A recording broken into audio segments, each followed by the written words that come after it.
live stream to go live.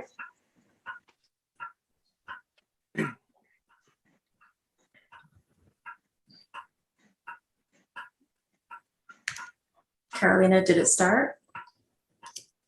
Okay, it started. Okay, I'll let Juliana know. Okay, we're live. I think, go ahead, Carrie. Okay. Good morning, everyone, and welcome to the October 18th NYC Public Design Commission meeting. If you are watching on YouTube and you would like to give public testimony on any of the items on the public hearing agenda, which begins at approximately 1:20, please wait until that project is called to join the Zoom meeting. And please also be sure to sign up to testify in advance. There's a link to the sign-in form below the video in the description. There's also a link on our agenda. Go ahead, Signe.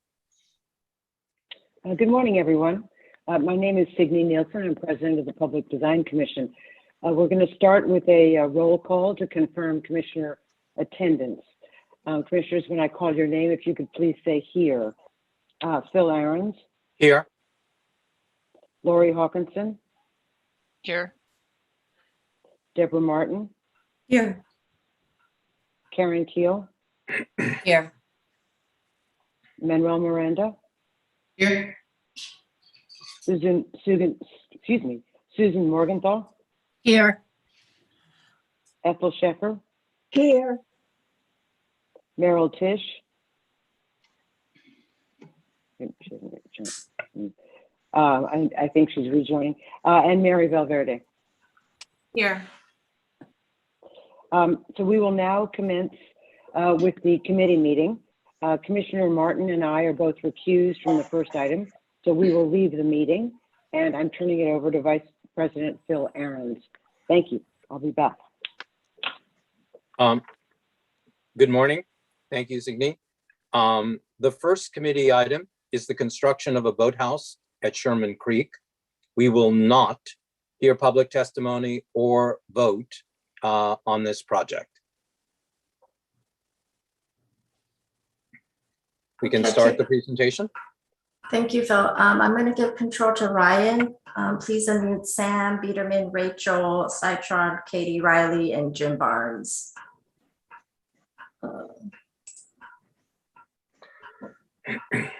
Hello, everyone, and thank you so much. My name is Sam Biederman. I'm Chief of Staff and Assistant Commissioner for Community Outreach and Partnership Development at the Parks Department. So I want to start by just expressing gratitude on behalf of the agency and our partners for having us back to discuss the design of the Sherman Creek Community Boathouse. This is a project with full support of Parks, the borough president, local elected officials, and most importantly, the local community, those who live by the boathouse and Sherman Creek. So not just the rowing community. We heard and understood last time we met your comments and evaluated the need for additional restroom facilities at Sherman Creek. And we have determined that none are needed at this facility. At Sherman Creek, the comfort station at the Riley Levin Children's Garden, as well as the restrooms at the 10th Avenue facility, are available very close by. Now, there is need for restrooms in other parks in this area, as we have heard from park users and the community board in their parks funding requests. I want to note that this community board, whom you have heard from as well, strongly support this boathouse project and its diverse program offerings. But the CB has never requested additional restrooms at the site in the park or in the boathouse. CB 12 has not been shy about highlighting insufficient restroom access when they believe it's needed in their experience. In this neighborhood, this community board identified Fort Washington Park and Inwood Hill Park and Monsignor Kett Playground as areas in need of better or more restrooms. And we are in the process of addressing the restroom situation in Monsignor Kett. They have not highlighted Sherman Creek. That's because, again, there are 2 public restrooms already available at that site. Now, this boathouse is a priority project for the Parks Department, and we are thrilled to bring new waterfront amenities and open accessible programming to residents of Washington Heights and Inwood. We support this project because it will increase the utility and recreational offerings at Sherman Creek. In other words, this is a recreational facility built to serve a growing community. Row New York is undertaking this project via a 20-year term license with Parks. Row New York has raised considerable private donations to deliver this project to the community.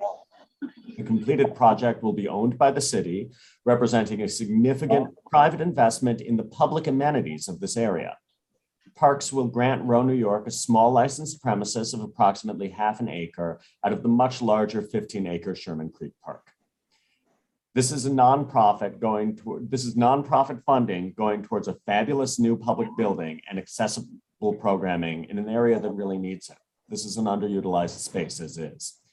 We have carefully explored the need for additional restroom access at Sherman Creek, and we have determined that the existing restrooms are sufficient for both current and future use. Parks firmly believes that this project should move forward. And now we'll turn it over to Rachel.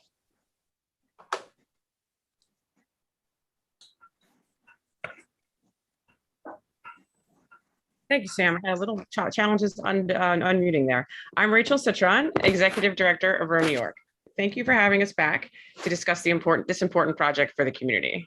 While we are seeking final PDC approval for this project, we appreciate there are some new faces, so I'd like to tell you more about Row New York. We are a local community organization which serves the Inwood and Washington Heights community. As you may know, rowing has traditionally been a sport for the privileged. Row New York exists to change that. We work to diversify the sport and make it accessible to the community. We were founded in 2002 in Queens and have been serving Inwood and Washington Heights since 2012. We currently have two signature programs. One is our core youth program, which provides middle and high school youth with year-round athletic conditioning, academic support, and college and career readiness activities 6 days a week. The other signature program is an adaptive program for people with physical and intellectual disabilities. This currently takes place in Queens, and the new boathouse will provide space to expand this program to Manhattan. The next slide tells you more about who we serve in the core youth program in Manhattan. We are proud of our work to challenge the exclusionary history and disrupt the stereotype of rowing by transforming the sport to be reflective of the diversity of New York City. 78% of our students are people of color, half are first-generation Americans. 1/3 of our students come from households earning less than $30,000 a year.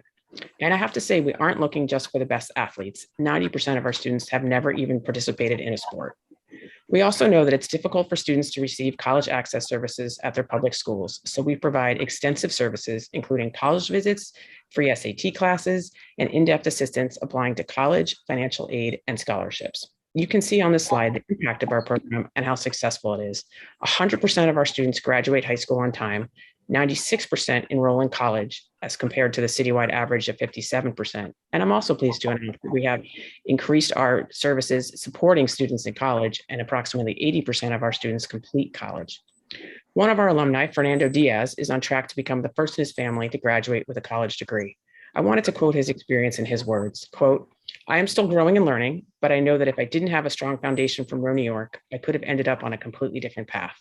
Fernando is currently on the Dean's List at Lehman College and was recently accepted to a fellowship that helps first-generation college students acquire careers after graduation. This next slide shows that the students we serve are predominantly from nearby communities and attend local schools. Here's a partial listing of our partner schools, all in the Upper Manhattan community. The next slide shows that making sure the community has a voice in this project has long been our priority. We have conducted significant community outreach and garnered community input and support for this project. Earlier in the project, we had 8 Boathouse Council meetings to gather community input. Attendees included community leaders, elected officials, representatives from community organizations, and members of the general public. We got a lot of community input, and that input from the community included a desire for utilization of indoor space to house community programming, as well as a desire for both intensive and drop-in building programs for community residents.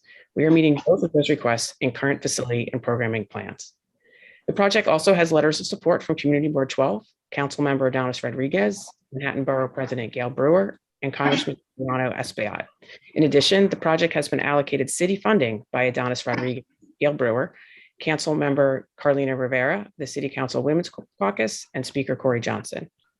Row New York has made several formal presentations to the Community Board and has provided many informal updates. The most recent vote by the Community Board was in September 2019, where it passed a unanimous resolution to support the proposed design plan. Row New York has made subsequent presentations and updates to the community board. No subsequent votes have been taken since the design hasn't changed. On the next slide, we can see that a major goal of this project, next slide, thanks. The major goal of this project is to increase the breadth and depth of our current programming, which serves the community. Also to increase community access to the waterfront and provide amenities to the community. This slide shows how much we intend to increase services by in the first year. Many of the programs will continue to grow after that. In addition to the programs I have spoken about, we will also provide a summer day camp for youth who want to learn to row but don't want to participate year-round. We'll also be adding indoor fitness program for the community. On the next slide, you can see that we will also provide, turn the next slide, yeah, thanks. On the next slide, you can see that we will also provide community learn to rows and open up the boathouse for community space, community event space. In sum, our current operations primarily serve community members, and our new boathouse will allow us to grow those programs and provide even more community programs. Lastly, here are some pictures of the program, and I now turn it over to Katie Riley from Parks. Thank you, Rachel, and thank you, commissioners, for your time today. I will reiterate some of what Sam and Rachel just said. We heard your comments in September, as well as the discussion during the public testimony, and we've reviewed this design as well as the need for additional facilities at this park. And today we request approval of the original design that has been submitted. I'll go through some details about this site at Sherman Creek Park along the Harlem River in Inwood.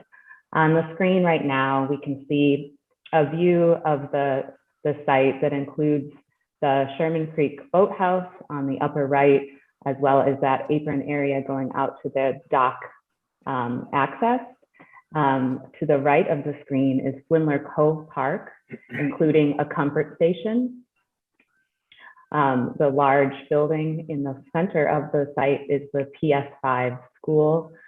And along Marginal Way, heading north, we come to 10th Avenue and the Sherman Creek maintenance and operations facility that also offers restrooms.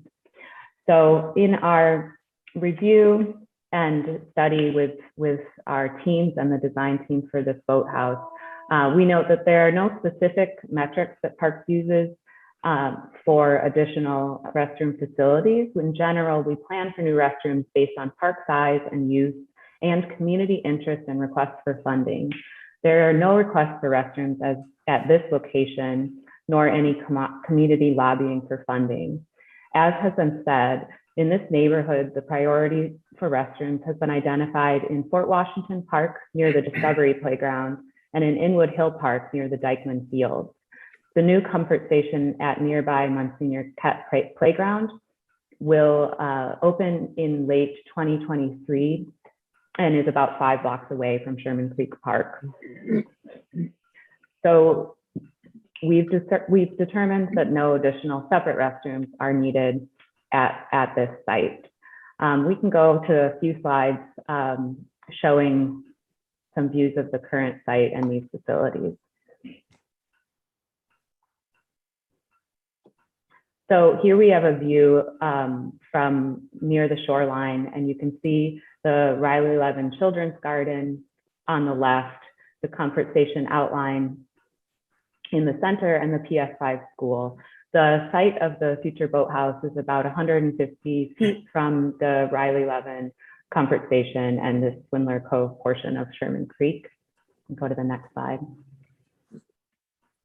Here's a closer view showing where the boathouse will be sited, some parking for the school and the comfort station dashed in that photo. And here's a view of standing within Swindler Cove, looking back at the Riley Levin Children's Garden and the very well maintained comfort station on the right. And here we have a view of that comfort station. This facility is in very close proximity, is not currently overwhelmed by park usage, and it's in excellent condition and rather charming and much more user-friendly compared with some of our other park comfort stations around the city. We think that this is an equal facility to the future boathouse, and this, as well as the restrooms that are offered about a 3-minute walk away at 10th Avenue, serve the needs now and into the future for Sherman Creek Park. Go to the next slide. Here's another view in the Riley Levin Children's Garden. And then a view looking towards the school to the north from the Cove. We can move forward. Here's a view from the south site looking north. The future boathouse will be in the center of that view. Go forward. And a view looking south towards into the river towards the Peter J. Sharp Boathouse. And here's a view standing along 10th Avenue to the maintenance and operations facility for Sherman Creek Park. The doorway to the restroom is noted here at the red line. And I think there's one more photo of the same site standing within that, that lot. So before I hand it over to our design team member, Jim Barnes, I'd just like to reiterate that we expect, part of our study was that we expect the boathouse will meet its own needs for its own programming, which we have noted will offer amazing recreational opportunities for this community, as well as space to hold community events and meetings. We're very proud and excited to be able to offer this facility to serve Inwood and Washington Heights. We've had many open conversations with this community for this project, as well as others, about how to best serve its residents. There have been no community requests for additional restrooms, and there have been requests for restrooms elsewhere in this neighborhood.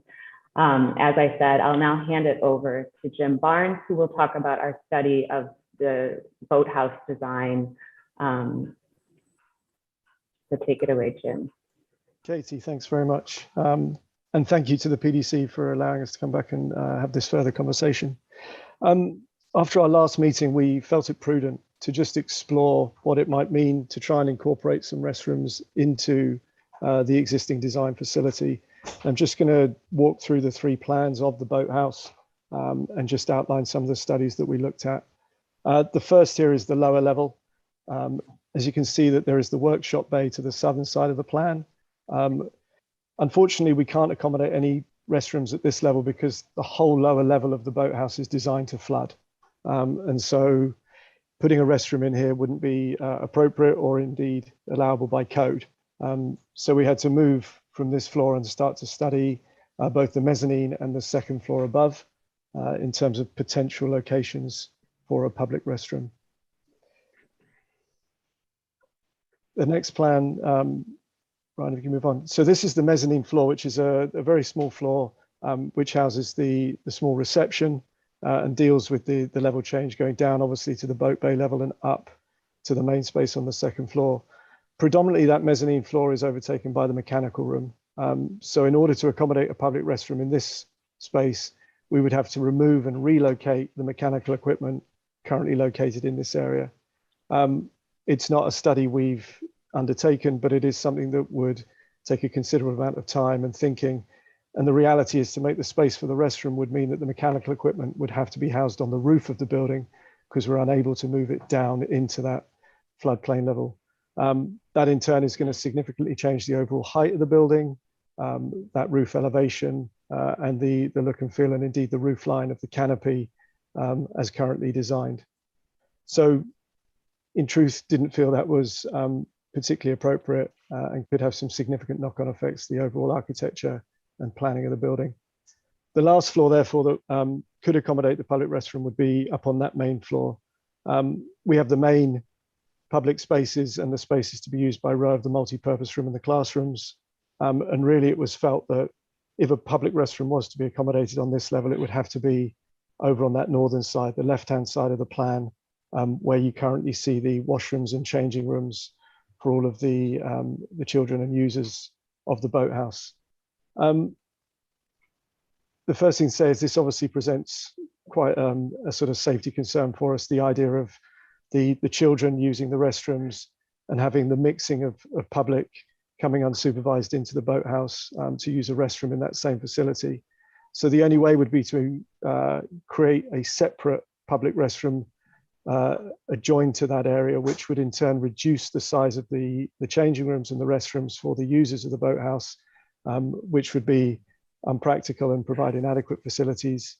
And at the same time, that restroom would then have to be accessed independently of the rest of the space, probably via additional corridor, hallway, and potentially reception, which is going to have a significant impact on the overall planning of the space, particularly as we've done away with any corridors at that upper level to allow for the natural ventilation on both the east and west of the plan and that throughput. So introducing corridors or receptions there could be highly problematic. As I say, we wanted to study the 3 floors in light of the comments made last time around. It doesn't feel like there's any immediate answers as to where a public restroom could be suitably located. And it would take, obviously, if one were to be integrated, it would take a considerable amount of time and dare I say cost to the project in order to find a home for it. I think then I'll hand back to Ryan or indeed the PDC for the next portion of the meeting.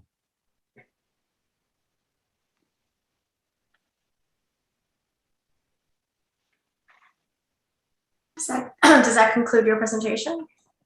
Does. Okay, so now we'll have remember, we're not voting, but we would have if there are further questions from commission members or comments on the presentation and the new information presented this morning, we should do that now.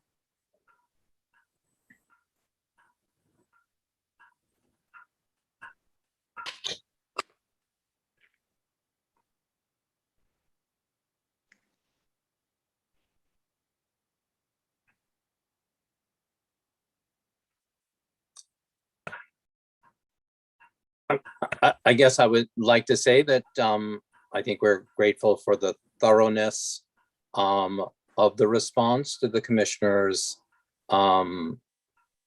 presentation to the commissioner's questions of our last meeting.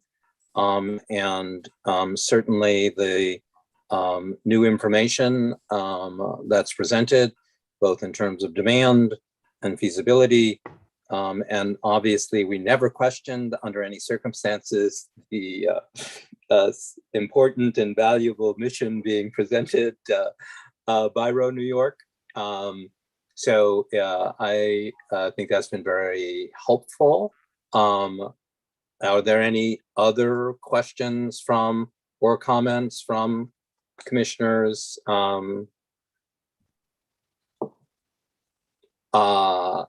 If not, thank you again for the thoroughness of the presentation. And as I said in the beginning, we're not going to vote on the project today, but we understand it may return in November for a vote. So thank you. Moving on, Commissioner Martin has rejoined the meeting. Is that true? I don't believe she's back on the Zoom quite yet. Okay. Yeah. Well, she is welcome to rejoin as soon as Yes. she's able to do so. We will now hear a combined presentation on the downtown Brooklyn master plan, including a prototypical streetscape toolkit and an individual project, a distinctive sidewalk at 9 DeKalb Avenue. Again, we will not hear public testimony, nor will we vote on this project. Commissioner Miranda and Nielsen are recused from this item, so they will not be in the meeting. We can start with the presentation now. Good morning, commissioners. I'm so pleased to be here this morning. My name is Regina Meyer. I am the president of the Downtown Brooklyn Partnership.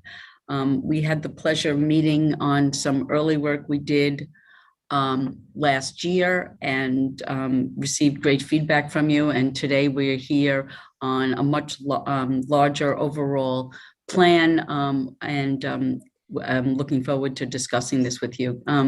Who's advancing the slides? I'm sorry. I can do it for you. I've given you control if you want to do it, or if I can give control to May. Oh, or Regina muted. Can you unmute Regina again? Yeah. Yeah. Regina? Okay, I can advance them. Sure, I didn't realize I could. I'm sorry. It's Yeah. not a thing though. You can use your keyboard. I your am. keyboard or the mouse. I'm trying both. There we go. Okay. Now I got it. So this morning we will be going over overall vision, key recommendations, the district streetscape toolkit, implementation strategy, and then in specific a project at 9 DeKalb Plaza and streetscape. As you know, downtown Brooklyn really represents a pretty large neighborhood in the core of downtown Brooklyn. Our specific geography running from Tillery Street down to Atlantic and then to the Cultural District on the east and Cadman Plaza and Court Street on the west really incorporates the heart of what everyone knows as downtown Brooklyn. But I really wanted to emphasize here how diverse and how large and how vibrant this area is. As you also know, I'm sorry, the slides are advancing too quickly. Downtown Brooklyn has seen a great deal of growth in the past two decades, really starting with the rezoning plan in the early parts of the Bloomberg administration in 2004.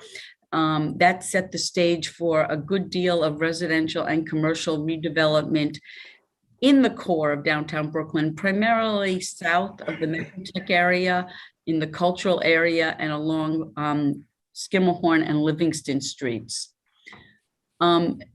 And because of that growth, what we've seen is this wonderful new influx of a mixed-use district with many new residences, businesses, workers, a huge component of schools with a very vibrant student life, and a cultural district.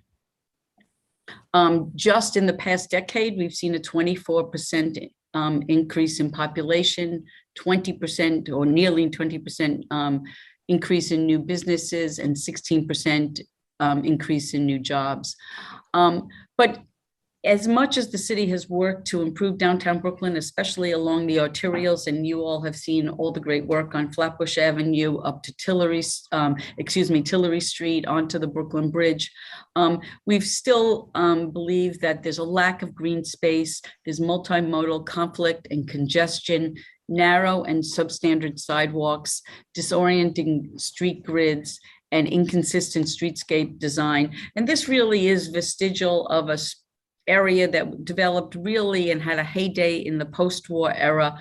But since then, really, there has not been comprehensive look at the core of downtown Brooklyn.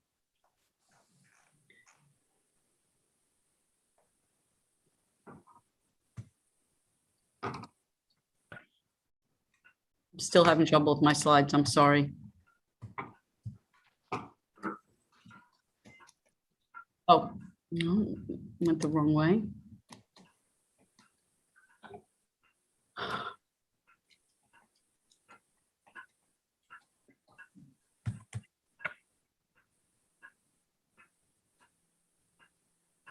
Our vision for downtown Brooklyn is really about having a people-focused downtown, a hub for jobs and businesses, and to really have an identity that's for Brooklyn. And what we really sought to do, we engaged big NWXY several years ago, as you know, and what we really sought to do is increase the pedestrian landscape for downtown Brooklyn, work with infrastructure projects that are ongoing to make sure that they have a pedestrian focus, not just a mobility focus, increase biodiversity, and make sure that downtown Brooklyn still retains its identity. And I really think coming together and listening to the comments that you gave us at previously at 11 Hoyt, it gave us a lot of time to really think hard about what we can do as an overall district to upgrade the entire district, but really embrace how many different locations we have. Our key recommendations include a downtown Brooklyn standard for streetscape, a overall shared street network, and this is particularly important to us because we recognize that although DOT has worked so hard on shared streets along the Broadway spine in Manhattan, there's no place that has really come together for Brooklyn. We want to look hard at the Fulton Livingston bike and bus network. We want to pay attention to the Adams Street multimodal corridor now that DOT has had success expanding bike access on the Brooklyn Bridge. And we are encouraging the Parks Department to redesign Columbus Park and University Place.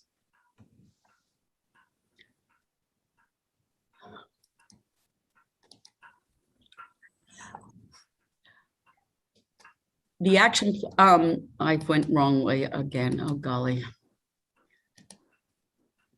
Our key projects include work in the downtown pedestrian core, the Fulton bus network, as I mentioned, the Adams Street multimodal core, and the Flatbush Avenue capital project that's being led by DOT and Parks.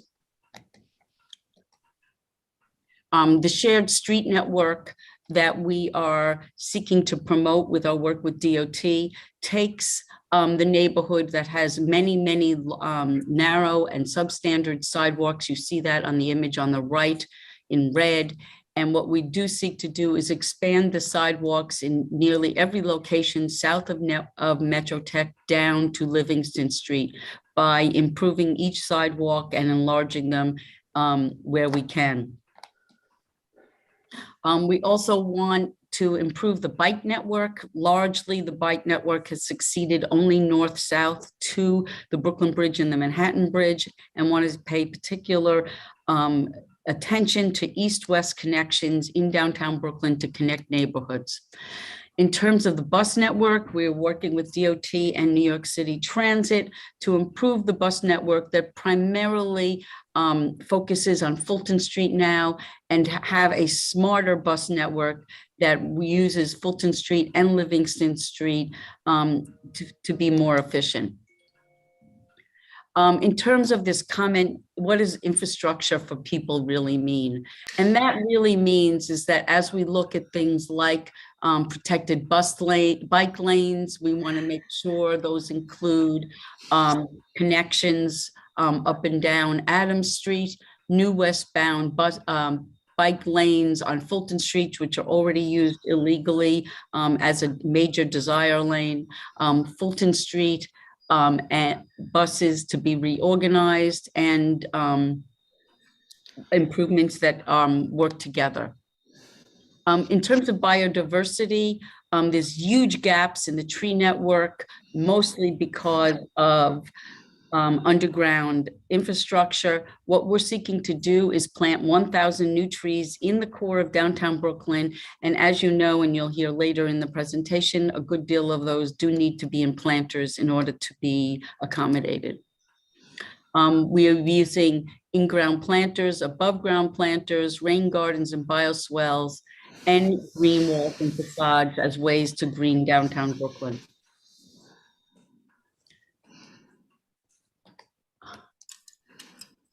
One last slide, and then I'm going to turn this over to May. But it's not moving. Went too far, golly. May, do you want to take over? Sure. Here, Yeah. I'll give control to May. Hold on. Thank you. Great. Thank you, commissioners, and good morning. So in addition to what Regina mentioned, today we are applying for a district-wide approval for a streetscape toolkit that we've developed in direct coordination with DOT, Parks, and our steering committee as a key mechanism of increasing biodiversity and green infrastructure, creating a safe and walkable shared street network, and establishing a district-wide identity. For our presentation today, we'll focus on the key toolkit elements of a downtown Brooklyn standard planting bed, which includes a expanded curvilinear planting bed with permeable paving, as well as the different typologies of above ground planters that we'll need in many of the areas with below grade conflicts. The additional elements of movable tables and chairs and temporary public art will be implemented district-wide with programming and with community partners. So, next slide. In line with the project at 11 Hoyt, the design concept for our streetscape toolkit entails widening sidewalks to create and improve pedestrian circulation for the majority of the very narrow and substandard sidewalks and streets in the core of downtown Brooklyn, increase screening by adding street trees and rain gardens wherever possible, as well as permeable paving to help mitigate some of the extreme weather conditions that we've seen and will unfortunately continue to see. And these two elements together will establish a vibrant and distinctive sidewalk and will be elements that we'll use district-wide. As with the downtown Brooklyn standard, this diagram shows kind of the three elements of one, expanding and enlarging the tree pit so we can add more soil volume for the health of trees, and adding additional perennial plantings to establish a rain garden, softening the edges to create more of a distinctive, softer and organic geometry, as well as adding seating wherever possible. And the last element, which we hope to work in coordination with DOT in the core of the district, is to then over time create a shared street by changing the traffic operations, widening the street, and making it more pedestrian friendly and safer.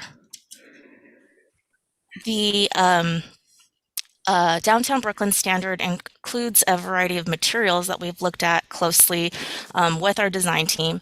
In addition to permeable pavings, materials which we'll go into later, the standard also includes a Corten steel or galvanized steel planter guard, integrated seating, as well as structural soil or silva cells to maintain the health of the tree and plantings. Given the diverse and large geography of our district, we have 3 different planting bed typologies that we aim to either create as with new developments and as new sidewalks can be constructed over time, as well as retrofitting existing tree beds to both increase the tree bed and add more permeability. The first type is the pinch planter type with seating. This is the standard that we looked at for 11 Hoyt, and that we'll also continue to look at for 9 DeKalb later on in the presentation. So this is in areas where we can reconstruct the sidewalk and or expand or widen the sidewalk, particularly in streets with heavy pedestrian flows. The second example would be in streets where we could retrofit the existing tree bed and add in the circular planter guard elements, expand the tree bed, and add perennial plantings. And the third example, which we aim not to use except where locations cannot permit the first two, would be just adding in a rounder tree guard to the existing tree bed. Sorry. This slide shows an example of the tree guard with the distinctive Corten steel planting guard, and the planter guard has been designed to prevent bleeding onto the sidewalk and roadway as much as possible. In terms of paving detail, we selected 3 different options with siting criteria depending on cost and availability availability of materials, as well as the various site contexts and conditions. The first type is the Belgian block, or 4x4 permeable paver that we would then fill in with sand. This is the type that we're proposing to use at 9 DeKalb, and that has been used at 11 Hoyt. The second is precast concrete pavers. There are conditions throughout the district where there are existing precast concrete pavers that we would like to reuse to be more context with the existing design of some of the streets. And the third is decomposed concrete, decomposed granite that we're proposing to use in plazas and shared streets to delineate pedestrian zones that are in the roadway. This is a diagram that looks at the integrated planter seeding, which Kate from BIG can go into detail later for the 9 DeKalb project. And again, we wanted to illustrate a few areas throughout the district where we aim to implement the Downtown Brooklyn standard in the next 3 to 5 years. So for the areas around 11 Hoyt are currently under construction, and that was a project the commission approved earlier this spring. A few other projects we will go into detail later is the 9 DeKalb project, the Alloy block, which is another. Both projects are being led by developers as part of their builder's pavement plan. 589 Fulton, which is currently under development, but the property owner is interested in adapting their sidewalks to integrate to implement the Downtown Brooklyn standard, and we're currently working with them on that process, as well as the Fulton Mall, which is a future effort that we're currently fundraising for, and we're looking to retrofit the existing planters along the Fulton Mall to apply the standard as well. In addition to in-ground planters, we looked at a few options of above ground planters. Again, these are only sited in areas where below grade conflicts do not allow us to plant street trees. We looked at 3 different options given the wide array of conditions throughout the site. The first is the capsule tree planter, which is a fairly large above ground planter that with soil volumes that could accommodate street trees per DOT's guidelines. This planter will be sited in areas with wider sidewalks where, because of below grade conflicts, we cannot apply or cannot plant street trees. So this is the similar dimensions and geometry as the planter used on Elm Street as part of the 11 Hoyt project. And there are a few other areas in the throughout the district where property owners have already expressed an interest in using this planter, again, to avoid just wider concrete sidewalks. The second type is the capsule delineator planter. We're looking at using this planter on the roadway, applied throughout areas with DOT interim safety projects to provide kind of safety and to delineate bike lanes, shared streets, and other pedestrian zones away from vehicles. These planters are smaller in size and could accommodate shrubs and or perennial plantings. And the third type is a round planter, and we have 3 sizes in that to accommodate different conditions, the largest of which can accommodate a street tree, and the smaller planters we'd like to use as an identity element in replacement of the existing DOT round planters that are used along bike lanes and shared streets. So this slide shows in detail some of the siting guidelines and the different materials. Again, we would like to use the gray planter, the large gray capsule tree planters on typical sidewalks where street trees are not possible, and use a combination of the capsule delineator planters and round planters in yellow, again, to delineate areas of pedestrian zones along roadways, particularly where DOT has implemented their temporary pedestrian safety projects.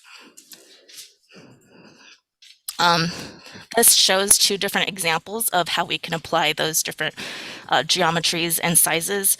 Red Hook Lane, for example, is in the core of the district. It is a one-block street that dead ends into Fulton Street, and it only has a 15-foot roadway clearance and 10-foot sidewalks. As you can see in this image, there is a ton of illegal curb and sidewalk plantings. So we are proposing using the smaller, or the less wide pot planters, or the second option, to accommodate the narrow streets and prevent or dissuade illegal parking. The round planters, as you can see in this image, can replace the existing DOT planters, and we would like to use them at curb ends and other places like this image of J Street to, again, delineate and protect pedestrians and bicyclists from vehicular traffic. This is a detail of the first planter, the Street Life Adapted Shrub Tub Planter. And I'll just add that all three planter sizes have off-the-shelf options that we're looking to integrate.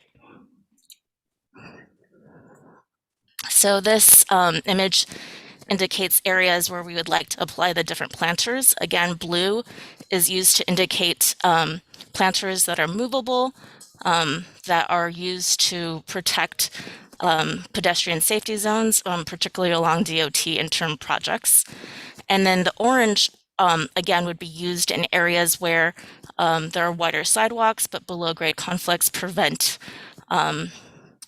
developers or from the bid from adding street trees. So again, Elm Street along 11 Hoyt, the wide sidewalks on Willoughby, east of Flatbush Avenue, and along the DOT's Flatbush Avenue Capital Project that's adjacent to Atlantic Terminal.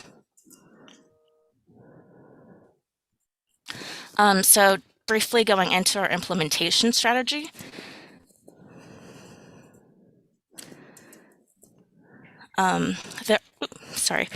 There are a few different projects located throughout the district. As Regina mentioned, we're focusing along the Adams Street spine, along the Fulton Mall and the core of downtown Brooklyn, and kind of the two ends of Flatbush around University Place, as well as the intersection of Flatbush and Atlantic. So 11 Hoyt, as approved by the commission, is currently under construction. This is an image of the widened sidewalk along along Hoyt, and the curvilinear tree bed. They're currently adding in permeable pavings, and I believe the project and sidewalks along Hoyt, Elm, and Livingston will be completed by this year.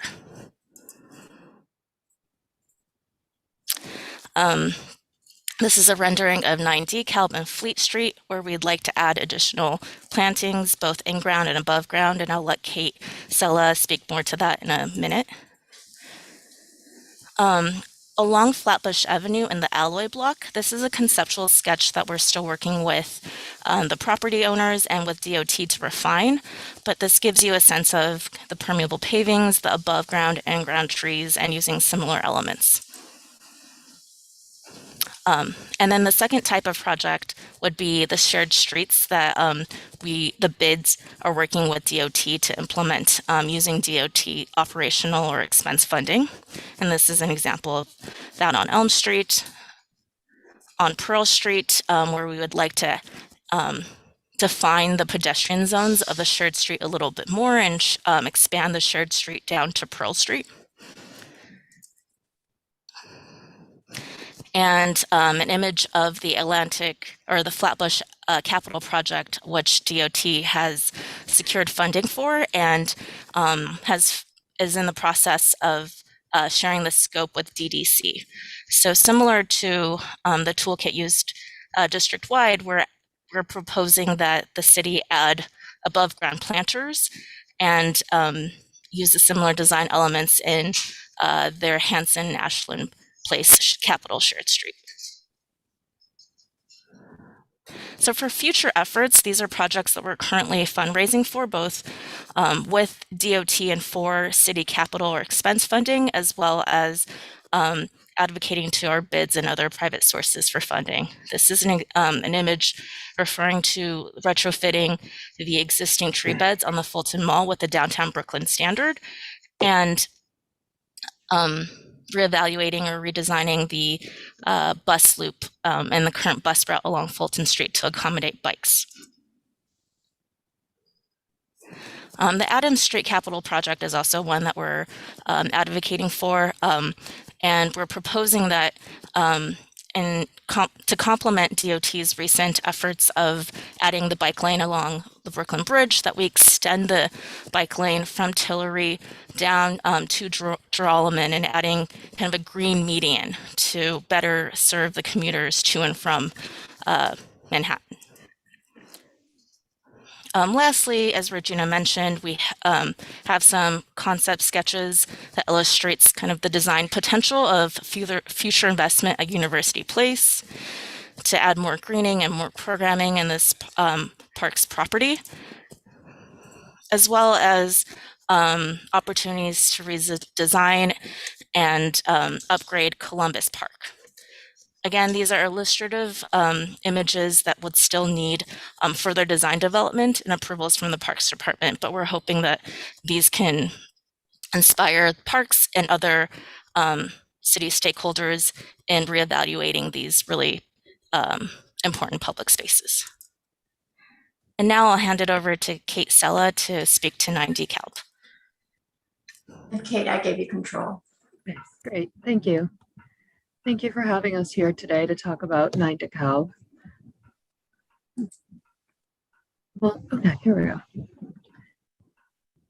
So 9 DeKalb, as you can see in this image, is sort of in the heart of downtown Brooklyn. We'll go through the existing conditions.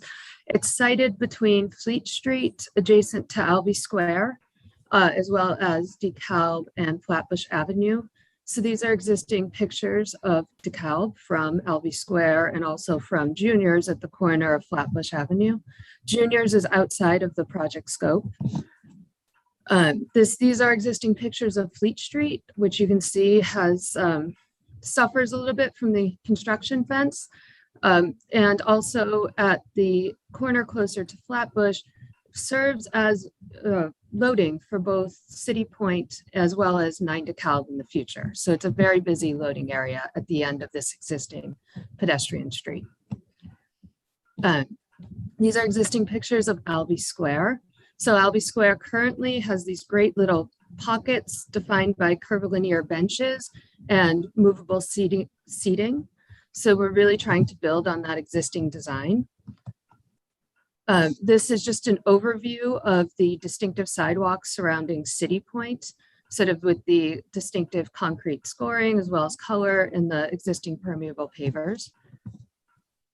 These are pictures of 9 DeKalb, which is now the highest tower in downtown Brooklyn and has yet to top out. I think it will be soon.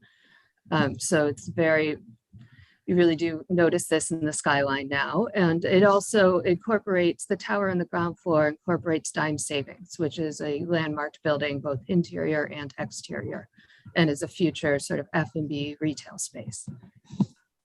So the sidewalk on DeKalb, Flatbush, and the first part of Fleet, where we're dealing with the roadway and the loading, we are proposing sort of our standard downtown Brooklyn design of a curvilinear pinched planter with permeable paving, really trying to add in more greening and more trees, and also to serve as a buffer against how busy Flatbush Avenue is and make pedestrians feel more protected as they sort of sit in these areas.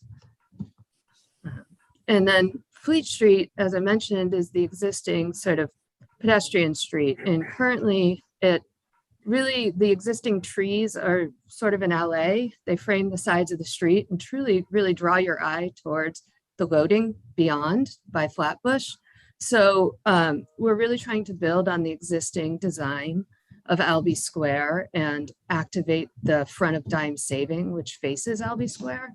So the proposed design, we're really trying to, work with what's already existing in terms of program, and really take that language of Albee Square and create additional pockets of activation with enhanced greening and seating along Fleet Street, and really try to draw people into these areas to utilize them and create some public activation, because currently it's just a sort of transitional corridor in a way between two places. And also by kind of having this curvilinear geometry, we're hoping to slow down some of the movement along the street, which largely consists of e-bikes that go quite fast and mix very closely with all types of pedestrians, some people with young children, older residents. So it is sort of a dangerous situation currently that we're hoping to improve.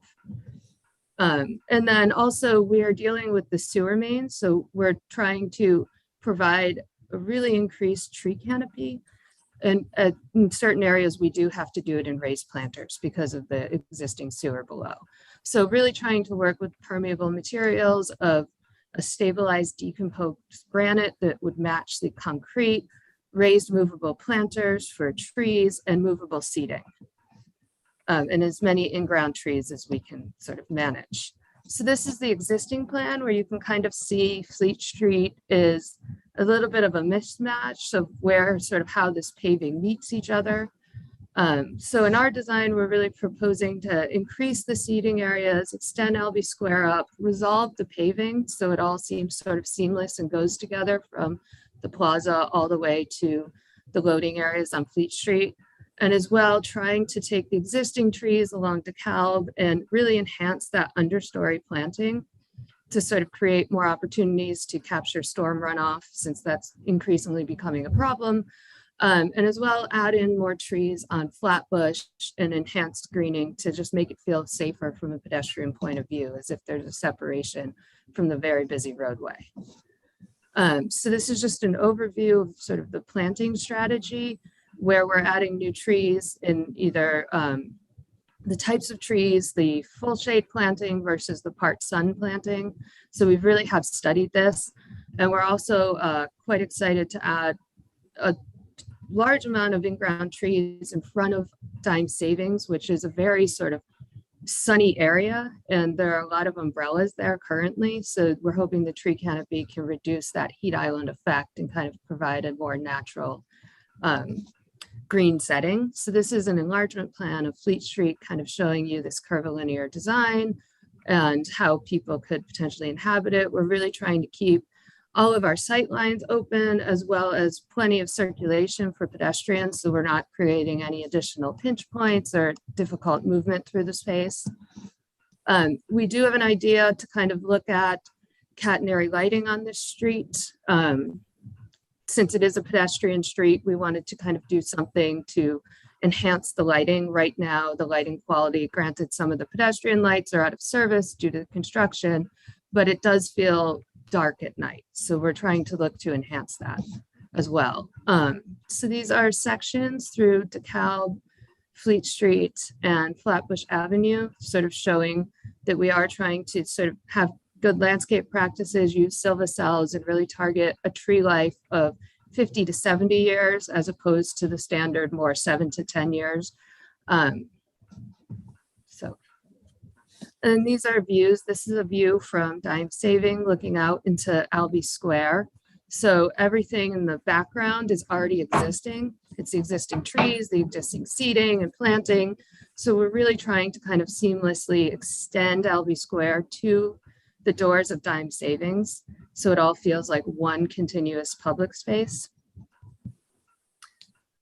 Next is a view from Albee Square looking down Fleet Street, so you can start to see how the loading area behind is screened a little bit, and sort of the way that the planting will draw people through and slow down the movement of all these e-bikes.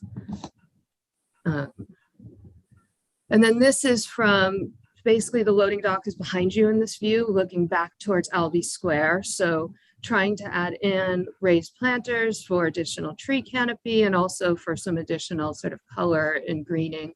So it's a place that hopefully people really inhabit. And then this is a view on Flatbush Avenue. So again, trying to really use the enhanced greening to create a buffer. So it's a comfortable place for people to sit and they feel protected from the roadway. And then DeKalb Avenue, again, trying to just create enhanced greening and clear sight lines. Most of these trees are already existing on DeKalb. They just don't have any understory planting currently. So this is just a range of materials that we're looking at using, a permeable paver option, perhaps one that potentially matches the existing permeable pavers at City Point. So there's some continuity. We're also looking at a permeable paver option that's more similar to 11 Hoyt with a granite block, and then stabilized decomposed granite on Fleet Street in the sort of more plaza pedestrian areas. These are just decomposed granite reference images throughout the city. You can see they're in many of our busiest parks in the city, with Madison Square Park and Bryant Park. So just a way for something to feel slightly different and more pedestrian. And again, it's very permeable, so that we would be able to sort of mitigate some of the stormwater runoff. This is just what we're studying in terms of lighting. We have the existing pedestrian street poles on Fleet Street, which we will keep. And then we're also looking at providing this catenary ring light that would be suspended on a catenary system, so it wouldn't touch the trees at all. It would be independent from the trees. And then in front of Dime Savings, we're studying adding some in-ground lights where we have in-ground trees, just to kind of highlight the trees and the greenery. So this is just a section of what the preliminary detail of the catenary lighting that would span between the two buildings and not have any impact on the tree. And then these are the movable concrete planters we're looking at, trying to keep with the district standard of round and yellow.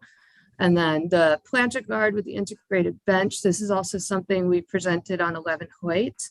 So it's really just a way where the planter pinches in to provide additional room for pedestrians to be out of the circulation path and sit, and also have a buffer between, their backs and the street behind. So just added sense of protection. And then this is the Downtown Brooklyn Vision Plan off-the-shelf furniture options for the movable chairs. And then the distinctive tree guard details, which you also saw in the Downtown Brooklyn Vision Plan. And then this is the full shade planting palette. So trying to have something that's very seasonal, very hardy, will stand up to the harsh conditions and provide different moments all year long of greening, whether it be the winter or tulips in the spring, asters in the fall. There should always be something of interest.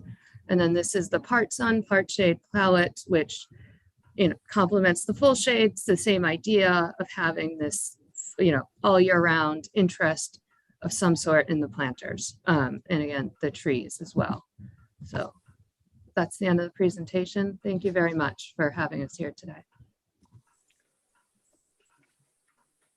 Thank you for the presentation. Are there any questions or comments from the commissioners? We're not voting today, but we want to discuss.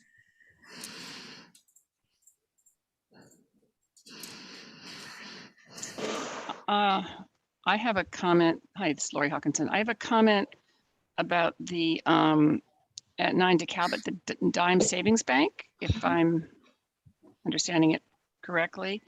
So just that last part of the presentation, the trees seem great, and the sight lines, the awareness of sight lines is great, and the, facilitating pedestrian flow and the in-ground lighting for this lighting, so that we don't have a lot of fixtures all over our world of endless fixtures in New York City. But, at the planters where you have the permeable paver and around the planters in some of the areas. So I'm concerned about not only at that area, but I'm concerned about the rust, metal steel edging, and the detail that you showed to prevent the bleeding, you say as much as possible. I mean, why not just not have that and just have, black and steel? So then we don't have any possibility, or we have much less possibility, let's say, of the bleeding onto the pavers. That would be my only concern there, because I've seen that happen. But, otherwise the planting and everything seems great. I mean, I'm not crazy about distinctive pavement around the nose of the dime. I mean, I think it would be great to just have the paving pattern come in, but my main concern has to do with that rust on In the edge. front of Dime Savings, we're not proposing any planter guard edges. Everything there would be flush. Right, it's over on the edge there, I believe, if am I Yes, it's on mistaken? the- Yeah, It's on DeKalb, Flatbush, Right. and then farther up Fleet Street. Yes. right. So that's the detail that that I'm concerned about. Okay. Thanks.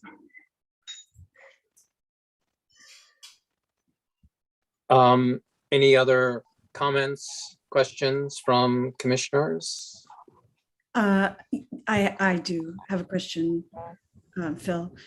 I'm wondering if the partnership has created a very elegant and strong toolkit for downtown Brooklyn, and clearly this is already happening at places like 11 Hoyt and other locations. I wonder if DOT could speak to the plans for implementation site-wide, as these elements differ to some extent from the standard DOT palette. Yeah, sure. This is Nick from DOT. Happy to speak to that point, Commissioner. So I think we are very much working hand in hand with the partnership across the capital projects that the agency is looking at in sort of the longer term. So particularly at Flatbush and Atlantic that was shown earlier in the presentation. And we'll obviously keep this palette in mind as we continue to do or look at future capital projects, whether that's the Adam Street effort that the partnership is advocating for. And then similarly for our more operationally driven projects, the shorter term safety efforts, this is another place where we're planning to partner with Downtown Brooklyn Partnership to make sure that the same sort of palette can end up being applied to those types of treatments. So I think we're very much excited and happy to work with the partnership in really seeing this deployed across the district. And obviously the partnership is also playing a key maintenance role in taking care of some of these toolkit elements that go above and beyond, say, our sort of standard treatments that you might want to see or that you might otherwise see.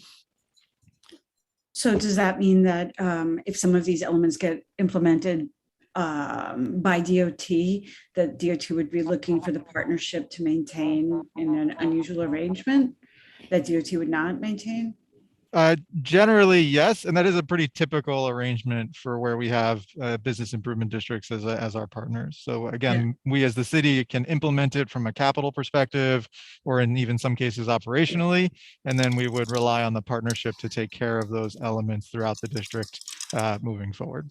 Yeah, Commissioner, just so you know, we maintain several agreements with DOT to maintain publicly developed streetscape already, and would continue to be very supportive of continuing those relationships. I can't obviously get ahead of myself or my successors, but obviously we really are very, very committed to these kind of upgrades, and will provide support and maintenance where required. We already do that, for instance, on Fulton Street with the project.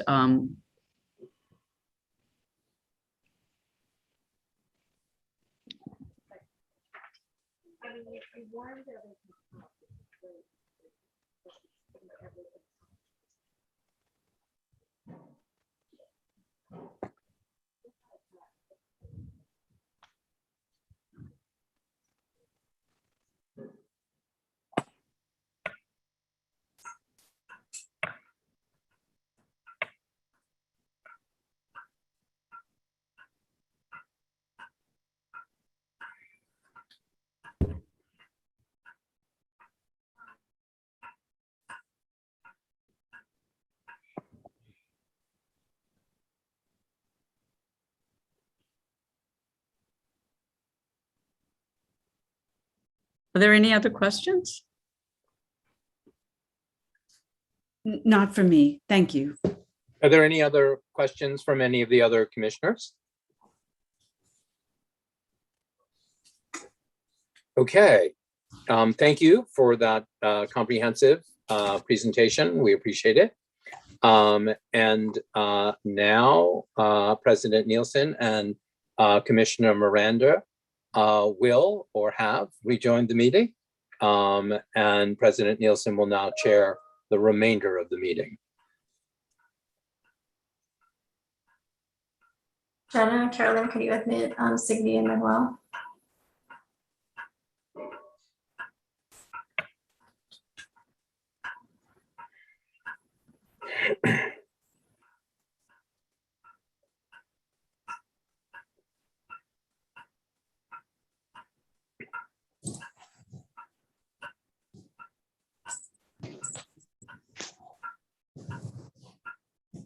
Give me 1 second. I think that Signe should be able to unmute herself now.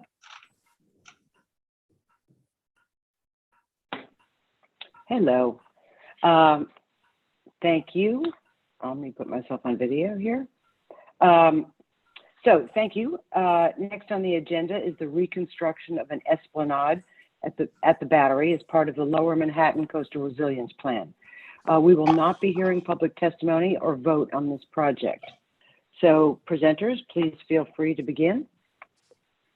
Good morning, commissioners and attendees. I'm Gail Rothstein from EDC. The Lower Manhattan Coastal Resiliency Project at the Battery is one part of the overall LMCR strategy to contribute to the resiliency of Lower Manhattan. The project includes reconstructing the deteriorating wharf structure and raising it in anticipation of sea level rise. The project also includes a PRA tie-in. Amy Seek from Stantec will be presenting. Thank you. Thank you, Gail. And our presentation will include a little bit of existing conditions, our design approach, and ending with the schedule. So our battery project is part of the Lower Manhattan Coastal Resilience Project. The scope of our project is focused on the waterfront area. Project scope includes the reconstruction and raising of the wharf 5 feet higher than its current elevation to prevent inundation of the park from sea level rise.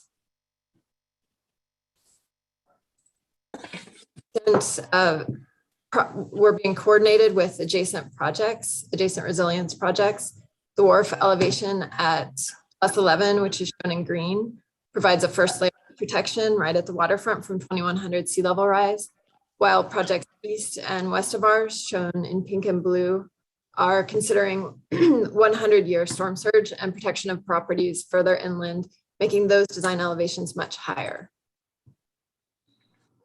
Our project is located within Parks property, adjacent to federal property at Castle Clinton and the Coast Guard, and EDC property at Pier A. Our design elevation considers 2100 sea level rise, along with on top of mean high water, along with 1.3 feet of waves from vessel wakes in the harbor, and then another foot of freeboard as an additional factor of safety. The site is part of the park and with many connections between the street entrances and the waterfront past the park system. The waterfront provides access to vessels and ferries that go to the Statue of Liberty and the New York Water Taxi. Incidental views are a defining feature of the park. There are also framed views that look out directly to the Statue of Liberty.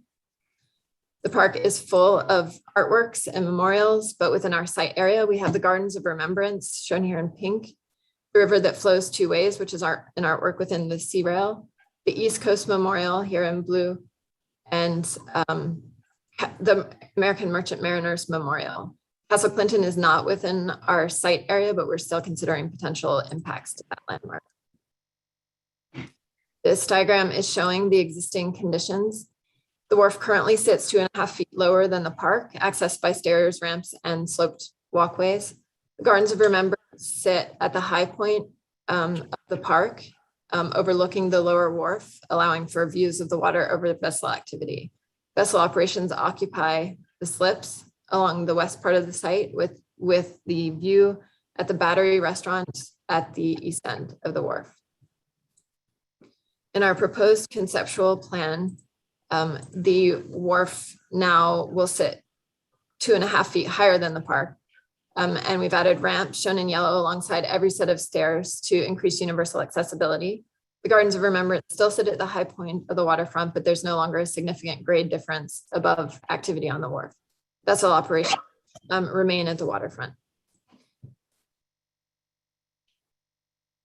The most significant change in our proposed preliminary design has to do with Pier A, the Pier A tie-in. In this area, we carry our +11 elevation from the elevated wharf up to the upper level, or continue on at +11 to the upper plaza of Pier A to seal the sea level rise protections on the west side of the park. Our conceptual design showed a path along that high point of the 11 ridge with cross-throughs to Pier A using steps to get over the +11 hump. However, to reduce redundancy of the path system and in order to increase planting area, we opted for a planted berm with no ridge pathway. And because steps are not universally accessible to all, we eliminated the cross path. And then this slide is just summarizing all of the changes, some of which are quite subtle. Another significant change is our incorporating the existing granite backed bench, which currently faces the water and runs nearly the entire length of the wharf, into the new design, but now it's facing the Bosque. We've also indicated locations of National Park Service security fencing along the slips used by statue cruises. And other changes include widening of the Gardens of Remembrance pathway for increased ease of passage, adding companion seating throughout the scheme, and reductions in the overall slip footprint. So this is showing the existing condition overlaid with the elevated wharf in pink. And the reason the water is so visible today in the park is because the waterfront drops down to the water. The advantage of the +11 elevation is that while it reduces the water view, it provides protections from sea level rise without eliminating that view entirely. And this shows our proposed condition in greater detail, showing how we maintain connections from major Bosque path corridors into the wharf through stairs and ramps. The Gardens of Remembrance are raised with the wharf and remain the high point of the wharf, looking across garden beds to the water. And of course, our slip is shown here. Circulation is continuing along the same park paths, which are met by stairs and ramps at entrances to the wharf. And universal accessibility has been increased by the addition of the ramps on either sides of the stair, which nearly doubles the number of accessible entries in the park. This has the existing condition on the left and then our proposed condition on the right, which shows the slightly widened ramps and now the slightly widened ramps that are now flanking each set of stairs. We've also looked at seating counts and have nearly met the existing counts, but it's a challenge because of additional square footage taken up by the slips. We have also incorporated companion seating throughout the park, which there currently is not companion seating in this area. Drainage of the elevated wharf is being handled through a combination of sheet flow off the side of the wharf into the water, rain gardens at the Gardens of Remembrance, and porous pavers in the Gardens of Remembrance path. And then catch basins on the interior of the park have been modified to capture interior flow. Our goal in planting design is to keep the general feel and planting character of the current design, to update the plant palette, and then to balance the flowers through as much of the year as possible. And part of this work has involved conversations with Pete Udoff. We've broken the plantings into 4 zones, with zone A along the front being the one inspired by Pete Udoff's original design, and it's the most meadow-like, and it transitions to zones that incorporate shade and trees in zones C and D, which encloses Castle Clinton. Currently, there are 4 light types on the wharf, with the Riverside Luminaire on B pole being the sort of defining light that goes along the length of the wharf. There are currently adequate lighting levels along the entire wharf, and our proposed design maintains good lighting levels on the wharf with the replacement of lights currently in the cheek walls at the East Coast Memorial with lights that with additional beep pole lights. And then going into a little bit more detail on the way that you enter the project through from the street. Here's the entrance off of Battery Place across Pire Plaza. And in this upper image, we're standing on that upper plaza, and you can see the berm holding the +11 elevation. Then in the lower image, we're standing in the lower part of the park, lower part of the plaza, approaching the ramp that rises to meet the new wharf grade. Then approaching from Broadway, there's very little obstruction that you can notice from as far back as the street because we're up rather high compared even to the elevated wharf. But as you get nearer, the water horizon will be obscured by both the relative elevation of the wharf and people queuing for Statue of Liberty tours. It's important to note that the queues are on the western part of the wharf only. And then from within the Bosque, the water horizon, oops. There's a little delay.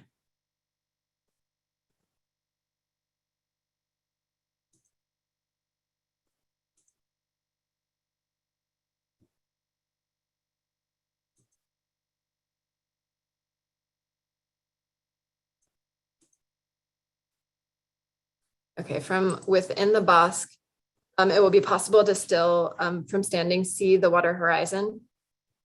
Oh dear. It's moving on its own.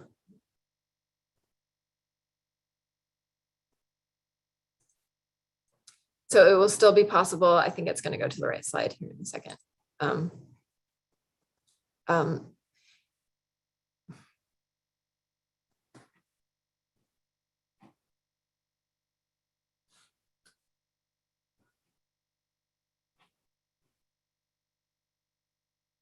Sorry, there's such a delay. I'm having to kind of wait for it to catch up. Sorry, Amy. Hold on one second. I can also try to restart the share. Maybe that will help. Let me try that. So we'll stop the share. And then which slide do you want to go to? I'll just advance to it right now. Oh, it might be her. It might be Amy's internet. Let me see if I can find the slide number here. I should be on slide 30. 30, that's a view out by the fencing and the water, right? Okay, let me pull it up and see if this helps. Yes. Okay, and I'll give you remote again. I know it's hard with just bad slow internet today. Okay, so here we are in the Bosque Fountain, and the water horizon is still visible when standing, but here we also have the queues, which will be boarding the statue, cruises, boats, and the National Park security fencing.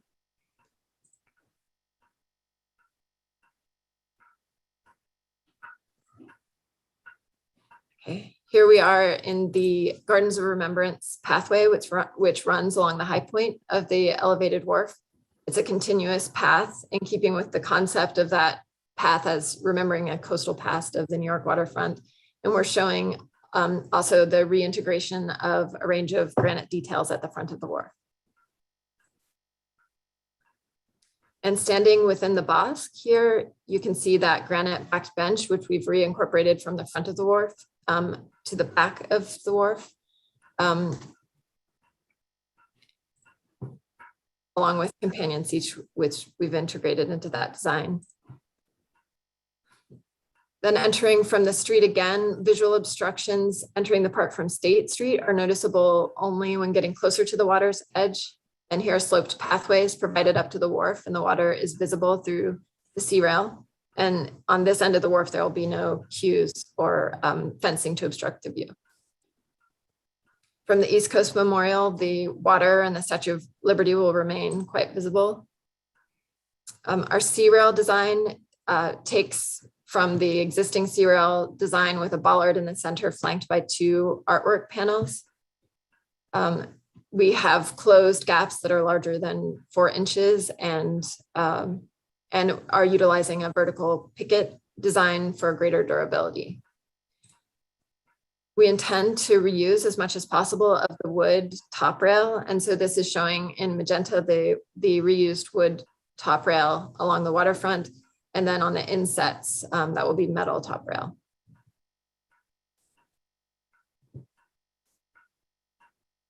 We have 5 slips replacing the existing slips. And this shows that in a little more detail. You can see that the slip design provides 2 different elevations for boarding boats, which allows continued use of vessels with a whole range of freeboard elevations through all the fluctuations of sea level rise and tidal swing. Among our sustainability goals is to manage the waste of our construction operations. And this diagram is providing a waste management hierarchy, showing that our goal for most of the material on site is to reuse as much as possible, and then to reuse with modifications on site and so on, with landfill being the least preferred destination for unused materials. And this is showing the basic concept of reusing as much as possible in its current form. And so, for example, the scroll pier that exists currently between the wharf benches at the front of the wharf will be reincorporated into planting beds in the new design. And this is an inventory of all the materials that we're working with. And our team is just really excited about the challenge of this task of trying to reuse existing materials. And so our schedule is here. We're approaching 50% submission with final design extending into next year. And happy to take questions or go back to any slides. Thank you. Thank you very much. Commissioners, does anyone have any comments they'd like to share at this moment? I have a question. I'm wondering, Amy, if you could point out, starting at the Park Service facility in front of Castle Clinton, point out the extent to which the 8-foot-high black fence stands in front between park users and your elegant C-rail. Would you be able to go to the preliminary plan, Grace? Well, yes, this shows it as well. This area, actually, any proposed plan would work. Yeah.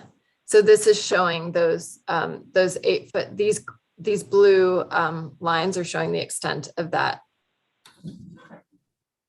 On both sides, right? So here on the east side, these dotted Yes. blue lines, here's the tent, and then on this side too. Yes. So basically, roughly 40 to 50% of the park is there's a barrier between the park and the view, either with the MPS security tent or an 8-foot-high queuing fence. Is that correct? That's Jennifer. Would you like to speak to the NPS? I think you need to be unmuted.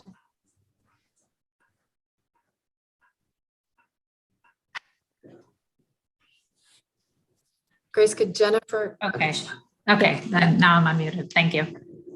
Yeah, I know that we had provided some written responses to this type of question.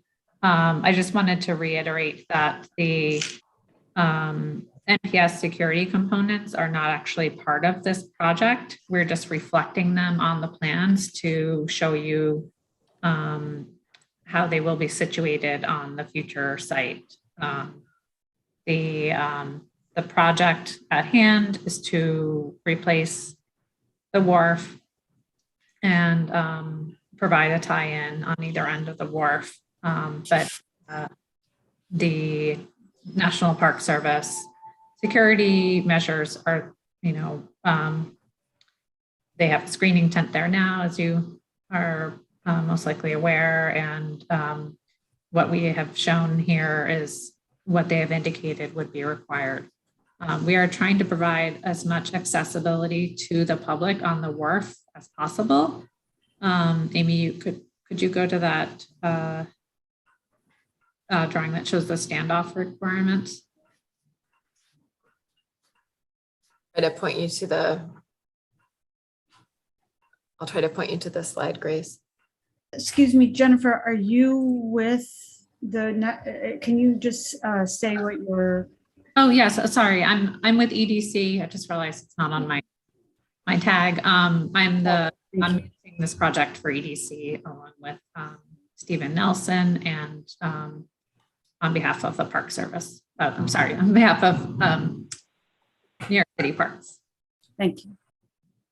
So you can see in this drawing, there's a secure area, a standoff zone, and then behind that area, the public will be able to pass through the wharf to get, so we've tried to provide continuous access, from like the Castle Clinton area and even behind there to the other area of the wharf. So we've really tried to maximize the public's availability to access the wharf along the full length. Hi, this is Grace Tang from New York City Parks. If I could just add, just to clarify, the NPS security fencing that's shown in the renderings, that is really just to the right side of the security tent in this drawing. So from the end of the tent over, past the two slips. On the left side of the tent, there is no tall fencing because that's an area of queuing before passengers go into the tent. So once they're screened through the magnetometers, then they have to be sort of queued up in this taller fence zone. So just wanted to make that clear. So just to follow up, this is Laura Hawkinson. The scope of work, Stantec's scope of work eliminates this tent area and this fence. So there's kind of a bubble drawn around that, and that is not in your scope of work. Is that what you're saying? Obviously. The tent, to the best of our knowledge, the tent will remain or be replaced on the wharf again. It needs during construction, obviously, because we're ripping out the entire wharf.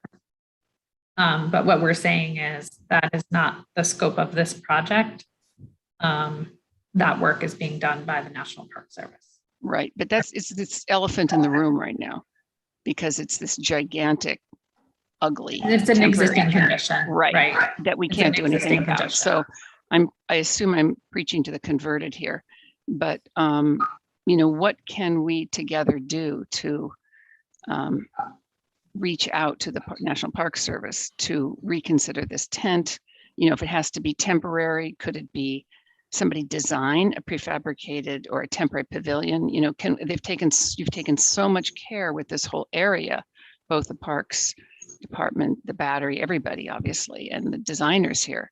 So, together, it seems like we need to really address this albatross here, that whatever you want to call it, it's just a blight. And in addition, as Deborah pointed out, the chain link fencing that seems just so inappropriate, and a temporary solution now that you're putting all this investment in this money and in the edge of the city in this very important location. Yeah, I'll let Parks speak to the outreach we've done with National Park Service, which has been pretty extensive, but I just want to add in the impetus for this tent came about after September 11th and is a requirement of NYPD, counterterrorism, and Homeland Security. So they don't take this lightly. No, I understand. I don't take it lightly either. I'm just thinking if we're going to accept it, let's accept it and let's design something that's maybe going to last and is appropriate, that'll be there, because I don't think it's going away anytime soon. I know I'm not speaking. Nobody here is really the person I can address, because the person who's in charge is not in the room.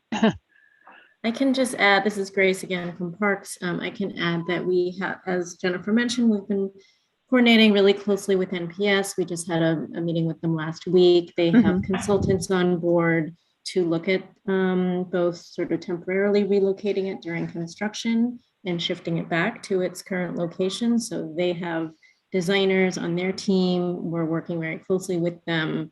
But again, the sort of longer term desire to, do something with the tent is beyond the timeline of this project. So we're sort of working within the constraints we have to assume that it will come back to its current location. But yes, they do have designers on board, and we have a site visit with them next week. So we are coordinating very closely with them on that. I mean, I would just say that the way this tent is currently configured and placed on the site, the distance between, let's just call it the north face of the tent, thank you, and that planting bed is incredibly narrow. And yet there is, appears to be space toward the water side if the tent was not a rigidly rectilinear shape. I mean, we understand that we can't hold up your project for something that is someone else's jurisdiction, but we want to go on record saying that this is really extremely unacceptable, and that whether it's through the design of the fencing and the manner in which the tent is shaped really needs to be addressed. And if it requires us as the Design Commission either speaking directly with the National Park Service or writing a letter, we would be most happy to do that, because this is a hugely important site to the country as well as to the city, and the idea that visitors are in a pen after this is a trip to the Statue of Liberty is very painful to see. And so we want to be supportive and help you, that would be Parks, EDC, and obviously the designers in any way we can. And we are, facilitating the circulation, which you've done, I think, an admirable job along the secure area and standoff zone, but the proximity of the tent to Castle Clinton and that plant bed is wholly unacceptable. So do reach out to Carrie, that would be you EDC or you Parks Department, if we can assist positively in some way to move this in a better direction. Thank you. Are there any other comments with regard to what we do have jurisdiction over?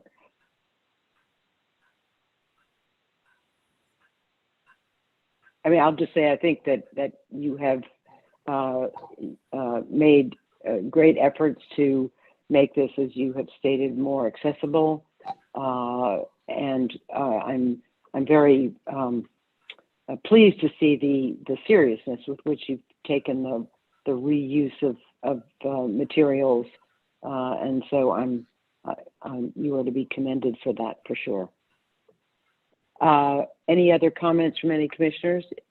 If not, I can't see everybody. I'm counting on Carrie or staff. There we go. I can see people now.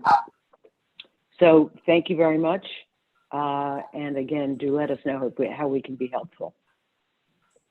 Thank you. Thank you. So we are now going to move on to our next committee item, which is the design of a prototypical public communication structure Link 5G.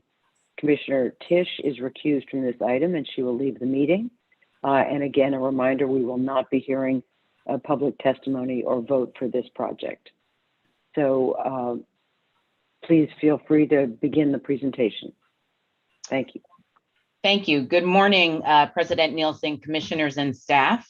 My name is Janine Gilbert, and I am the first Deputy Commissioner, Chief Diversity, Equity, and Inclusion Officer, and Chief MWBE Officer for the Department of Information Technology and Telecommunications, also known as DO-IT. I am joined today by my colleague, Brett Sykoff, DO-IT's PDC Liaison and Director of Mobile Telecom Franchises, to introduce the proposed new design for the Link NYC kiosk, which we call Link 5G.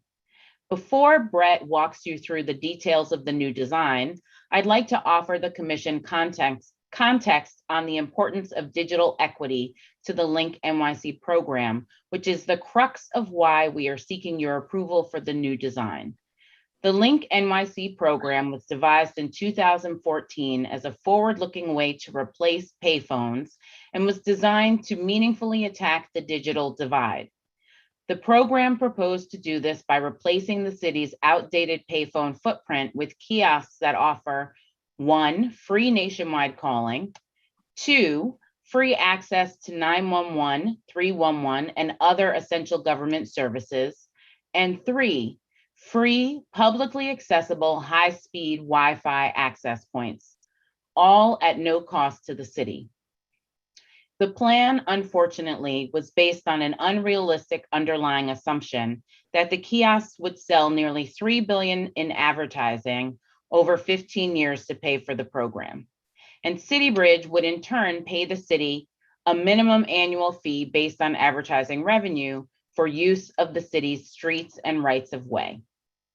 By 2018, less than 4 years into the program's 15-year franchise term, Link NYC was no longer financially viable. The advertising revenues for those first few years had missed the expected amounts dramatically. Worse still, the links that had been built were primarily in Manhattan, which did not move the needle on the digital divide in underconnected and underserved neighborhoods like Hunts Point in the Bronx and Brownsville in Brooklyn.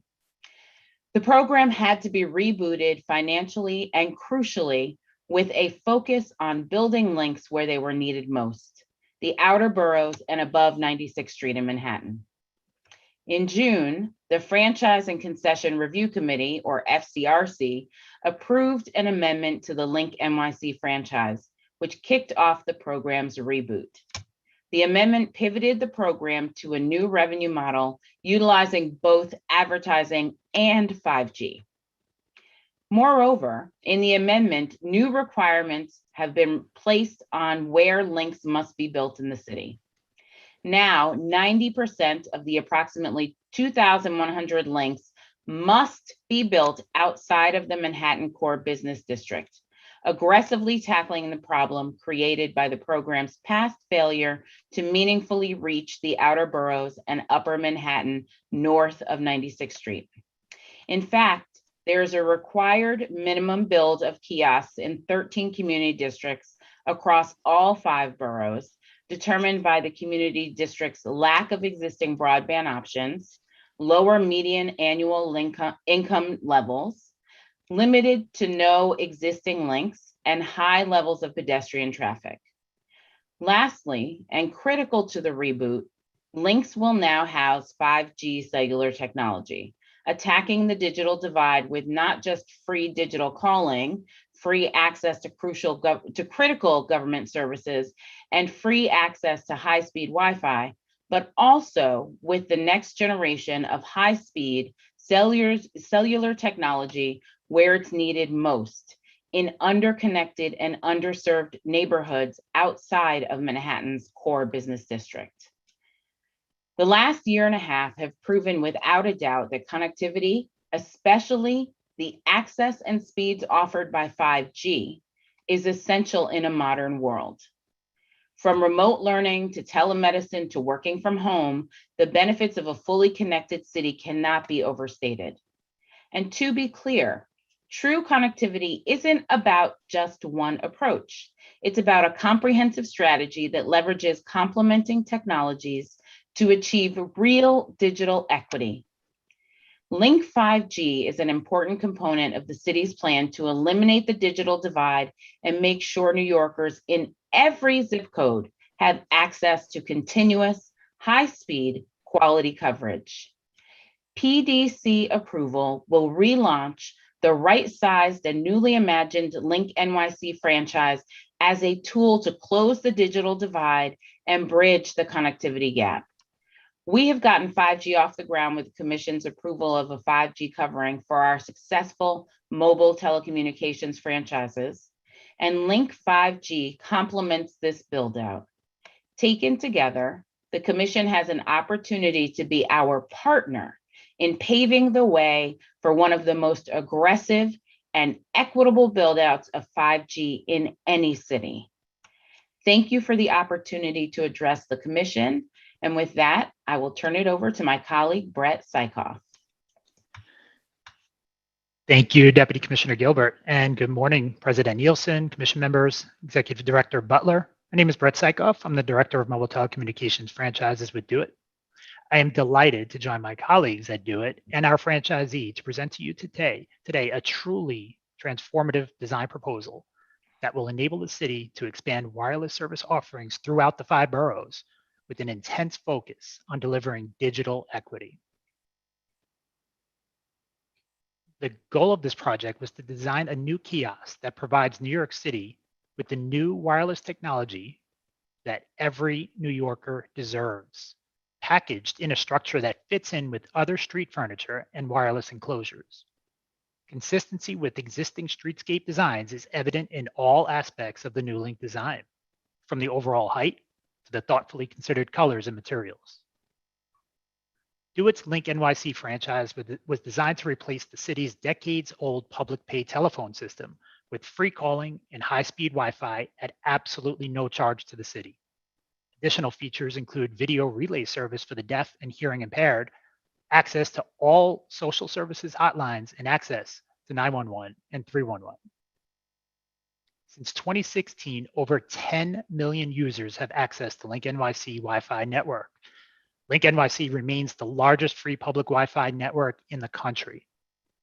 The Aunt Bertha Social Services Directory is accessed over 10,000 times a month from Link kiosks, enabling users to search for jobs, housing, and other essential social service programs. During the pandemic, the most searched for service has been people looking for food pantries.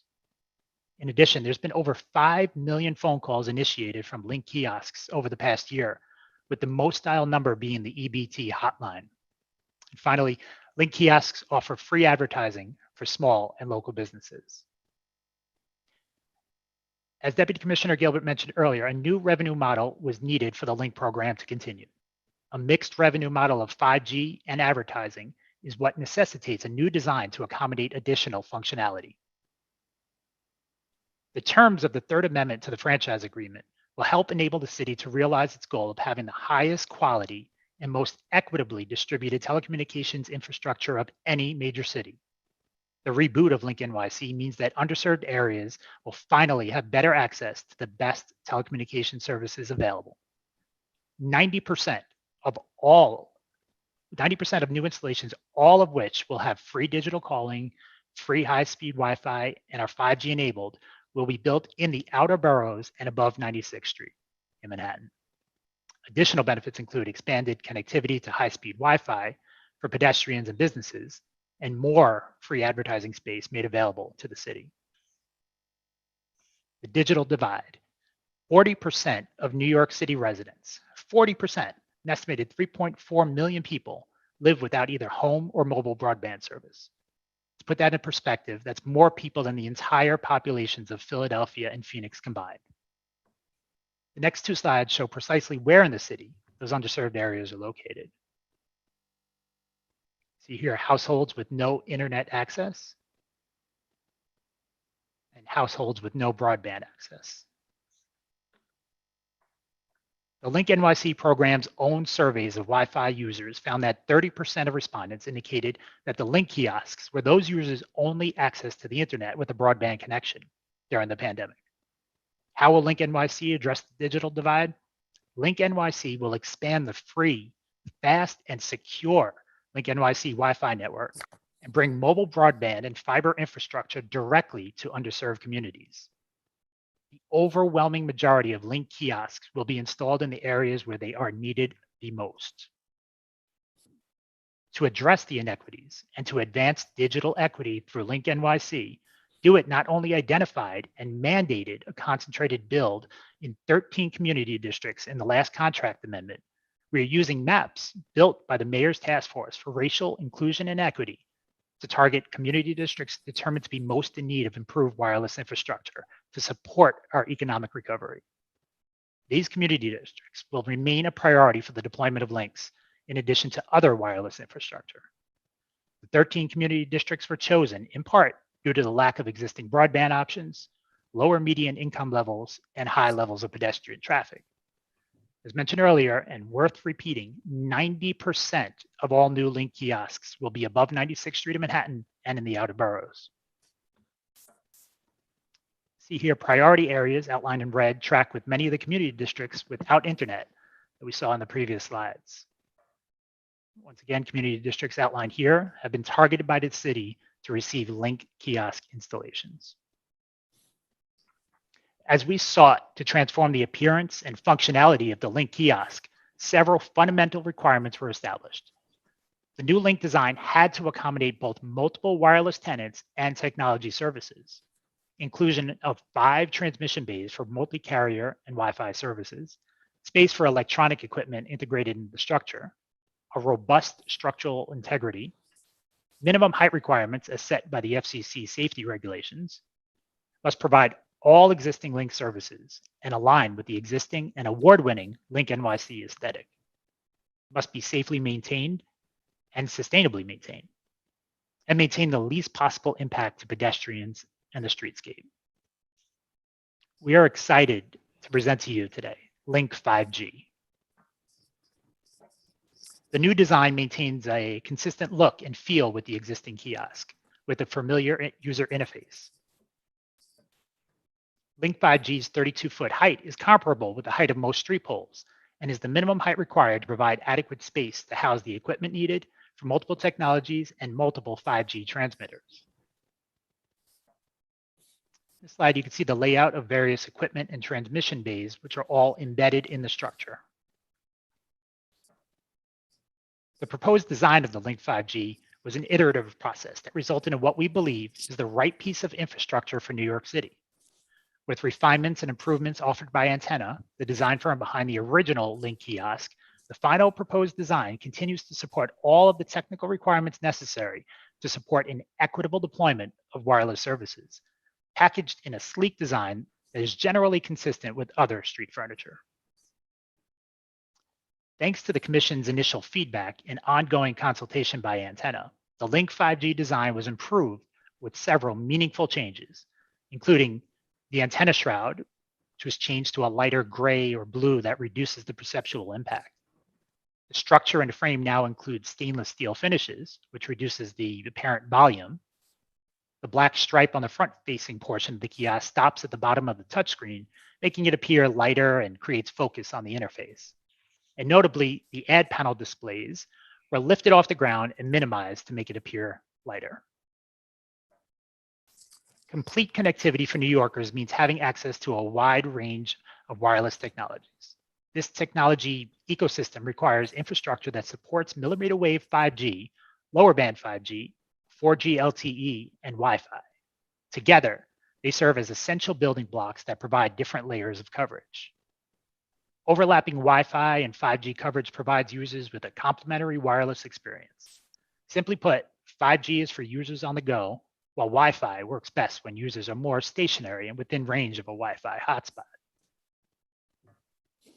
Millimeter wave 5G, while game-changing in terms of its ability to offer astonishing fast speeds and high capacities, does have limited transmitting range and is highly susceptible to physical interference. As a result, a dense distribution of transmitters is necessary. Small cells, commonly found on street furniture such as light poles, are low-powered transmitters that connect mobile devices. Due to its limited range and capacity, a dense deployment of small cells is typically needed.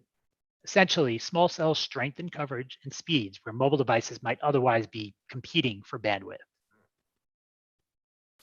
Here are elevations comparing the various Link kiosk designs. You can see on the left, the Link 5G without advertising panels. In the middle, Link 5G with advertising screens, and the currently deployed Link on the right. Here are elevations showing the dimensions of various elements making up the Link 5G kiosk. As you can see, the transmission bays begin at about 19.5 feet up on the pole. Some more elevations of the equipment bay. Door details. Screen assembly. The UI, the user interface. Equipment and transmission bay renderings. Now, the added benefits of Link 5G are just building on the successful model of the existing Link, except now it has 5G siting from multiple tenants, will allow us to expand the Wi-Fi coverage footprint, and importantly, ensure an equitable deployment of wireless services.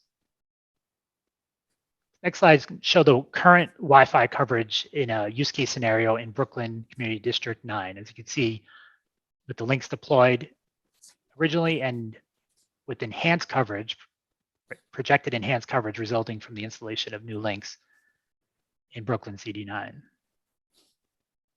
All payphones that were on the street in the city as of 2014 are potential new Link locations. Only one Link 5G may be installed per block and can only be on one side of the street per block. Payphone replacement sites must be spaced at least 50 feet apart from one another, while new sites must be at least 170 feet apart. New sites that were not previously payphones must be proposed to the relevant community board, council member, borough president, and bid for a 60-day comment period. While the role of external stakeholders is only advisory, DoIT is committed to an inclusive process and has been proactively working with borough presidents' offices to get feedback from community boards on all proposed Link locations. We make all proposed locations available on the city's open data portal. And links with ad screens are only permitted in commercial and manufacturing districts. The Landmarks Preservation Commission must review any site in a historic district, and no new franchise structure shall be erected parallel to a landmark site. Importantly and refreshingly, the city is taking a common sense approach to siting. Every new location is carefully reviewed by DoIT leadership. In this drawing, you see that Link 5G with advertising screens must be at least 18 inches away from the curb and maintain at least 8 feet of sidewalk clearance. And the same with a Link without the ad screen. Here's a photo rendering of a Link 5G with advertising screens. Photo rendering of a Link 5G with advertising screens. Oh, sorry, without advertising screens. It's a photo rendering of a Link 5G without advertising screens with a 5G pole top installation nearby, just to the left of the Link. Here again is a photo rendering of a Link 5G in the foreground without advertising screens. And at the intersection, you can see the mobile telecom pole top installation, 5G pole top installation in the background. On the left of your screen is a Link 5G with advertising panels, and to the far right is a 5G pole top installation. Here we have a photo rendering of a Link 5G with advertising screens on a block with light poles that are not eligible to be outfitted with a pole top installation due to the presence of those Flatbush style poles. In fact, Link 5G would be an ideal solution, a block such as this, where distinctive light poles like Flatbush or Bishop's Crook or Type M poles have been installed. Here are comparisons of 4G, various 4G and 5G infrastructure in other cities. As you can see, all other infrastructure is unable to offer the range of wireless solutions that Link 5G can do. Some more U.S. cities, Vegas and San Jose. Some other designs. Should point out that each of these installations serve a single carrier. They're not coordinated in any way.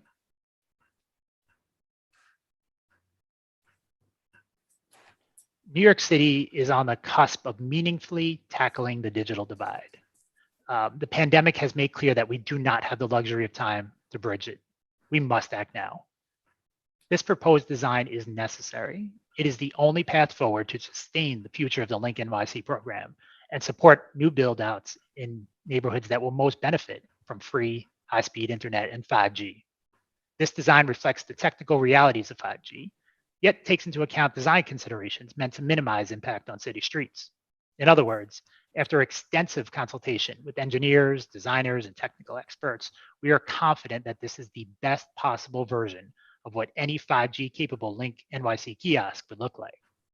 We are closely managing and working with our franchisee to make sure they live up to their contractual obligations to expand the Link NYC footprint in the outer boroughs and above 96th Street in Manhattan. We are committed to an unprecedented level of transparency and public engagement to make sure the build out is done right.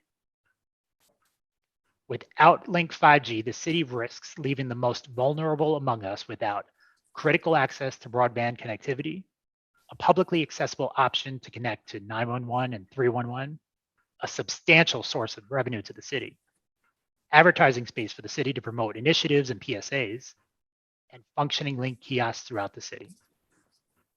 Digital equity is far too important to be allowed to fail. Approval of the Link 5G design proposal is essential to the advancement of equitable access to Wi-Fi and 5G throughout our city. Thank you for giving us this opportunity to present to you today. My colleagues and I would be happy to answer any questions that you may have. Thank you for that comprehensive look and advocacy for the proposal. Commissioners, do you have anyone like to speak up on this?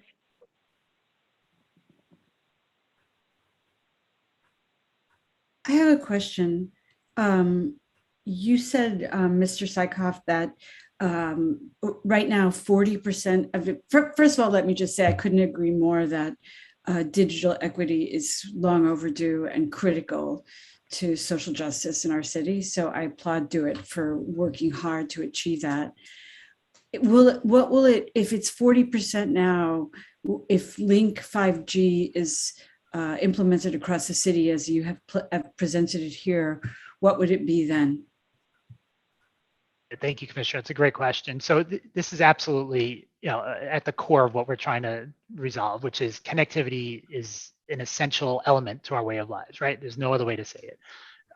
Getting everyone connected, rely on comprehensive strategy, comprehensive set of infrastructure and assets that have to be used. With respect to the numbers, look, I mean, the goal has to be 100% connectivity. Can't be anything short of that.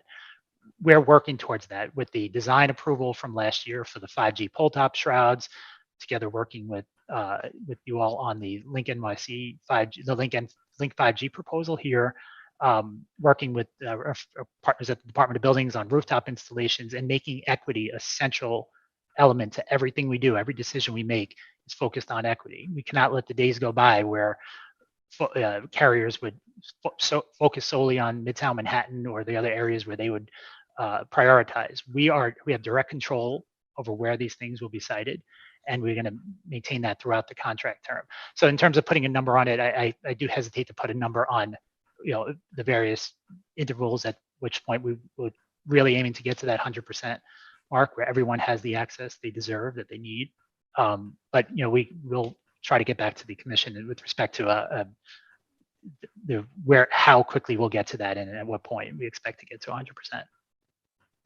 Right, but you don't have a sense now of what it would be because the sites, like ballpark, it'll go from 40% to 20% to 30% to 10, like what are we shooting for here? Good question. So bring in my colleagues, Robin Levine, Assistant Commissioner. If you have any thoughts on how we can get to get to that, obviously our ultimate goal. Right. Thank you very much for that thoughtful question. I really want to echo the sentiment from my colleague, Brett Sykoff, when he noted that 5G complements some of our existing work and some of the other digital equity work that we're pursuing. From expanding the broadband franchise to bring in more residential broadband to getting those multi-tenant shrouds up on poles. So as Brett said, I don't have a specific number with you all today. I know that we talked about siting. So, obviously all of our proposed sites go through, a thorough siting process.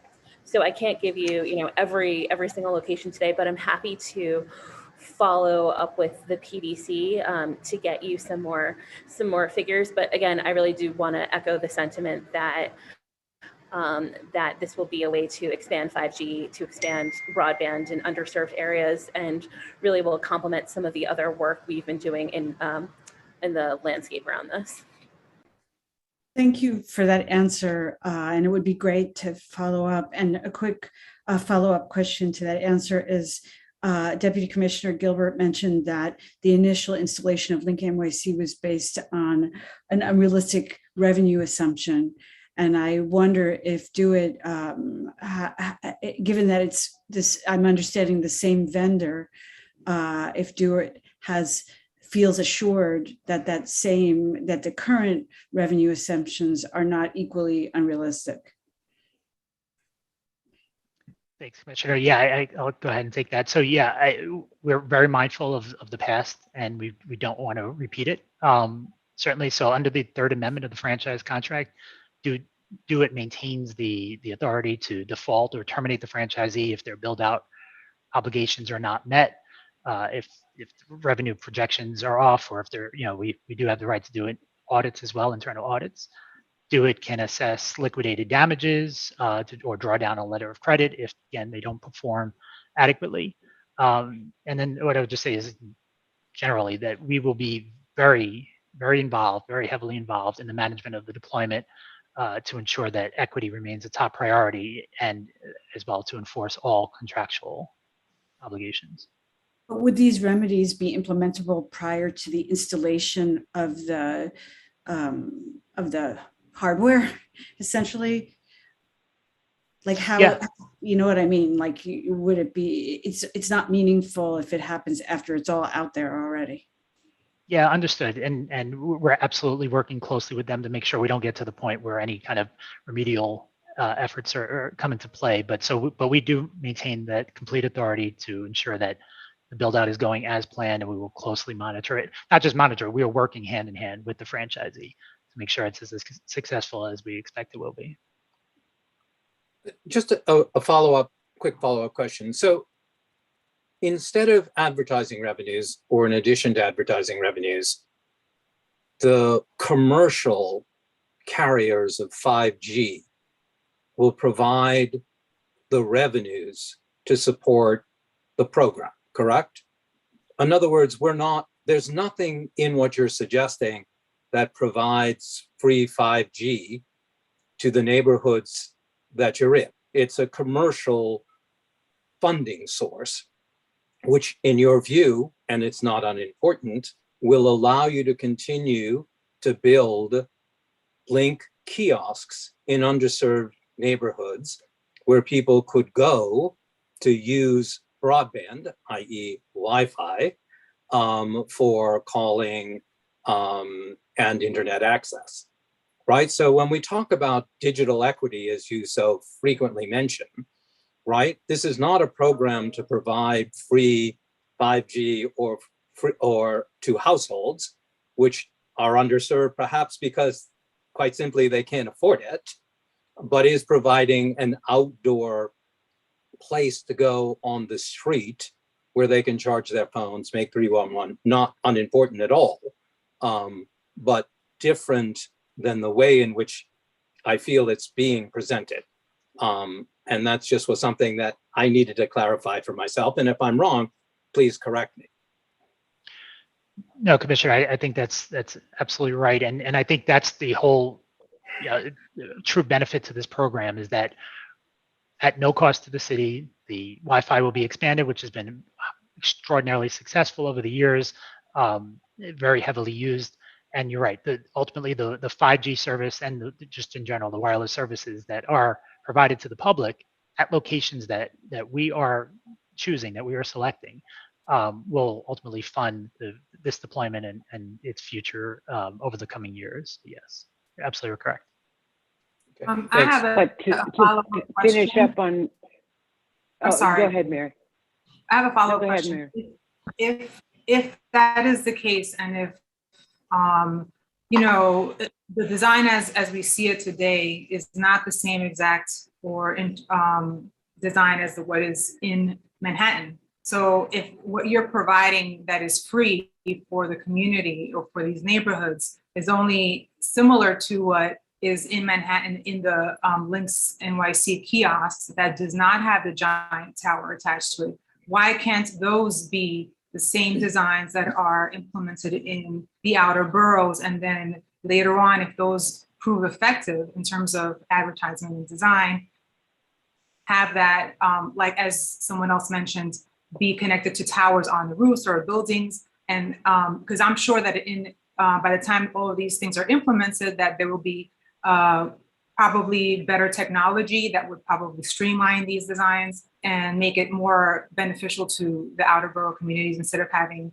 this gigantic kiosk plus the tower, which I don't think has been proven to be beneficial or efficient considering the past design and recommendations to then get it funded because of the advertising. So I'm not really sure why you need to do that in the outer boroughs when it's already been proven that the Lynx NYC kiosks are working in Manhattan. Why can't the outer boroughs have those designs and then wait to have a better technology or a better infrastructure to implement the larger towers? Thank you, Commissioner. So yeah, what I would say to that is the existing Link kiosks that we see in Manhattan primarily are insufficient to provide wireless services. It does a great job of serving public in terms of providing high-speed, secure Wi-Fi, access to 911 and 311, and social services and connections with social services. But what it does not do, it does not move the needle on 5G and delivering cellular services to the public. So what I would say, as we discussed earlier, it's part of this more comprehensive strategy of rooftop installations, pole tops, and what we expect would be the Link 5G to really get to that, to really achieve a attacking of the digital divide.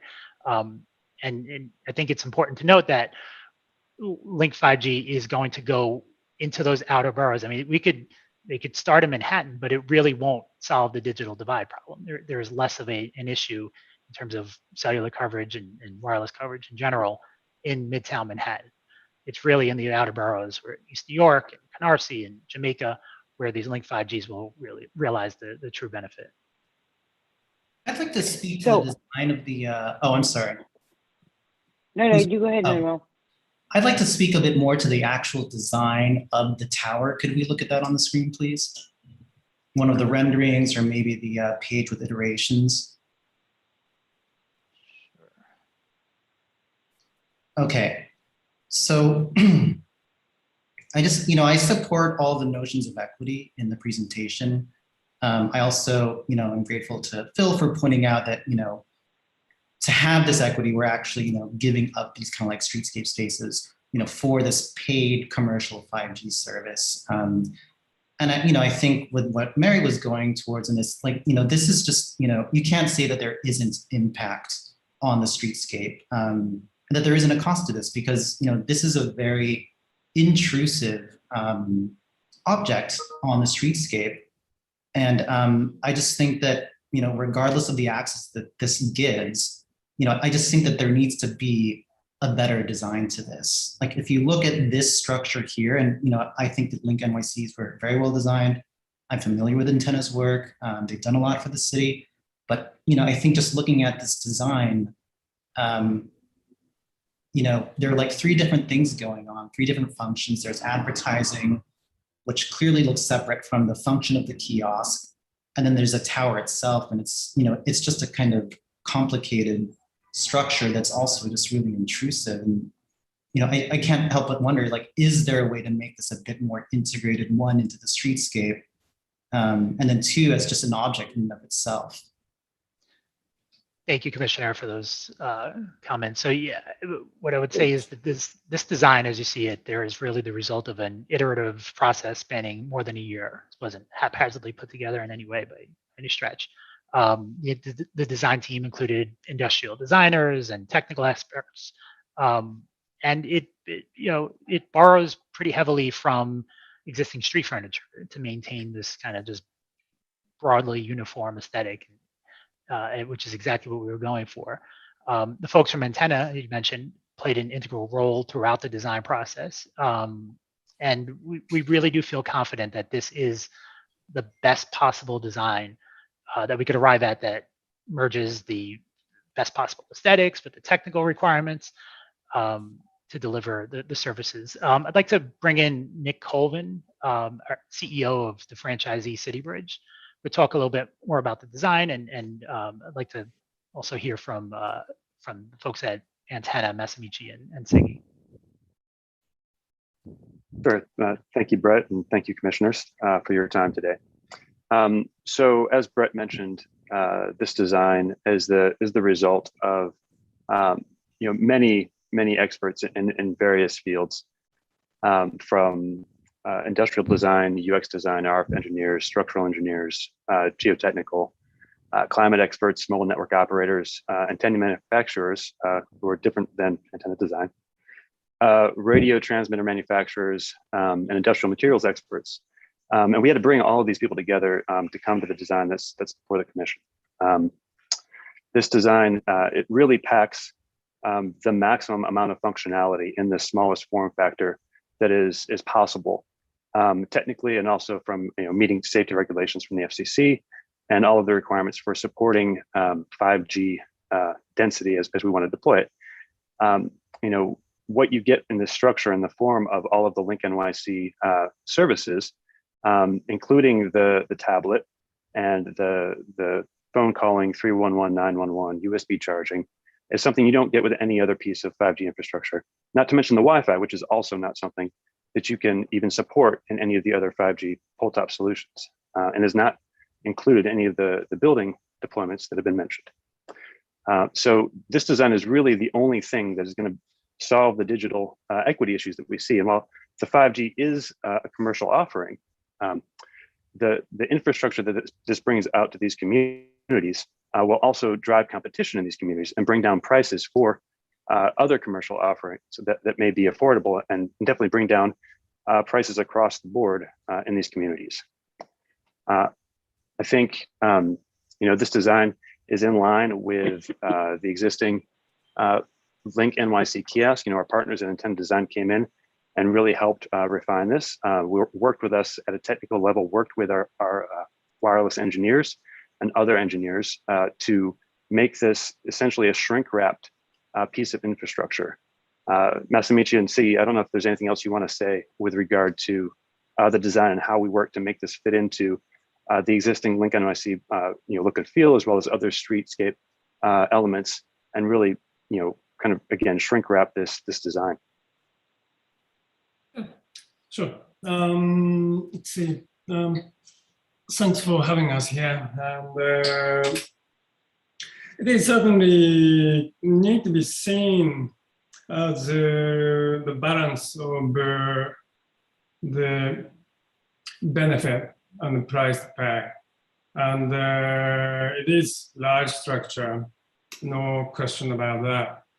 But I think the program, relevance of the program is there.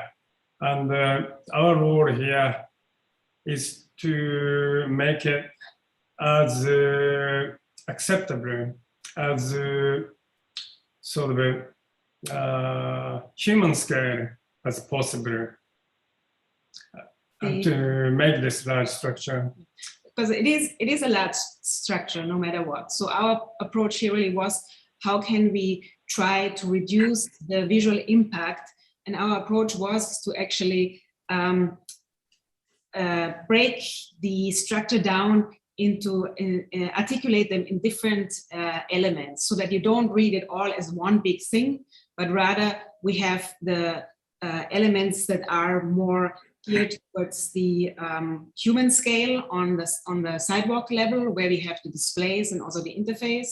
Then we have the pole, which is in terms of material and finish, we opted for a steel with a metallic finish, which reflects a little bit the ambient light and colors, and so has the tendency to blend in a little bit more. And then deal with the shroud, which is this big thing up there, as sort of a separate element.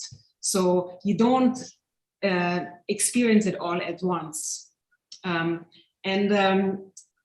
So our approach was really, how can we try to make it feel as small as possible? And we cannot make it, because of the technical requirements, we cannot make it any smaller. So the only change we could make would be make it larger, which is not something that we wanted to do, because we felt then the impact would be even bigger.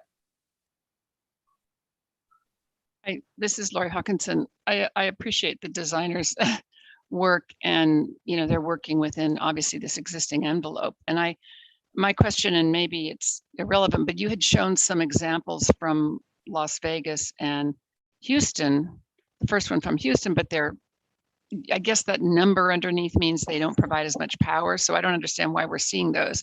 I mean, they look much slimmer, which is of course what we would want, instead of the giant, 32-inch circle, which they're dealing with because that's what their given is. That's their constraint.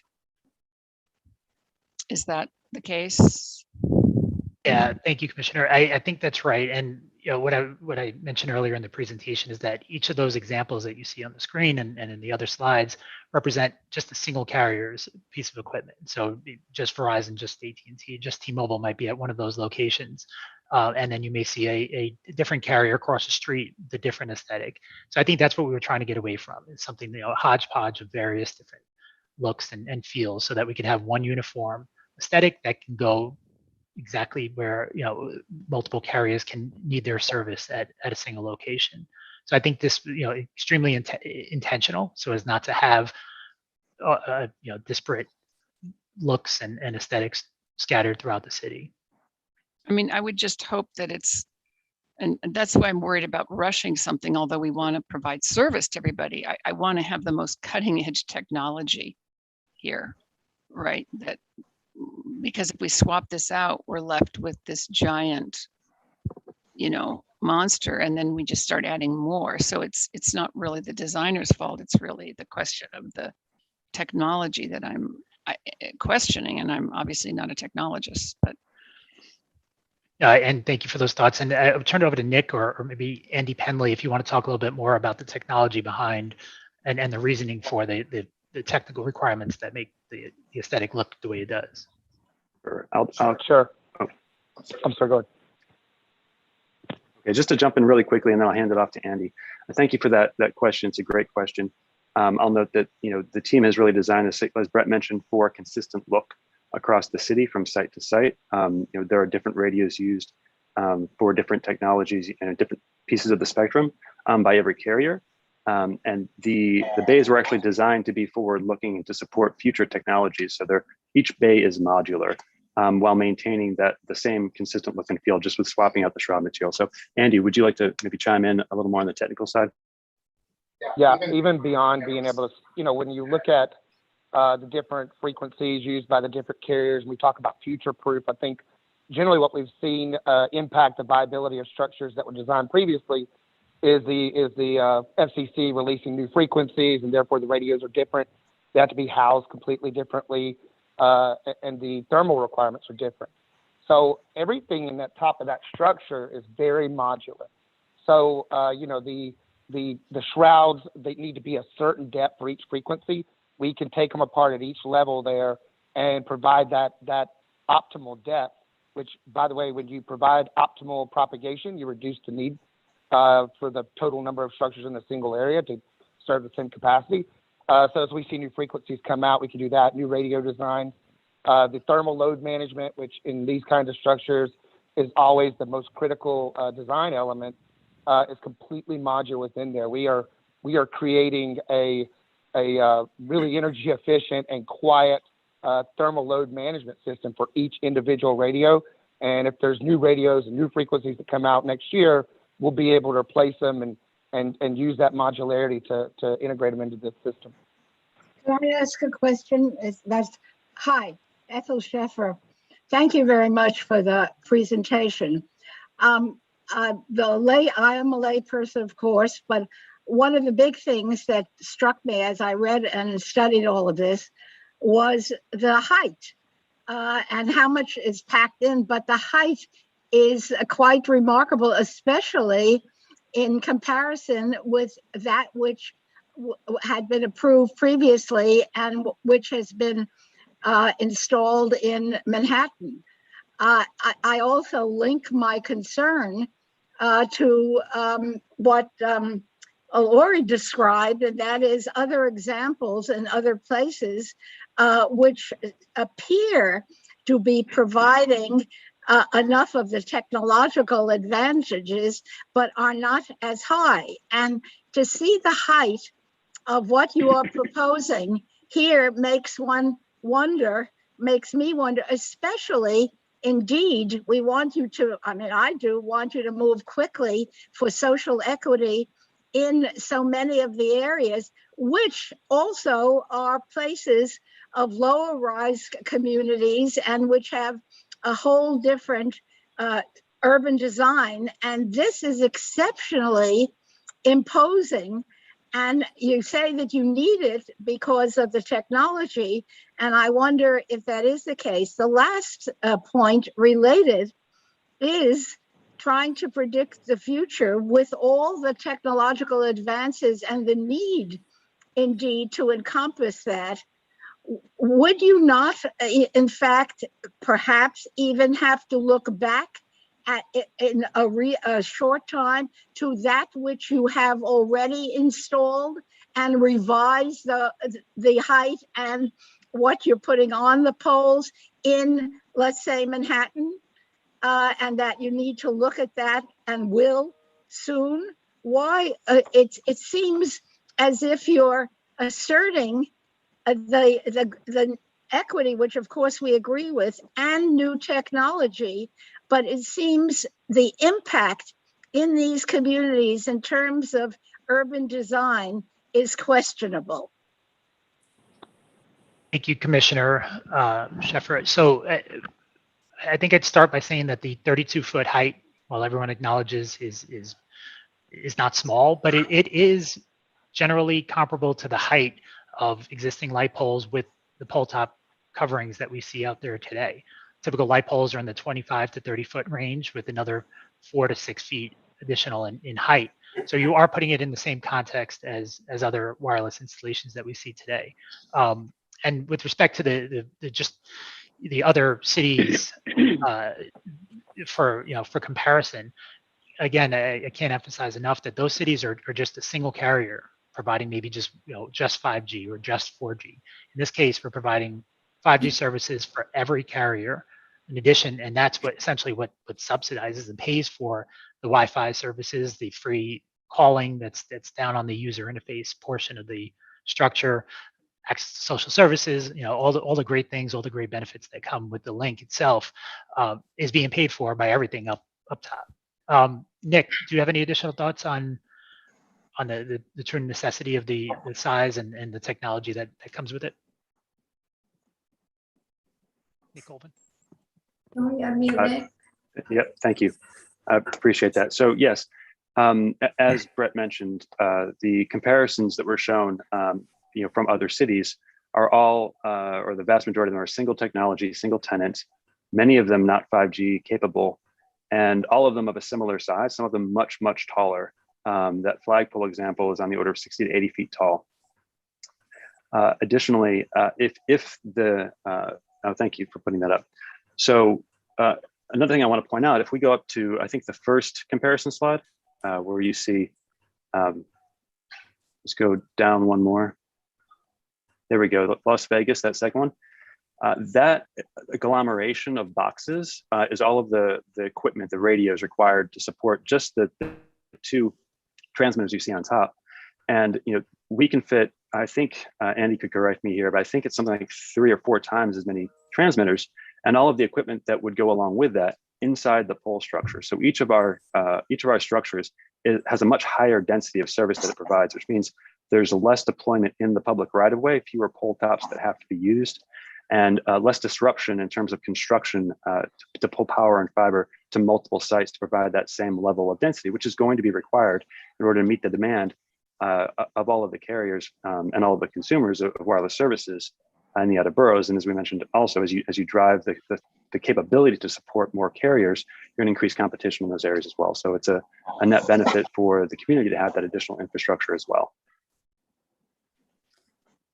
Nick, I appreciate that.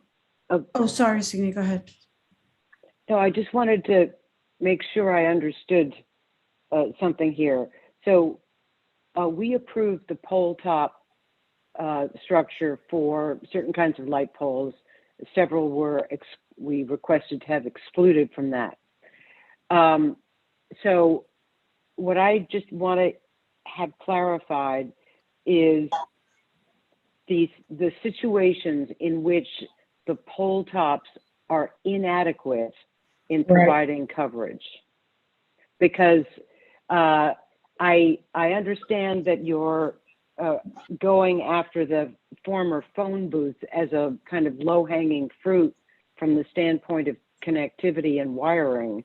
And I understand the financial issues related to antenna, but I want to understand why we need to have as many of these as we are likely to have if we've already approved the pole tops on the majority of light fixtures, and most of these underserved communities do not have the light poles that we are requesting be excluded.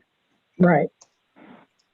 That's a great point, President Nielsen. So what I would say to that is just as not, I think I mentioned this earlier, just as not all rooftops have wireless installations today, not all light poles have pole top installations today.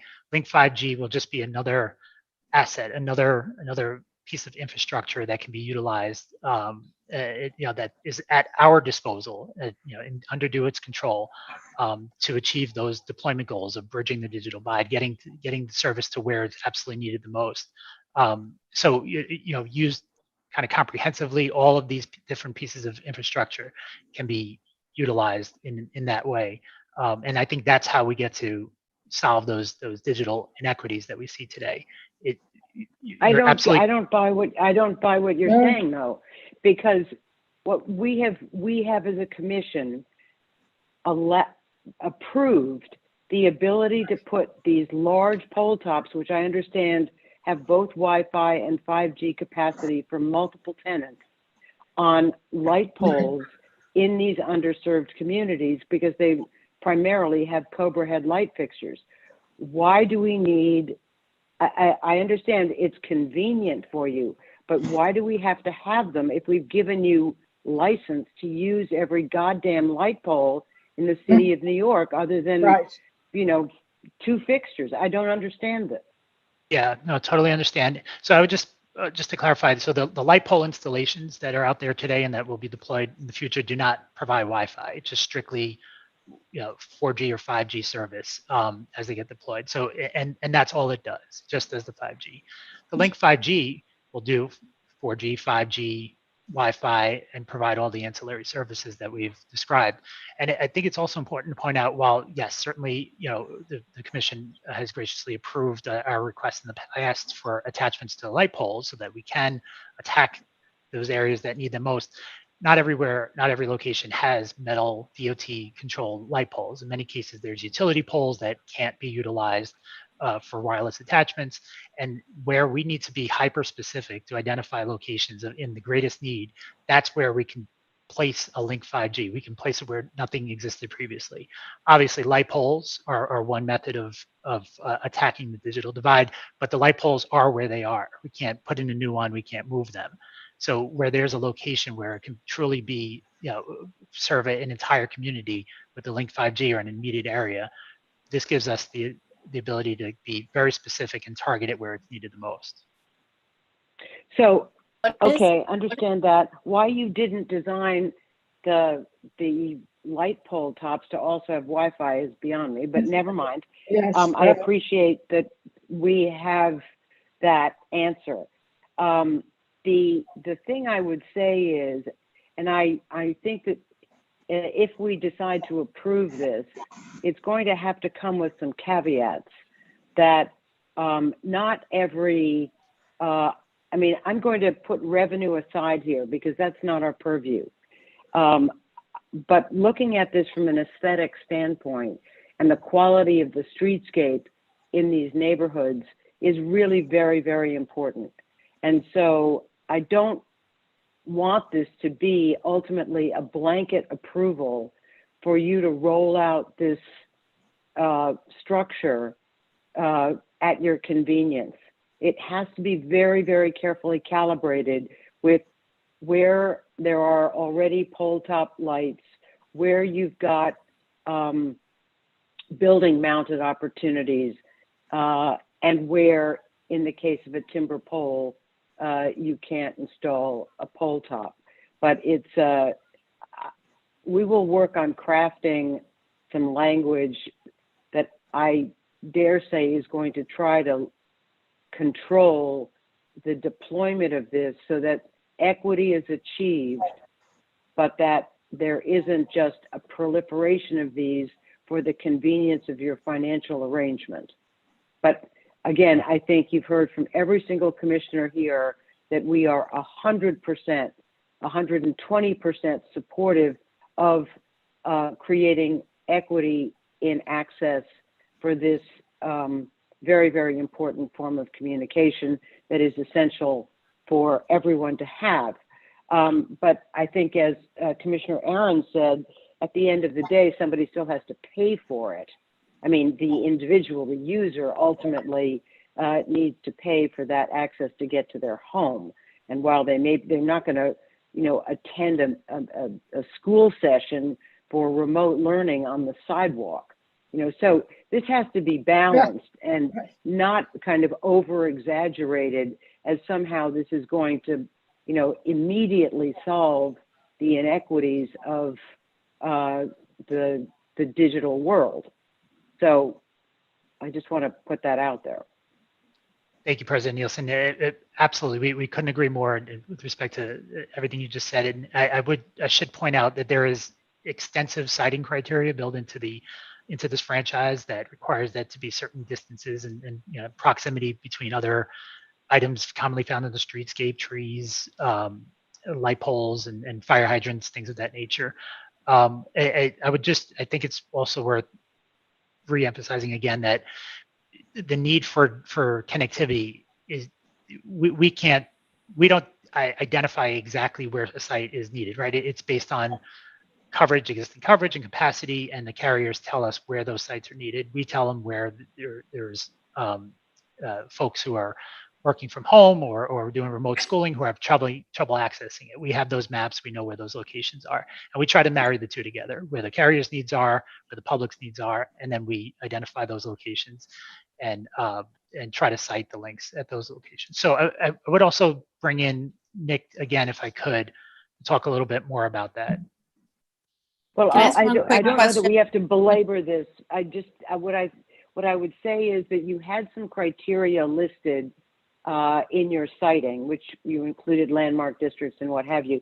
I would just ask that when this comes back for a vote, if you could be a bit more specific in your citing criteria so that you spell out certain relationships and distances and whatever else is important for you to keep in mind, because I am concerned that if you give these franchises the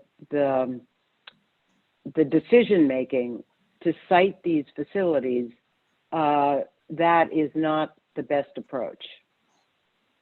And one additional request, if you have any data on the tolerance of cost tolerance in the homes, who I appreciate, Nick, that you were saying that the price would come down for Wi-Fi access, but you know, how much, and would the families that need to then purchase it be able to do so?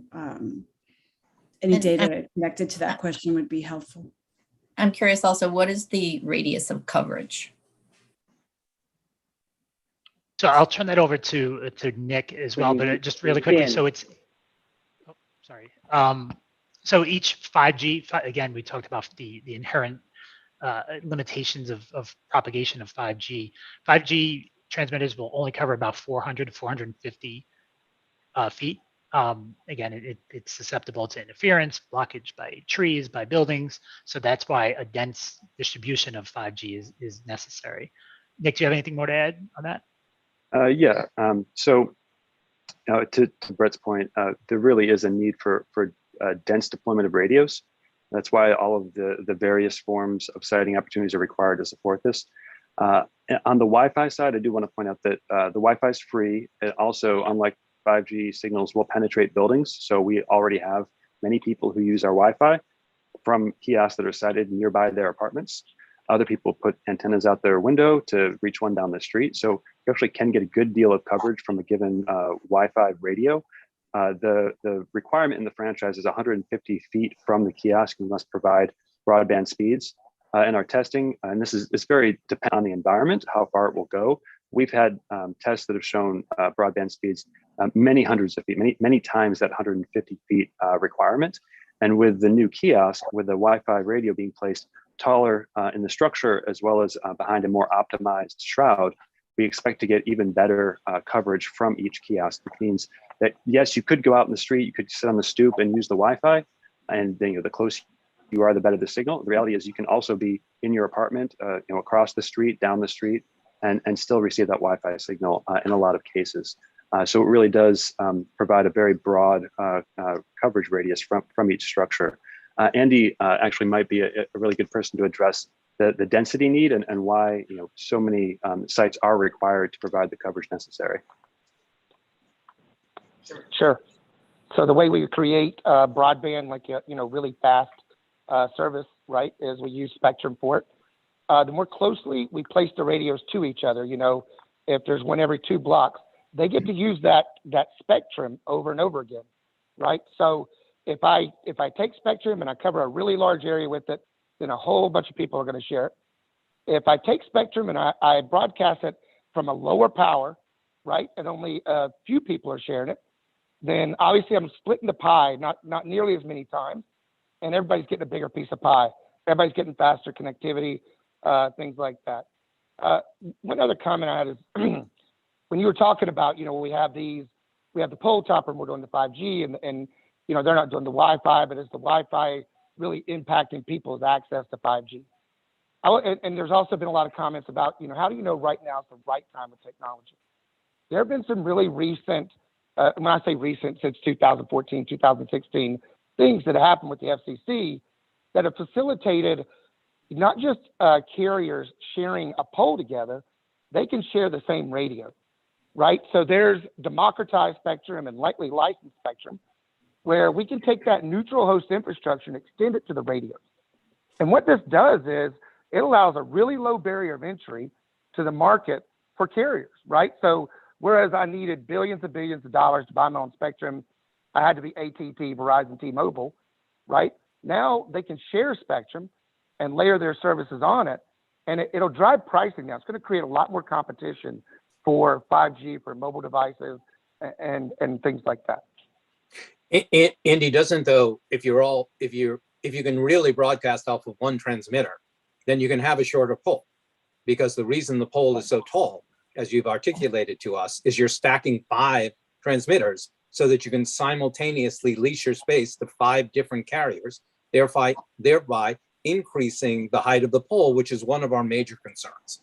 So I don't know whether we should continue to talk about it. There are clearly significant commissioner concerns about the design of the existing structure for location in the outer boroughs in large numbers. And while it's interesting to hear that 90% of them will be in the outer boroughs or above 96th Street, it's not clear how many that 90% refers to have been committed to by the people to actually build in those lower income neighborhoods. If 10 are built, then only 9 have really graced. That may be good, but it doesn't serve equity. So there's a lot of issues I think we all have on the design and the placement of the poles. And we appreciate, I do, all of the hard work and thoughtfulness of the presentation and the concern about the design. But we are, I would say, if I may, we are skeptical that we've reached the final point at this particular point in time. At least I'm skeptical. Yeah, I'd like to say that, I appreciate the needs for the technology and the, constraints, but I still think, we can have a better box. Me too. I think the strategy of like dividing between like the, on the ground experience versus like, the upper floor, shall we say experience or look or design, that's a good strategy. But I just think as a streetscape object, I think we can have a better object. You have a beautiful object in the link itself. Right. I mean, that's tragic. I mean, that is a beautiful piece of street furniture, and you're to be commended for installing them and their utility and their effectiveness and the rest of it. But to use a financial model to drive a blight on poor neighborhoods is just simply a mistake, in my view. Yes. I agree. I think if the effectiveness of the already designed, beautiful design that's in Manhattan has been proven to work, then I'm not sure if revenue for yourself for this project should be the top priority. I think it is our purview that the design is the priority, and that it is efficient and effective in the communities that you're supposed to be supporting and helping. I think we do need to move on because we're a bit behind schedule, but I do believe that all the commissioners have weighed in and shared their concerns, and hopefully you'll be able to address those by the next time you come back to us. And if there are any further questions, I'm sure Carrie and the rest of the staff can assist. So thank you for your time and appreciate what this project means. Thank you, commissioners. We look forward to working with you all. Thanks. Thank you. Thank you. So at this point, Commissioner Tisch has rejoined our meeting. And our last committee item is the construction of Engine Company 268. Again, we will not be hearing public testimony nor voting on this. Applicants, please feel free to begin. Hi, this is Joan. Joan, I'm going to give you a remote control right now. Okay, great. Thank you.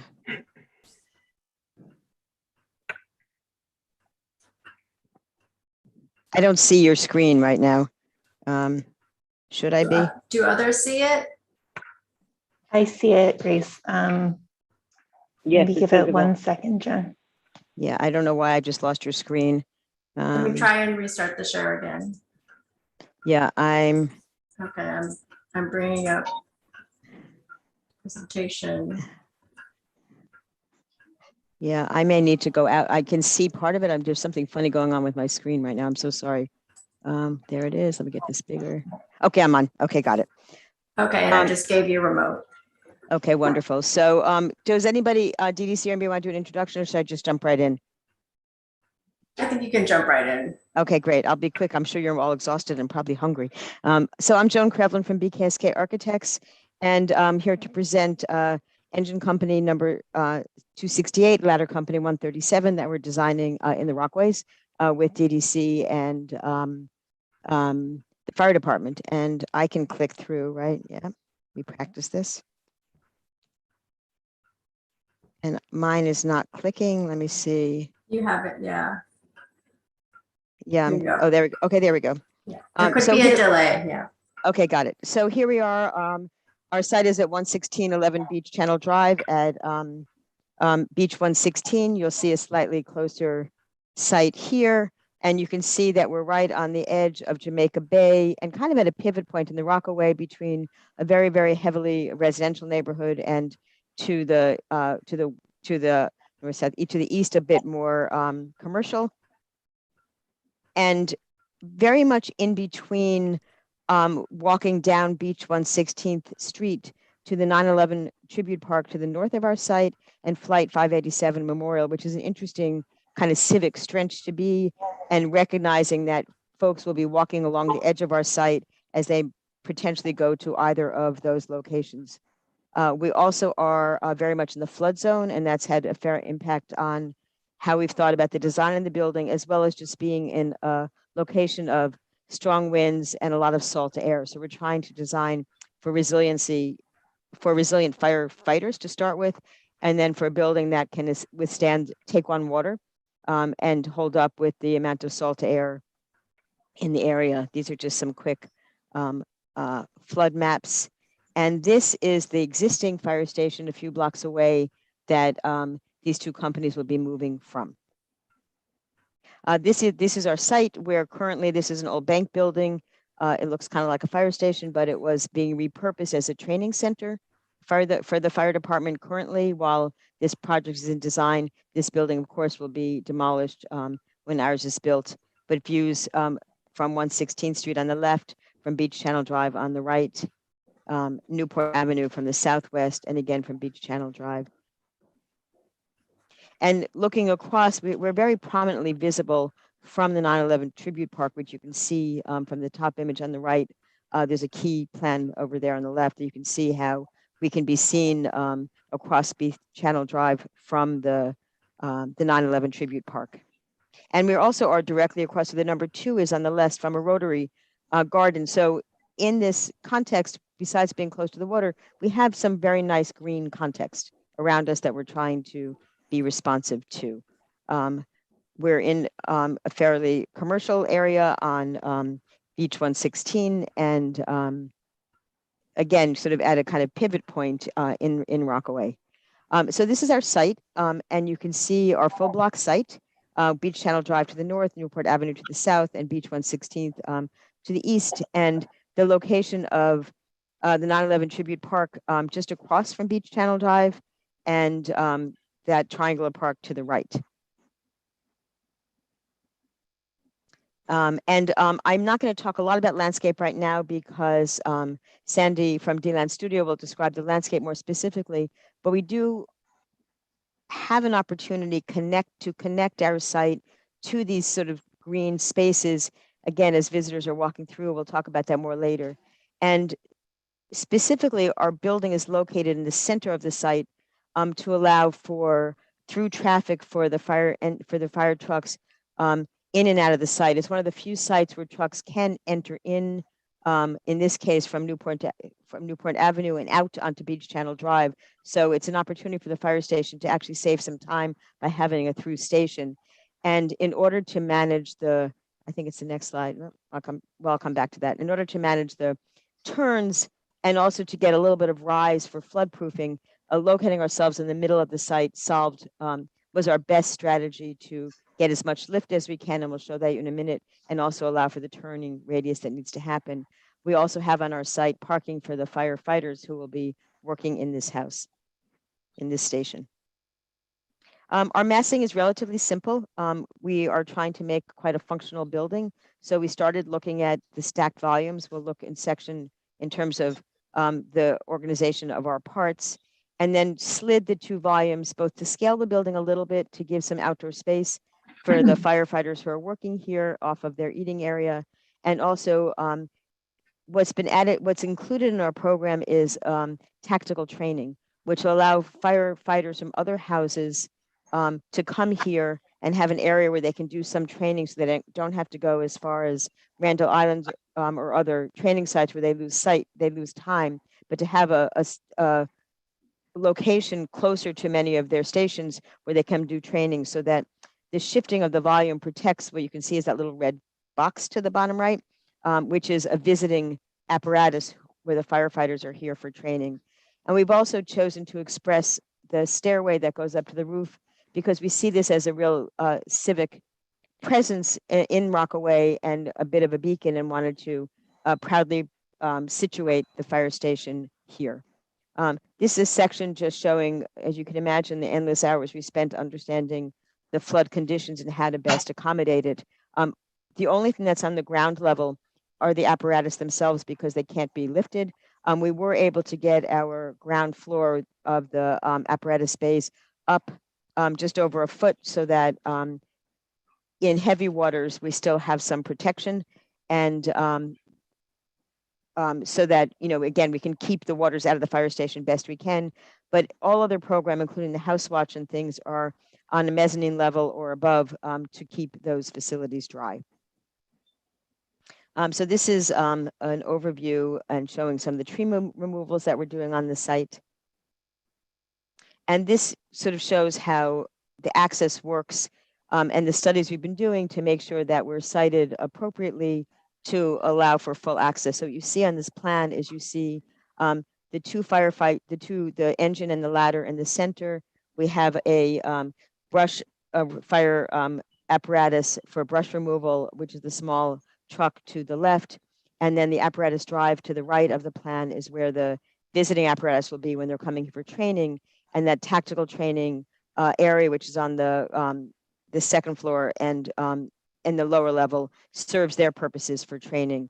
And the studies that we've done to make sure that we have appropriate turnaround clearances so that the apparatus can move as it needs to. So that was our, I'm sorry, I'm not gonna have to remember to flip from concept to preliminary. This is our preliminary submission, the one that you're looking now. So the same plan configuration with the visiting apparatus on the right. We've also added a flat bottom boat storage, which is part of the programmatic requirement, and added a dumpster area at the bottom of the screen. Otherwise, the programmatic organization remains the same. And as I said, D-Land Studio will talk about the landscape area, which has been integral to our planning as we first solved the primary needs of the firefighters here, and then wanted to make sure that we were being good neighbors and welcoming the community as they passed by and walked across the site. So this is our ground floor plan. Again, you've seen it smaller. This is the concept one. I'll jump to the preliminary.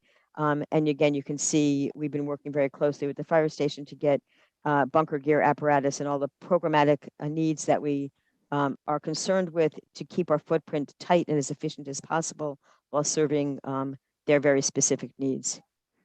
This is our mezzanine where generator and gas meters and other things that can't be on the ground floor for flood purposes are located here. Our house watch is on the mezzanine, as well as the second floor of the tactical training program. Sorry, I'm doing my concept preliminary. I keep forgetting I have two plans in here. I apologize for that. This is our preliminary plan, same program. We've just been trying to make our plans as efficient as possible, so that the generator's been moved off this mezzanine, and tactical training has been worked to be a bit more efficient. On the second floor, we have the quiet room, sitting room, dining, and kitchen area for the firefighters, as well as some company lockers for the officers, and the company office here. And you can see the small roof deck off to the left, which is tied to the dining and kitchen area for the firefighters. And the third, I did it again. My apologies. This is our preliminary plan. Again, the same organization, same pieces. With green roofs. We had at concept, we had a terrace to the south of the company office. We've switched that to just a vegetated roof from a budget perspective. And the other change on this plan is our brick piers, which you'll see in elevation and in our renderings, are attached to the building. Again, we've been working very closely to have an efficient and cost-effective building as we can. So we've been making tweaks that allow us to keep the program as efficient as possible, again, and serve the needs of the firefighters. And this is our third floor where we have our stress reduction room. We had a secondary deck, which we've taken out in lieu of just increased stress reduction area. It's where the firefighters come and do exercise. The locker rooms are up here. We have a women's and a men's locker room, and our mechanical equipment is up here on the 3rd floor. And roof, we're still going back and forth from a budget point of view to either have more likely a green roof, possibly a PV array. We do have some solar hot water heaters that are one of the things that the fire department has asked us to include, and we're very happy to do so. And our mechanical equipment that we've been studying to have it be, again, sited so that it's as least visible as possible. And we've been adding some operable skylights to get some ventilation in spaces where we don't want a lot of window access for privacy reasons, but we want good ventilation and natural light. So we have ventilating skylights in very specific areas to, again, make sure that we have good air circulation and daylight. This is our section, which again just shows the organization vertically of the plan. I'm not going to dwell on it because I think it's hard to read on the screen here, but I'm happy to go back with any questions. And this was our concept massing, and I think much of the feedback we got really had to do with that sort of interstitial zone on the 2nd floor between the mezzanine and the upper floors. And we've worked hard to have that be integrated into the building design. The feedback was very much in line with what we saw needed to be addressed. And as we've worked on it, we've made that 2nd floor a tighter, I call it like the zipper course, where the brick piers frame the windows to give a fairly constant ribbon where we put windows where we need them. The depth of the piers gives a little bit of privacy to the firefighters and also a bit of scale to the building. Again, trying to be a good neighbor in a residential building. And we've simplified our window pattern and simplified our materiality. And you'll see in the renderings that basically we have a brick building, which we know to be quite resilient in assault air. We've been very careful about our use of metals because, again, we want the building to hold up in this location over time with the red firefighter doors and red glazed brick at the lower level to signal the presence of the fire stations in this neighborhood.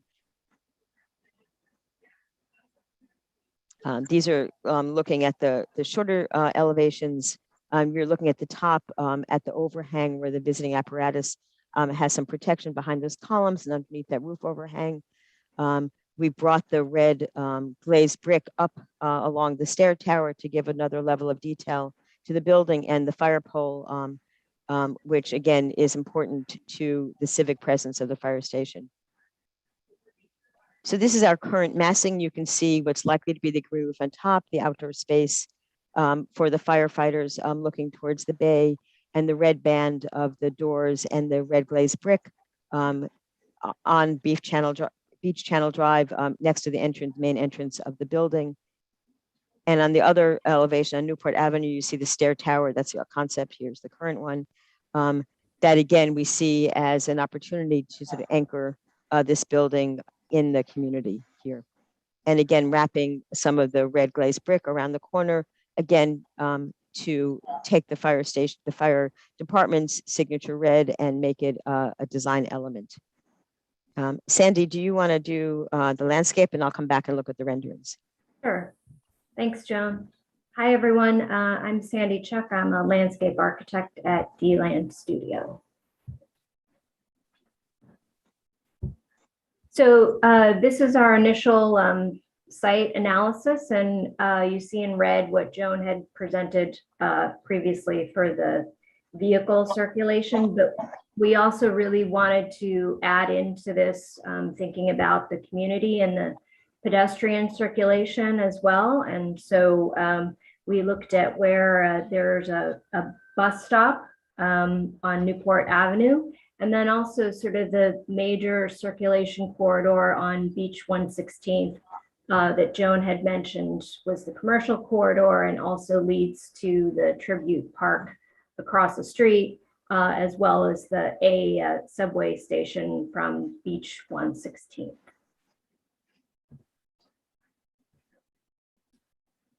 Sandy, I give you control.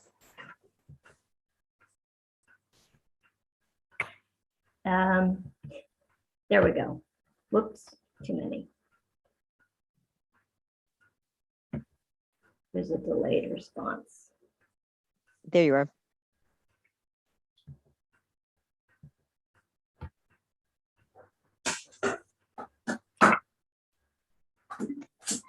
You're going backwards.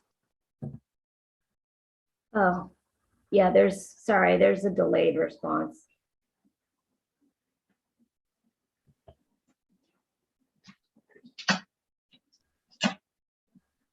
Okay, this is the right one. So in the concept phase, we looked at the context of where this is and really looked at the coastal barrier island ecology. And sort of from this we're thinking about the dunes and sort of the landforms that have this protective quality that's essential in the barrier islands ecology. And also thinking about, Joan had mentioned before in the massing studies, the idea of these shifting volumes. And so sort of taking both of those, we really developed this landform concept of essentially like these dunes, which were kind of shifting and slipping past each other.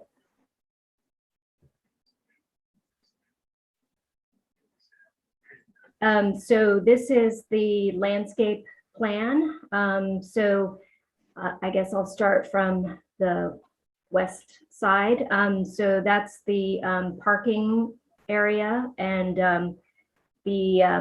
along Beach 117th, if you head west, that's residential area. And so we wanted to have a vegetative fence on that side to sort of have a green landscape facing the neighborhood. And then really on the east side is where the more public face of the building and project is, and also predominantly where most of the pedestrians would be circulating is on the east side. So what we've shown is essentially these series of landforms and paths through which the public can circulate through the site. And I think the way initially we had thought about the paths and this configuration is predominantly how people might want to move through this and across the site.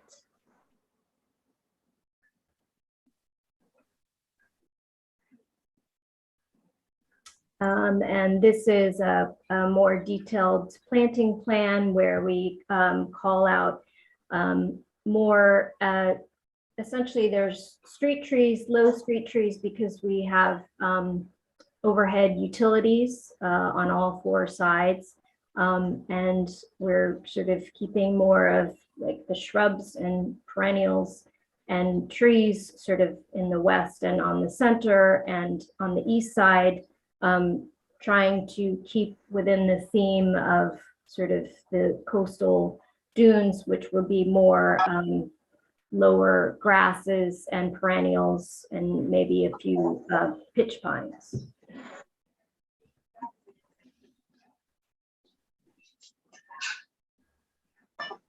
And this is just looking at photos of the plants. These are more what you would see on the streetscape side. So the smaller statured street trees, the fence, the vines that would be growing along the fence, and some of the coastal shrubs.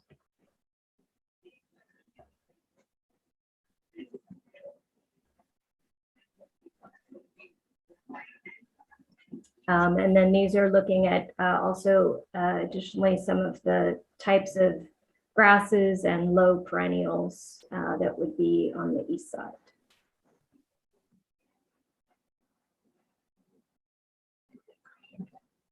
And then Joan mentioned that there would be some green roof areas, and those will be kept to essentially low sedum mix. Do you want to put the control back for me? That would be great. And while you're doing it, so we've completed our percent for art selection, and Andrea Balag, who's present here, we're very happy, has joined our team. And her work, part of what's interesting about her work is that it's really been influenced by the Rockaway. She has spent quite a lot of time there, and her work is influenced both by nature, but also very specifically the beaches and the dunes of the Rockaways. And her work is, she uses color and light to generate illusions of space. It's got big, broad strokes and very luminous color. And we've located her artwork in that green area that Sandy was speaking about. So as we move forward, we will be working with our landscape and our artist team to sort of determine how we best integrate the art into the site. I'm not moving forward for some reason. Let me try one more time. There we go. I can do it for you. I give control, but I can do it. And she's done work in public spaces before. This is in a metro station, a subway station. And I think that the kind of, again, we're not ready to present her work yet, but we think given that we're drawing public through that green space and have the opportunity for them to engage with work of art that can be seen on both sides, will reinforce that as a public and a public amenity. And again, we're working very closely with our landscape team and Andrea to sort of cite that work so that it makes sense in the context of this dune strategy. So it'll be located, as this drawing shows, here and visible to the two passerbyers. And that's how we do that, and how the landscape sort of shifts some to accommodate that, and vice versa is kind of what we're working on now. I think we can go to the next one. We have some exterior lighting, mostly for just sort of, and I don't think I'll dwell on this. I'm certainly happy to. This building, I said, is trying to be very efficient, so we're using lighting that provides clarity for the firefighters. We're aware that we're in a residential neighborhood, so we don't want to. We see the building as a bit of a beacon. It wants to be welcoming and friendly, but it also wants to be sensitive to the fact that it's in a residential neighborhood. So we're looking at the kind of light spread that we use in different locations. This was our concept submission, and this is, go back one. Yeah, there we go. So this is our current rendering. And I think that, as you know, we had a lot of early studies about what tonality the brick should be, whether it should be a lighter brick in contrast to the red of the doors. And where we've landed, in part by the desire of the fire department, but supported fully by us as well, that given the kind of light tonality of many of the buildings in the immediate context, having the building kind of assert itself civically with the more traditional kind of warmer brick, let it stand out more as a civic structure. And we've been working hard to pick brick tones that we think can work well with red. Red is a hard color to work with. And so we've sent you, I think, original samples, and we have some, I think, perhaps I think they're on one of the coming up sheets. But it's a kind of very warm, we can come back to it. I don't want to, but it's a relatively kind of brownish and red combination of bricks that we can pick our kind of mix so that we can play with how much deeper brown, how much deeper red we have in context with the red glazed brick and the red fire doors. It's very hard to render it accurately because it looks very flat, but we have sent you some original brick samples, and I think there's photographs of them coming up. But again, so let's go back to thank you. So there's our, and of that palette of bricks, we can do a mix of how much of the deeper and lighter tones, which we'll do some sampling of to see what the right mix is as we look at it against the red glazed brick. We're also, from a cost perspective, looking to do a combination of full bricks and thin bricks, because particularly because we have a relatively uniform facade, it's really been a very good way to manage costs on the building and still have the architecture that we'd like to have, so that this brick is a good example of our ability to accomplish this. And the bottom right is just looking at what the original fire station was, which was a bit of an inspiration. I know, it'll be a new site here, but there is something nice in our mind about referencing a bit of the tonality that was there before. And then the only other kind of material we have, we're trying to limit metal where we can. So we have, and we're working very closely with our paint companies to understand how to specify a coating that will hold up in this salt air. This is the view from, I think we were on Newport Avenue back there. And we've been also working very closely to minimize the height of our mechanical equipment on the roof, which, as you know, is always a big challenge. And imagine that the bulkhead, and if you go to the next one, because this is our preliminary, I'm sorry, back one, excuse me. We will treat that probably a different material so that it's different than the brick, so you can read the kind of top line of the brick massing and the tower, and we'll set back the mechanical louver, which will be a painted aluminum that hopefully will blend as much as we can with the sky, and we're still trying to keep it as low as we possibly can. We're working on our fencing that we're hoping to have primarily planted as much as we can, so that we're looking at fence systems that receive planting, because we'd like to green the perimeter of the building as much as we can, particularly along 117th Street, where it looks into the residential area and where the car is. So we're working very closely with D-Land Studio for how we will plant along that wall. And I'll speak for Sandy here, but we're looking at integrating some seating in the passageway, because we do want to invite neighbors into this green area, and particularly with the art, we'll be working how we place the seating relative to the art, so it's a spot to get some nice viewing. And we have bike racks for the firefighters in their parking area, not for the public here, but primarily for the firefighters. I think that's our last sheet. And we're happy to answer any questions.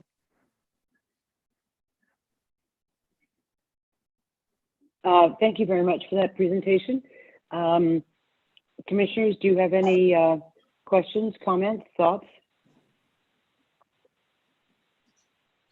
I know that our architect has had to leave early to teach, but I think that Commissioner Hawkinson would appreciate seeing some alternative options for materials other than brick, or potentially a different spectrum of color.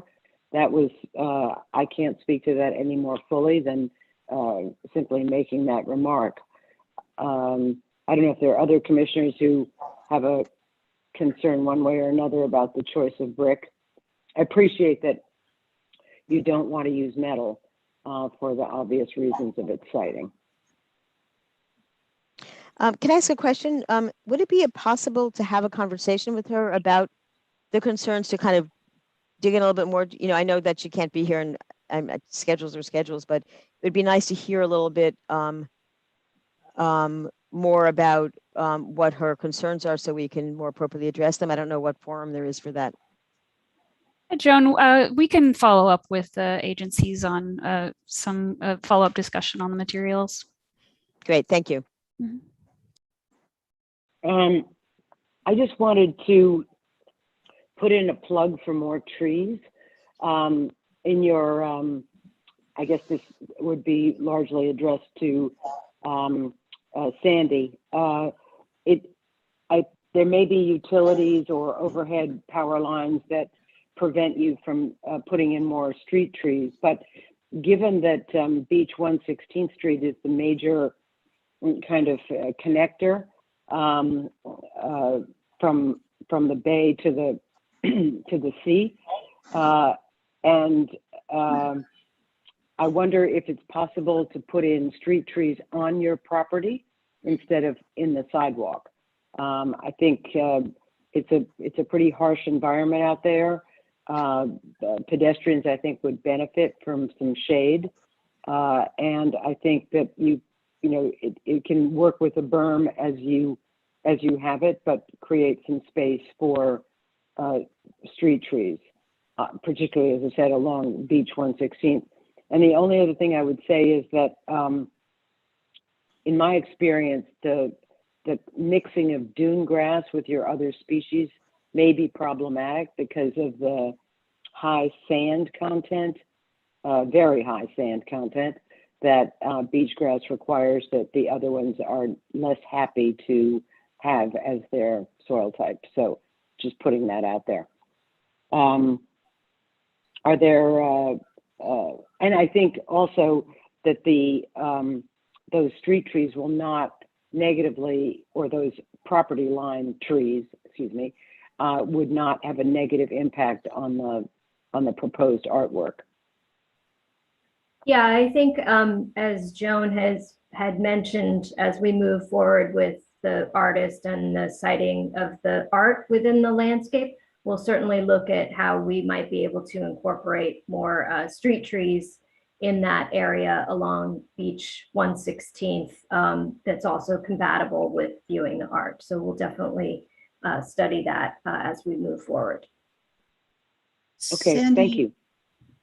Sandy, was there any consideration of using some of that outdoor, turning some of that outdoor space into occupiable space for the firefighters, like with some seating, or I didn't see that on the plan. I think Joan did mention there would be some benches in the east area, but I think that area is predominantly for the public. And I believe that FDNY has their own outdoor spaces, which they'll be able to occupy. Joan, do you want to talk about that? Yeah, I think that's right. I think that it's understood that primarily the firefighters will be using, when they're sort of using outdoor space, they'll be using the space that's off of the dining and the kitchen area, which is where they tend to often eat and cook outside. And that's been programmatically the space that we've been asked to provide for them. There's, it's really understood this is a workspace. They're not hanging out here, so that tying the outdoor space to where they can, again, cook and eat, which is part of what they need to do while they're here, in concert with the fire department, seem to be the most appropriate use of outdoor space for them. That doesn't mean, of course, that if there's seating in that general outdoor area, it's theirs too, but they're generally not hanging around. Okay, thank you. Any other comments or questions from commissioners? If not, we will follow up with you, Joan, regarding the brick. And thank you, Sandy, for looking at additional trees. I just had a small, I think my internet's not working. Oh, sorry, Manuel. Sorry, I think my internet connection is a little unstable, but I just had a small comment about page 75. There was a placeholder for signage. I think Sorry, give me a minute. I'll pull it up. Okay. Which slide was that on? 75. 75. Okay. And I enjoyed the presentation also, and hearing about the different components. But I know this is just probably a placeholder. I like the scale of this. I would just suggest not using small caps for the numbers and just have a kind of even height all the way across. So that's just a minor comment. I know that's in progress still. In progress, and we're looking. The fire department prefers the signage to be on the building, so we'll be looking at that as well. So placeholder. Okay. But I hear your comment about the font. All right, good. Well, thank you both for this great presentation, and look forward to seeing you again soon. Great, thank you. Thank you. So that concludes our committee meeting, and we'll now begin the public meeting with a vote on the consent agenda. Today we have before us items 27900 to 27918. Please note that item 27899, the long-term loan of Thomas Jefferson from the City Council Chamber City Hall to the New York Historical Society, has been moved to the public hearing. Also, please note my recusal on item 27900 and 27902. Are there any other recusals that to note? All right, for the record, show that there are no additional recusals.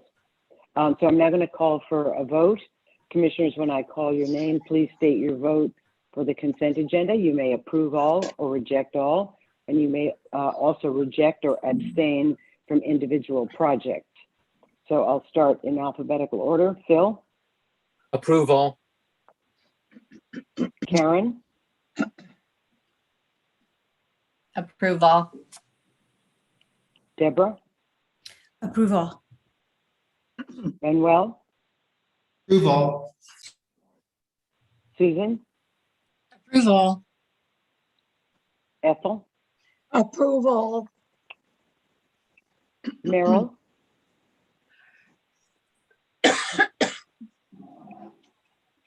Mary?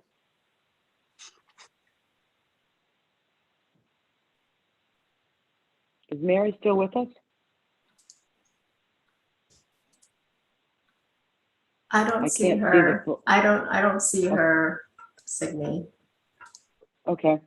And myself approve all. So even without those two votes of Marilyn, we 1, 2, 3, 4, 5, 6, 7. We have a quorum to approve. Thank you very much for that. And now we're moving on to the public hearing with item 27899, the long-term loan of the Thomas Jefferson statue by Pierre Jean David from City Hall to the New York Historical Society. Per standard procedure. Signe, I'm Yes. sorry. I just wanted to let anyone know if you're in the meeting and you want to testify, please do be sure that you have signed up, because that way I will know to call on you. There's a sign-in form for giving testimony on the agenda, and it's also, if you're watching on YouTube, it's in the description below the YouTube video. Great, thank you, Karen. Thank you. Per standard procedures, the applicants will give their presentation, then public testimony will be heard, and then the commission will ask questions, deliberate, and we will vote. So please feel free to present. So we have, I believe Danique Miller is going to introduce the project. Yeah, good afternoon. I know that my colleague, Councilmember Inez Barron, is on. Mm-hmm. Yes, and I would certainly like for her to start us off here. And if it's okay, my testimony will follow hers. Oh, okay. I thought you were introducing. Is anyone introducing this project, or are we just going to go straight into hearing from the New York? No, just straight into the testimony. And the testimony will include some of the history as well. Okay. But I do just want to make sure everyone knows what we're, I know that we have the presentation here, and what we're reviewing is a request to loan the plaster model of Thomas Jefferson that is in the City Council chamber to the New York Historical Society. So Inez Barron, you wanted to start? Can we unmute? Okay, there you are. You can start now. Okay. Sorry, go ahead. Yes, thank you. Thank you so much. Glad to be here and glad that we are finally at the point where we will reach a decision about the removal of the Thomas Jefferson statue from the chambers of City Hall, where legislative matters are debated and where discussion takes place as to what are the best movements, the best legislation that would enrich the lives of the people who are living here in New York City. So this is a topic which was introduced, the movement that started about 20 years ago when my husband, Assemblymember Charles Barron, who was then the council member, thought it was an outrage. And he'll speak for himself. When I'm finished, he'll speak for himself, that we should have in the chambers of the New York City Council a statue of Thomas Jefferson in a position of honor and recognition and tribute.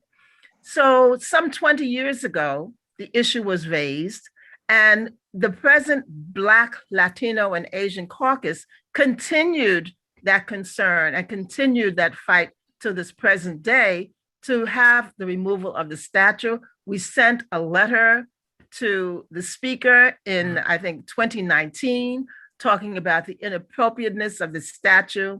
And the letter then was forwarded to the mayor to again address the issue of the inappropriateness of having this statue of a person who felt that Blacks were inferior to whites, in his own words, having a place of significance in the chambers. So we know that during the period of enslavement, Africans were kidnapped from their homeland. They were separated from their families, and they were bound and chained and forced to walk long distances. Then they were subjected to the atrocities of the Ma'afa, the Middle Passage, where oftentimes they were restricted and confined to a space of only 18 inches headroom. They were exploited of their skills. They were held as chattel, meaning they were not considered human. They were worked from can't see in the morning to can't see at night, the expression can't to can't. There was no compensation for the work and the skills and their labor. And in fact, those who had plantations and forced breeding amongst those that they had enslaved, those persons were in fact in a type of, what would be called today a pimp, putting out the sexual demands on persons whom they had enslaved, so that their numbers of enslaved people on their plantations could be expanded and that their profit would be increased. So we know also that although Thomas Jefferson is considered one of the, quote, founding fathers, it was Thomas Jefferson who also described the Native Americans, in his own words, as savages. And it was actually under Thomas Jefferson that the so-called Indian Removal Plan was implemented, a plan that resulted in ethnic cleansing and genocidal displacement under the efforts and the guise and the title of westward expansion. Thomas Jefferson, when asked about freeing those who had been enslaved, said that it would be like abandoning children who wouldn't be able to understand and take care of those rights that he wanted to so proudly give to white men: life, liberty, and happiness. We say that these are not characteristics of someone who should be elevated, that these are not the kinds of precepts that this nation, which was built on in terms of 3/5 clause that says Blacks would be entitled to 3/5 of the number for the representation, and posits that we are in fact subhuman by their standards. So we're not being revisionist. We're not waging a war on history. We're saying that we want to make sure that the total story is told, that there are no half-truths, and that we are not perpetrating lies. And as we get these informational pieces that are brought to us, we want to make sure that we don't engage in throwing them away or not embracing their truthfulness, and that we don't engage in a method or a status of cognitive dissonance. So pass it to Assembly Member. Well, I think the councilwoman said it well, and I'll be as blunt as she was. He was a slave-holding pedophile that should not be honored with a statue. He should be written in the history books, not transferred to the Historical Society. They should not even accept this. He should be in the history books with his complete history written. He raped Sally Hemings, a teenage enslaved African under him who bore his children. Thomas Jefferson and so many others, the first 13 to 15 presidents of the United States of America, were slaveholders. And some have the nerve to say, well, that's what they did at that time. Really? Well, I can think of a lot of things that were done in the history of Europeans in Germany and in some other places, and no one would palm it off and say, well, that's just what they did at that time, a Holocaust or something like that. They would never do that. And every other ethnic group, they have people who raped them, they have people who murdered them, they have people who enslaved them, from the Irish to so many others. So no one would honor people who did those kinds of vile things to them in history with a statue. It's bad enough we have to walk through this city and look at street names like Jefferson and Washington, who sold us for molasses, and look at street names in my beloved East New York, like Skank Avenue, one of the biggest slaveholders in Brooklyn, and Van Sicklin, a slaveholder. These are insults to our people. These are not statues that should be erected. They should be in history, I agree with that, and tell the whole story. We started this battle 20 years ago. And the only reason why they're coming up with it now is because people are looking at deeper systemic problems in this system and calling for radical systemic change. So now they'll give us a statue removal, and should. And now the governor will give us Juneteenth as a holiday. Half of us didn't even ask him for it. We asked for reparations, which is another argument that this city and state should take on. We passed a bill in the assembly.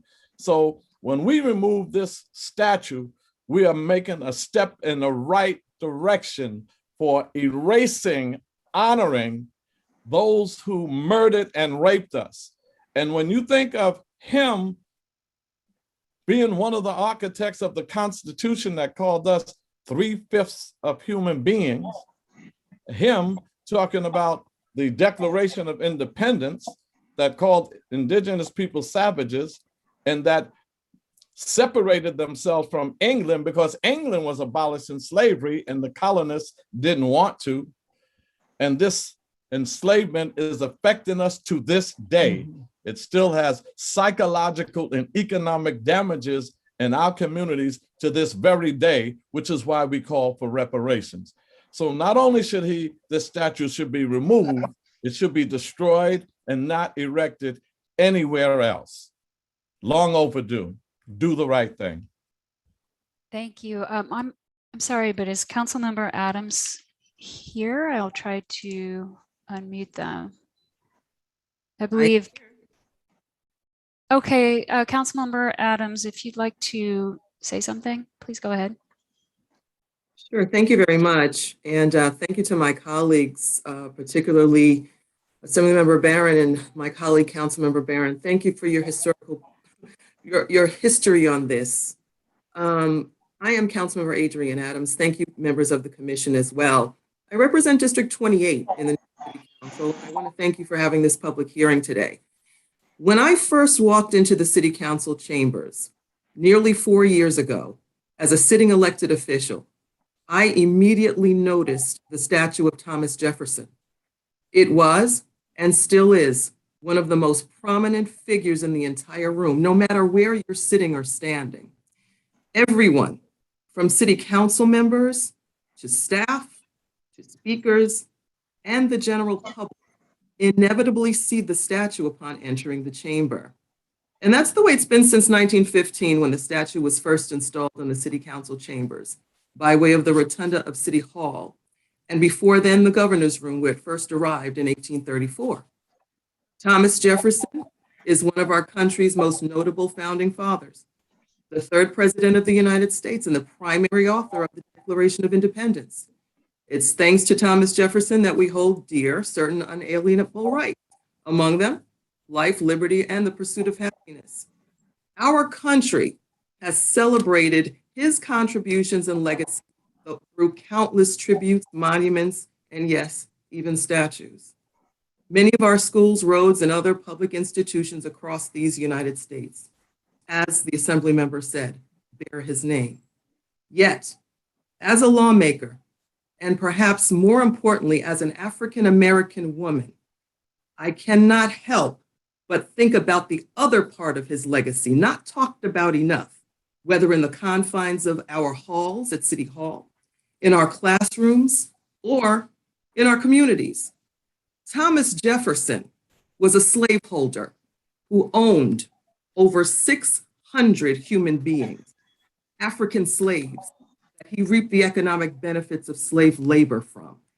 He maintained the notion that Black people were inferior to white people, and even compared, as the Assembly member said, he even compared the very idea of freeing slaves from their captivity to abandoning children.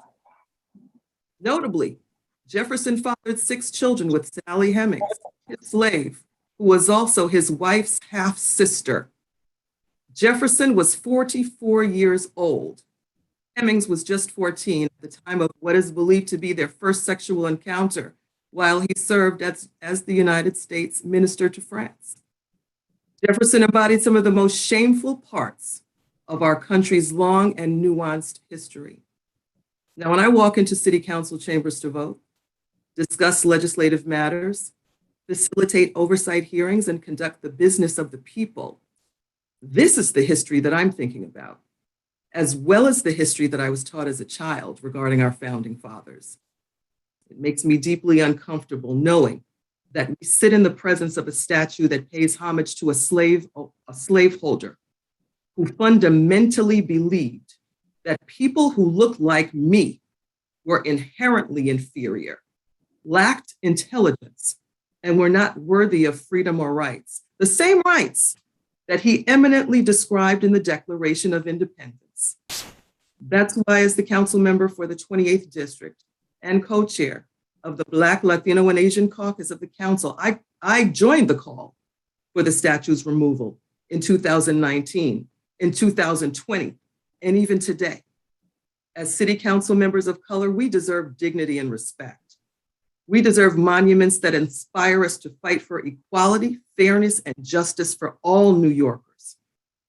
Though the statue of Thomas Jefferson has been located inside the chambers for close to 2 centuries, I believe it's time for us as a city to turn the page and move forward.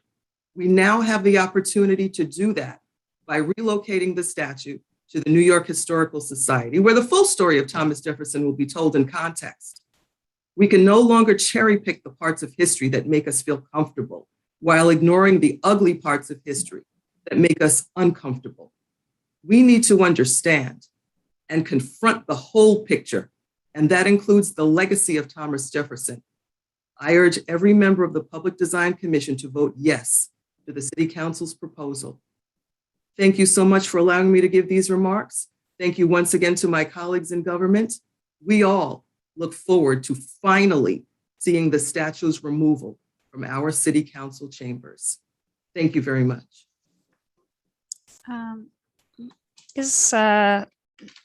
Margie, are you available? Can you just, there she is. I'd like to just walk through the proposal and hear from the New York Historical Society. Margie, I can advance the slides for you, so just say next. Okay, thank you. Thank you, Carrie, and thank you very much, Council Members Barron and Adams. I'm going to start by just reviewing some of the basic details of the statue and then go into why the New York Historical Society is a suitable place to care for and interpret the statue. Grace, do you want to advance? I think we all know it's currently located in City Hall. Next slide. In the City Council chamber. Next slide. And you'll see it at the very left of the room. It stands on a very tall pedestal, and at more than 7 feet tall, it does tower over the City Council chamber. Next slide. Basic details. Next slide. The statue was given to the city by Uriah Phillips Levy, the first Jewish Commodore of the US Navy and prominent citizen of New York. Next slide.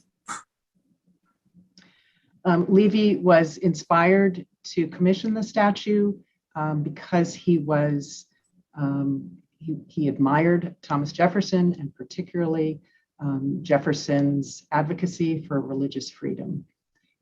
He took it upon himself to commission Pierre-Jean David d'Angers, prominent sculptor in France, to create the statue. And the original bronze was erected in Washington in front of the White House in the 1830s. Next slide. That bronze statue sat on the White House lawn, on the North Lawn, from the 1830s through the 1870s. And then it moved to the Capitol Rotunda, where it still stands today. Next slide. The plaster model, which is the statue in the City Council chamber, is the one that Levy donated to the citizens of New York in 1833. And we've already heard that it has been in 3 separate locations in City Hall, originally the Governor's Room, then the Rotunda, and finally the City Council chamber in 1915. Next.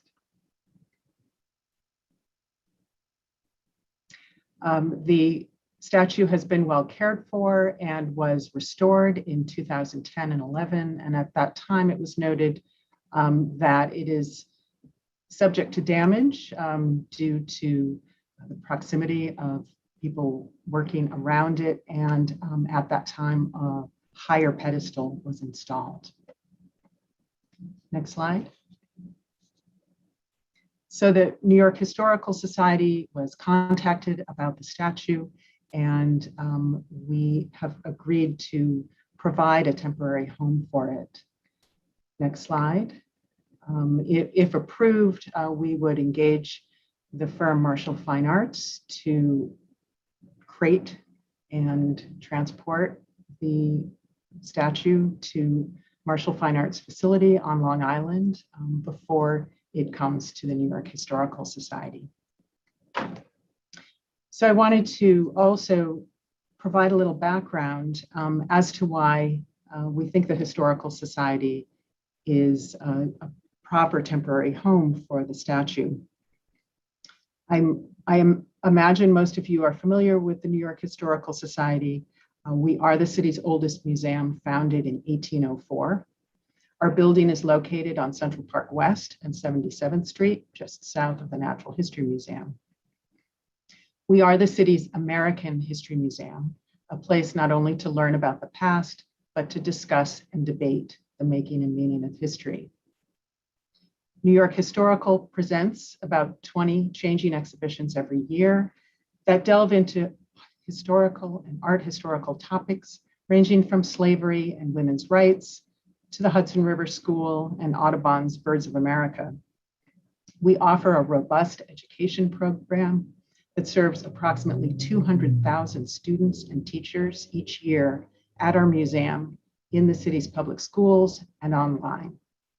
In addition, we present lecture series and panel discussions by distinguished historians and public figures that explore the past, current events, and pressing issues of our times. New York Historical has the professional expertise to provide the physical care that this fragile historic artifact requires. Our museum staff includes conservators and registrars who will monitor its condition, oversee its transport and installation, and make sure that it is stored and displayed under proper climate and security conditions. Equally important is the scholarly expertise we can bring to the statue. Our board of trustees includes American history scholars who have delved into Jefferson's life and legacy, most notably Harvard professor and Jefferson scholar Annette Gordon-Reed. If the loan is approved, we would plan a display of the Jefferson statue in a prominent location on our first floor with interpretation that provides historical context and explores Jefferson's complicated legacy, his contributions as a founding father and draftsman of the Declaration of Independence, and the contradictions between his vision of human equality and his ownership of enslaved people. We would also highlight the story of the statue's donor, Uriah Levy, and his admiration of Jefferson's advocacy for religious freedoms. What New York Historical can offer that City Hall cannot is public access to the sculpture and the opportunity to share its history with thousands of New Yorkers, including the many students who come through our doors. we would use the statute to invite discussion around a very difficult topic in American history. And Louise, Mara, and I would be happy to answer any questions. Hi, I think I saw, sorry, I saw a hand raised by, I thought it was Councilmember Miller. Are you, did you want to say something? Okay, sorry, I thought you were done. Yes, I did. I was actually not conceding my testimony. Okay. I was just merely stating that my colleagues should open, considering that they had been working on this issue for a long period of time.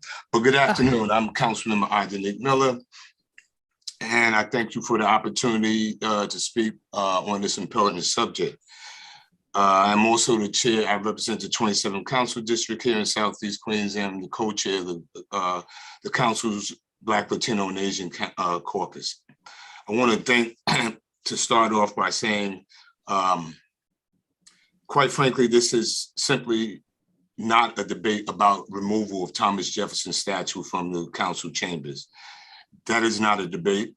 We are not debating the merits of a historic figure with some human flaws. We are in fact talking about an individual who owes his livelihood to the sale and exploitations of human beings. Jefferson directly profited and wrote in support of monetization of slaves. For him, they were valuable capital assets. He used slaves as collateral for a major loan he took out in 1796 from a Dutch bank housing so that he could rebuild Monticello, his primary plantation. In a 1792 letter to George Washington, Jefferson noted, in Accounting Discovery, he was making a 4% profit each year on the birth of a Black child. In another communication, he noted that slaves presented an investment strategy for their future. He wrote to an acquaintance who had suffered financial losses that he would have been better off investing in Negroes. He advised the acquaintances that if his family had any cash left, that they should invest in slaves because they bring a silent profit of 5 to 10% in this country by increase in their value. Jefferson noted that it was not even the labor of the slaves that was most valuable to him, but their increase in numbers. He once wrote, "A child raised every 2 years is of more profit than the crop of the best laboring of men." He even wrote to one of his plantation managers with respect, "Therefore, to our women and children, I must pray you upon the overseers that it is not their labor, but their increase, which is the first consideration to me." He himself fathered 6 children with Sally Hemings, a relationship that began when she was underage, and that she could not inherently have given her full consent to as an enslaved woman. They were not in love, as some might try to have you believe. Jefferson believed that white Americans and enslaved Blacks constituted 2 separate nations who could not live peacefully together in the same country. He believed that to be racially inferior, Blacks to be racially inferior and incapable. And quite frankly, they act as children. He argued that if emancipation were to occur, that Blacks must be deported back to Africa or somewhere in the West Indies. Clearly, this man, who considered himself an authority on keeping of slaves, it is wrong to conflate his owning slaves simply as a consequence of the time that he lived in. His writings and his treatment of slaves in Monticello depict his fundamental belief that Blacks were inferior to whites and that they deserved to be treated in such a way.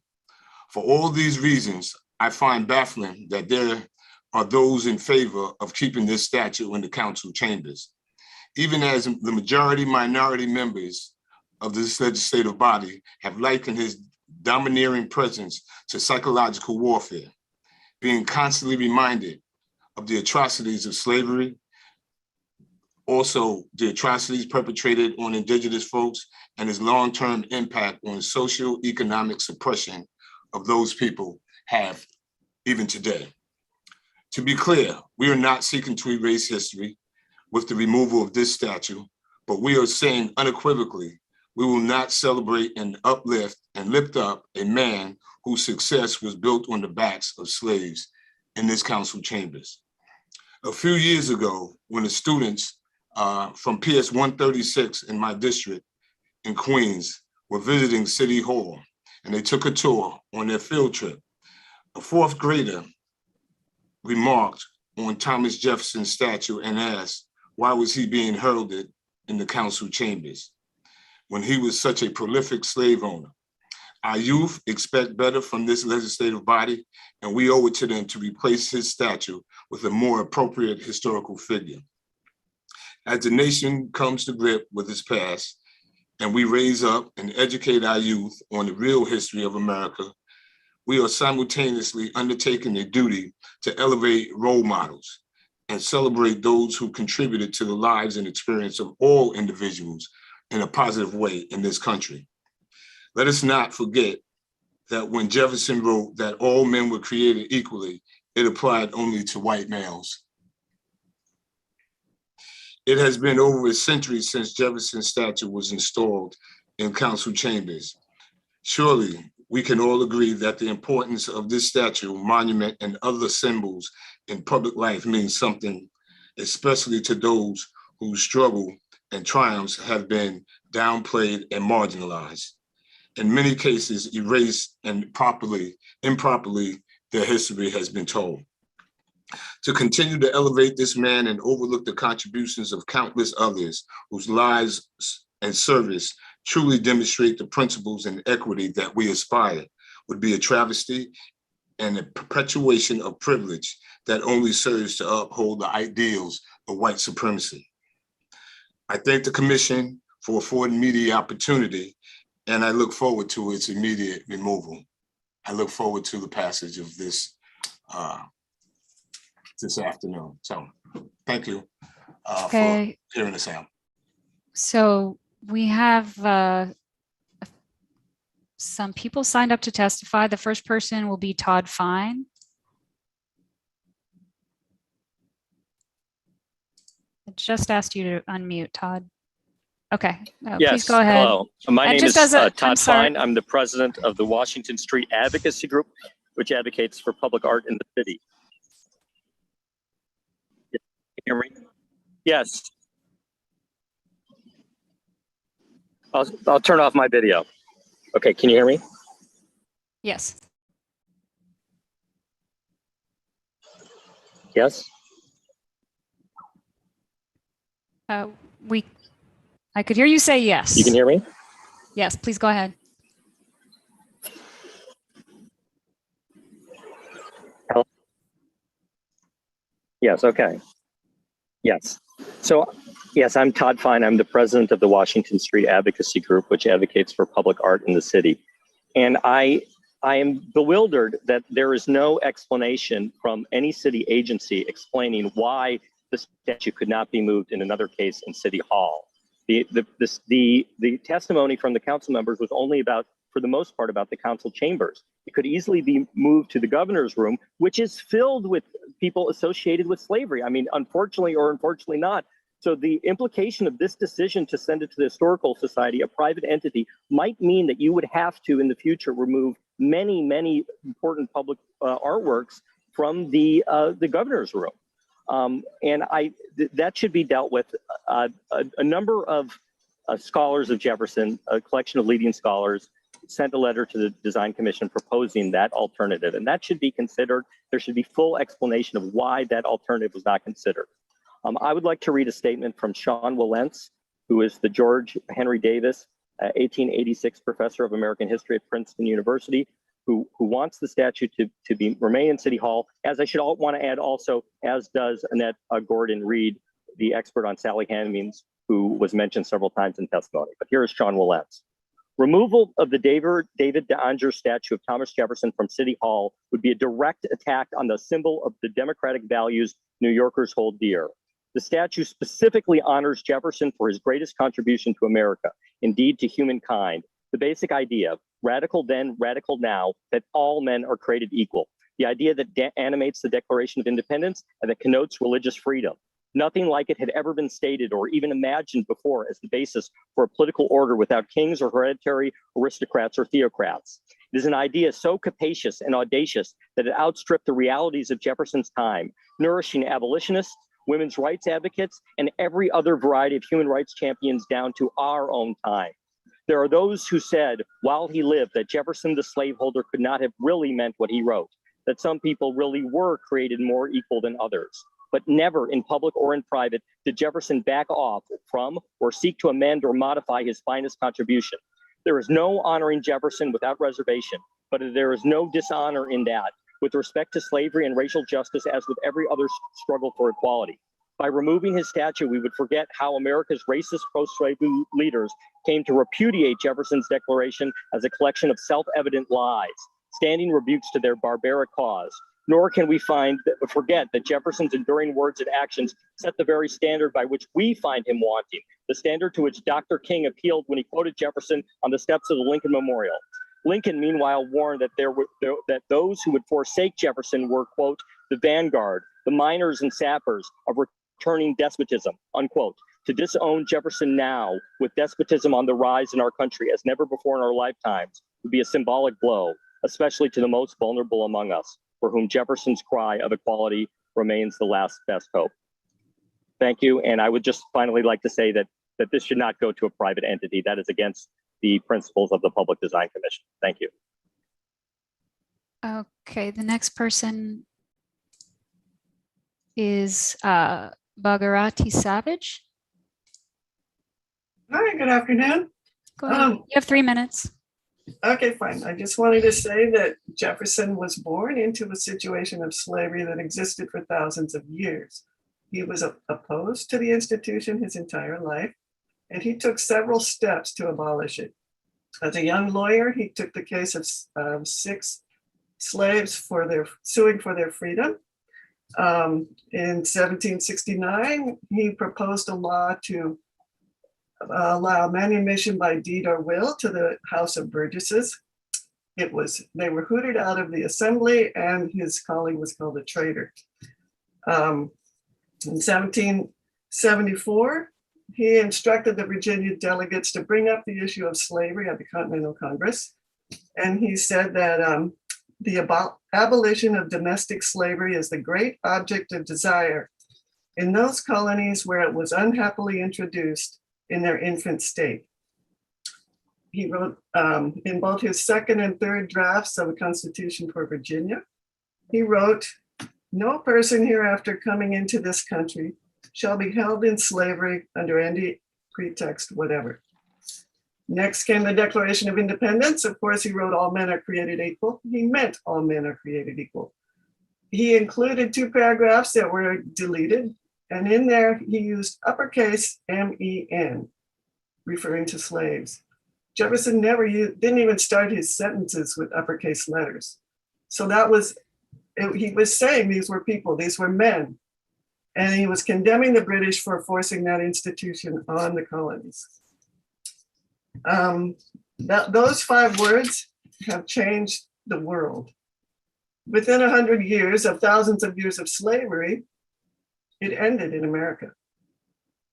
Abraham Lincoln recognized this. He said, "I am sustained by Jefferson."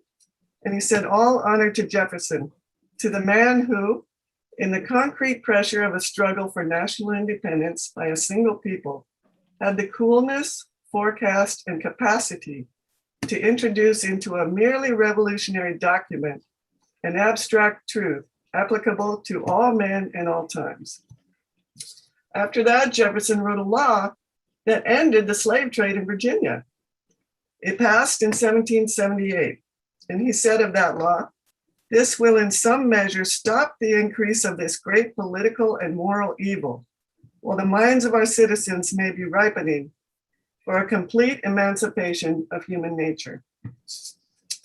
Jefferson also wrote a bill calling for the gradual emancipation of the slaves. It was held aside as an amendment when it was considered in 1785. And when he found out that it didn't pass, he wrote this. He said, referring to the slaves. He said, when the measure of their tears shall be full, when their tears shall have involved heaven itself in darkness, doubtless a God of justice will awaken to their distress. When considering slavery in the Western territories, Jefferson was quite plain in his 1783 draft ordinance that after the year 1800, there shall be neither slavery nor involuntary servitude in any of the newly admitted states.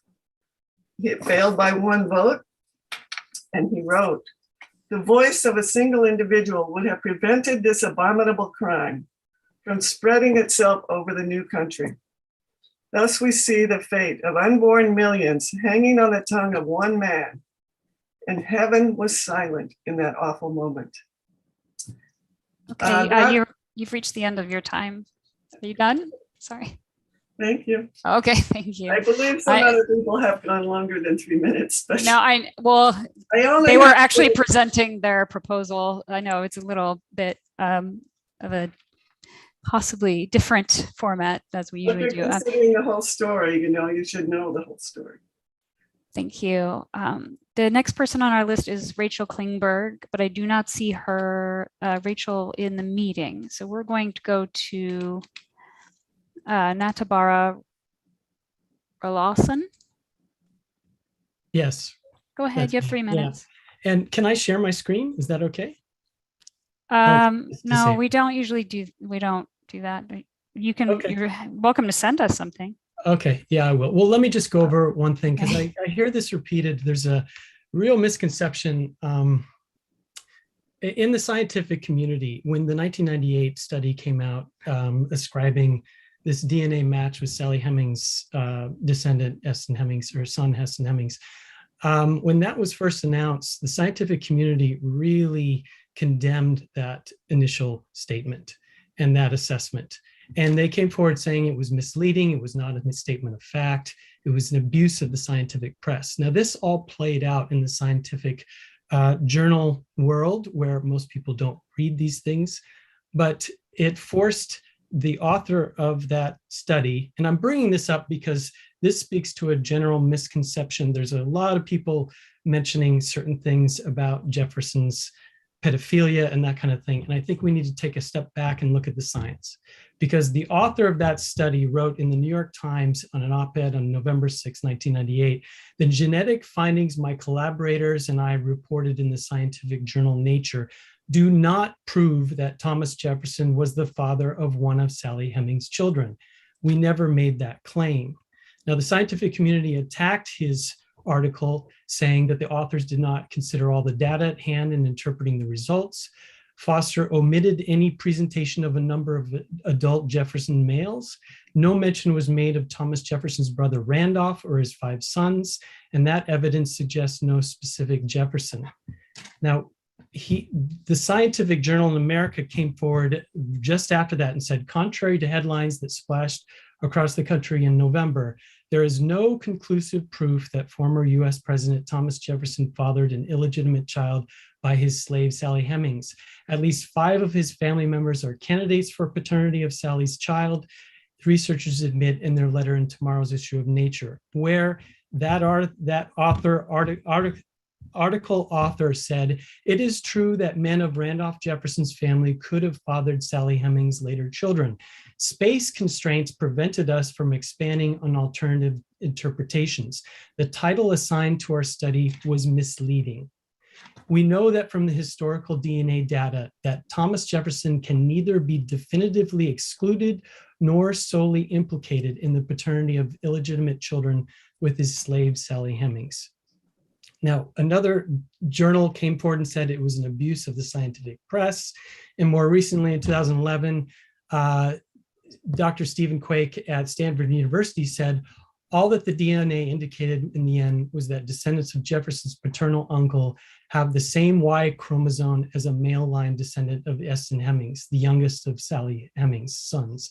The research could never finger Jefferson individually with complete accuracy. So my point is that there's a lot of misconceptions about this DNA research that supposedly definitively stated that Jefferson fathered these children, when in actuality, in the scientific community at least, that is nowhere near proven. So it illustrates a general point that I will finish now, that there's a lot of misconceptions and we need to take a big step back on a lot of these assumptions about Jefferson that are driving this discussion right now. Thank you. Thank you. The next person is Jacob Morris.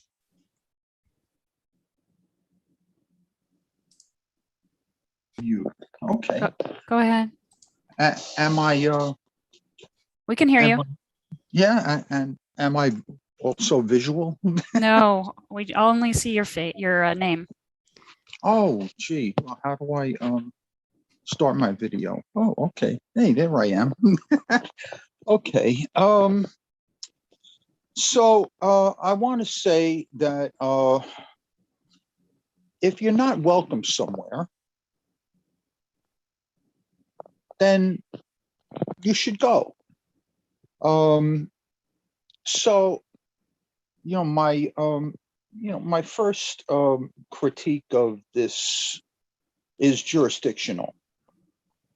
I really see the city council as being incredibly expedient in foisting this on Public Design Commission. I don't think anybody has a question about that the city council has the power and the jurisdiction to vote up or down where they want the statue.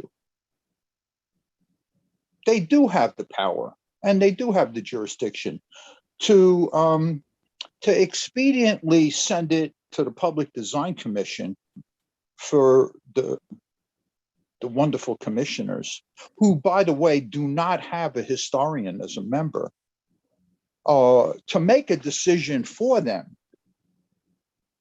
is really disappointing. At best, it's disappointing.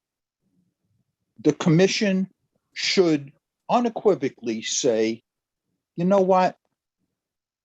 We're going to send it back to you because you guys have the power. You guys have the jurisdiction to make your own decisions about where you want Jefferson's statue. And so you should remand it back to the city council for them to have a hearing and take a vote.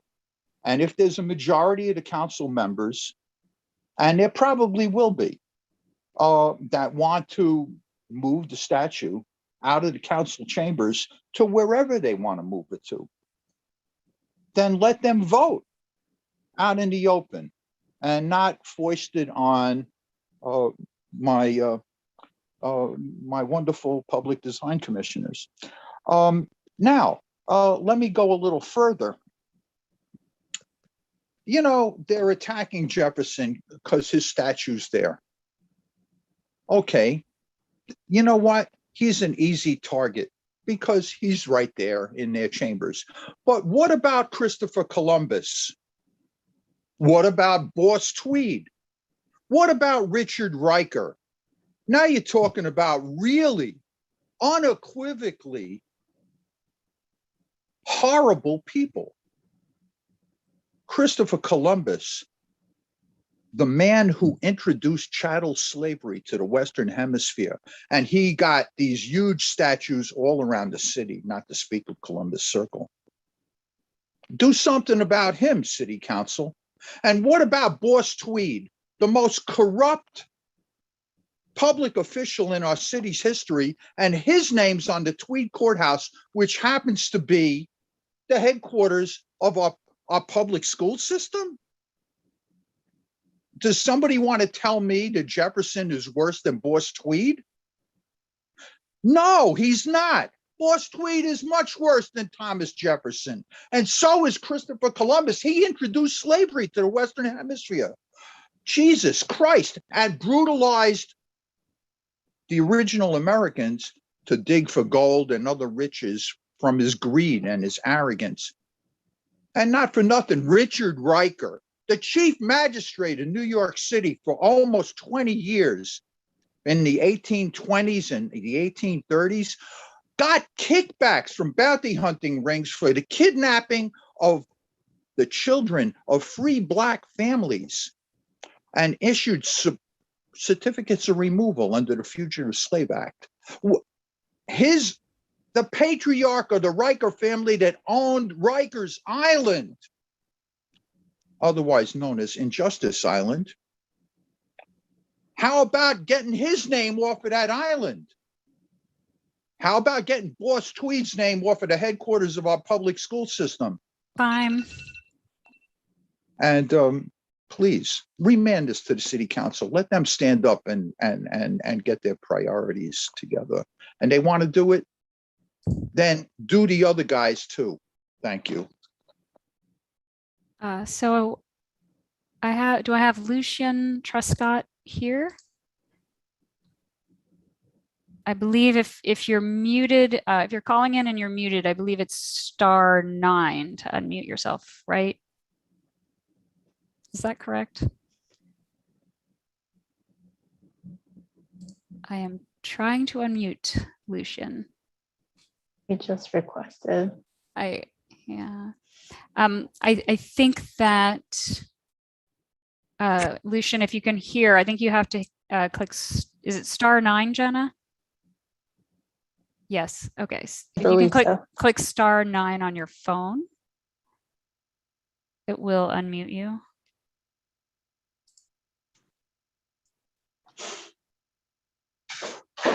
Okay. We'll come back to Lucian. Sorry about that.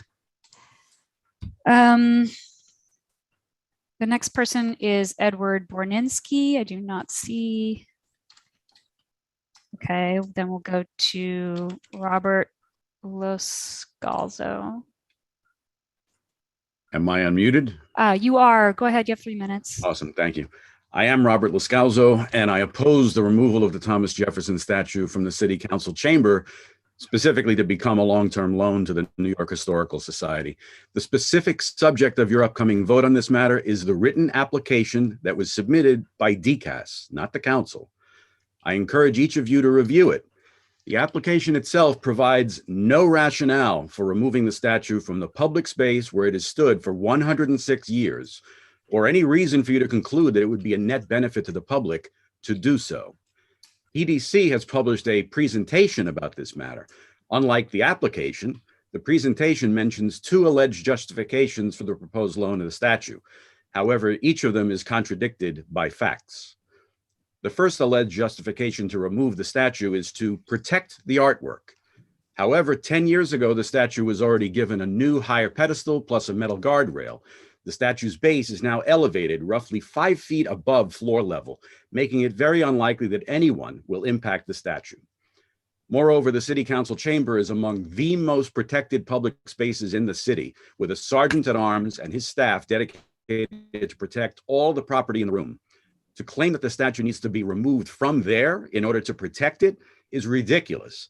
And if protecting the statue is so important, one of the most dangerous things you can do is to take it down, lean it on its side, hoist it onto a crane, transport it out of City Hall and through potholed city streets to the Upper West Side, all unnecessarily.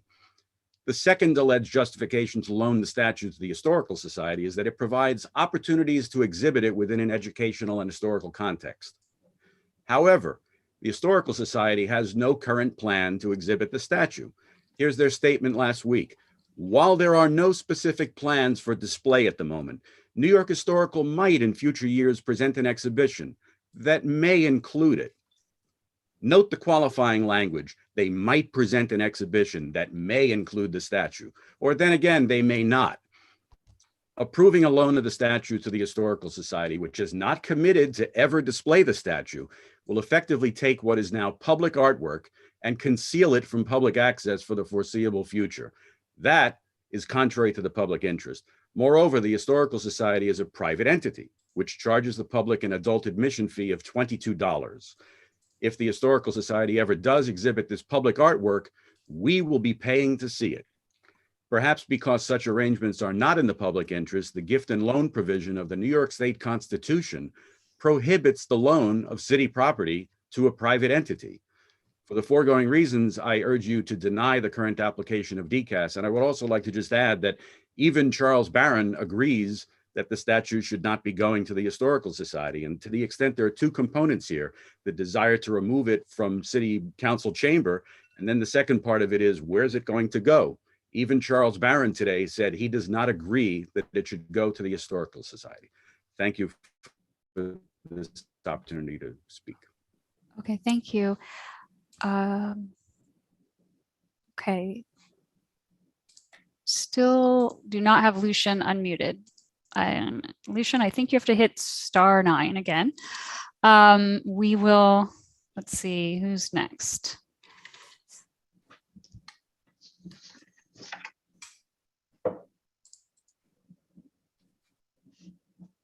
Carrie, Yes. it might be *6. Oh, For really? Lucian. Yeah. I think Is it *9 is *6? giving the raise hand. Ah.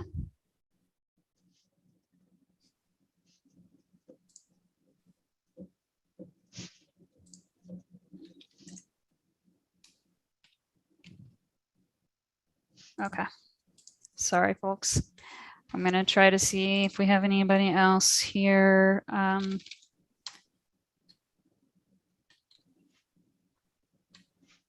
Okay. I think, what about John Crutcher? No.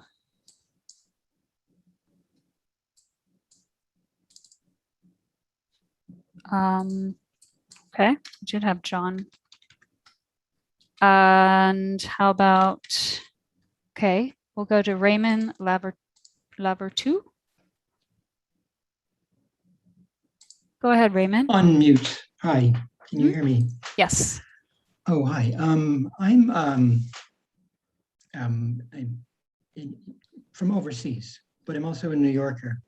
I'm a research fellow at the Rothermere American Institute at the University of Oxford. But I'm here in sort of as a citizen of New York City and a voter. And I formerly taught at the City University of New York, and including City College, Brooklyn College, and Bronx Community College. And I should say history. So I'm here in that personal sort of capacity. And I've been listening to everyone, and everything makes sense to me, everything that's been said. And at the same time, it's a struggle to try and think of what is really the best thing. And I think without question, and this is me just sort of being personally trying to work this out, not jurisdictionally, but I guess you could say philosophically. And I think Jefferson should definitely be removed from the city council chambers. That's without question. But I think he should stay in the seat of government in a public space. So maybe this is a bit jurisdictional. And I think everyone knows that he's not being honored as a man, as a saint, but for two ideas, the Declaration of Independence, the idea of equality did start something. It was new. It was a human idea conceived by a human being, flawed, massively flawed. But I think we need to remember that it's a human who thought of that based on things he'd learned. He was a product of the Enlightenment, which has also sort of become a very unpopular concept. But again, it was real. So I think Jefferson needs to be grappled with daily. And I know that's difficult. And I heard everyone speak very eloquently, and I do understand, but his ideas need to be remembered daily in a public space of government. The United States has more challenges than ever, and I think it needs to demonstrate that it can arrive at complex solutions to troubling human problems. And I know that New York City is capable of complex solutions. And people are watching there's internal challenges and there's also external challenges that will have to be dealt with. And I think Jefferson can remind people of very important things daily, every day. And I think one thing that I thought of was did I hear about maybe Virginia Yes, statute? please wrap up. I will wrap up. He wrote, and this I'll close on a quote, "Truth is great and will prevail if left to herself, that she is the proper and sufficient antagonist to error and has nothing to fear from the conflicts unless by human interposition, disarmed of her natural weapons, free argument and debate, errors ceasing to be dangerous when it is permitted freely to contradict them." So I think removal is a very simple solution that will erase that debate. We need to grapple with the human condition and human flaws to get him out of there, out of the council chambers, but put him somewhere in a public space, because his ideas are public property, and at least one statue should be as well. And that's probably all I'll say at the moment. Okay, looks like Lucian Truscott is unmuted. If you want to go ahead, Lucian. Yes, my name is Lucian Truscott. Can you hear me now? Yes. Thank you. I was asked to speak today, I guess, because I'm a sixth great grandson of Jefferson. I'm the white Jefferson descendant who invited the descendants of Sally Hemings and Thomas Jefferson to the family reunion some 20 years ago. And I'd like to say that the little presentation you got before about the DNA evidence was completely bogus. Nobody has ever asked me to present any DNA evidence to prove who I am. And I don't think that the Hemings descendants should have to present any DNA evidence either. They have strong oral history in their families and have had it for well over 100 years of who they are, and they know who they are. I know them.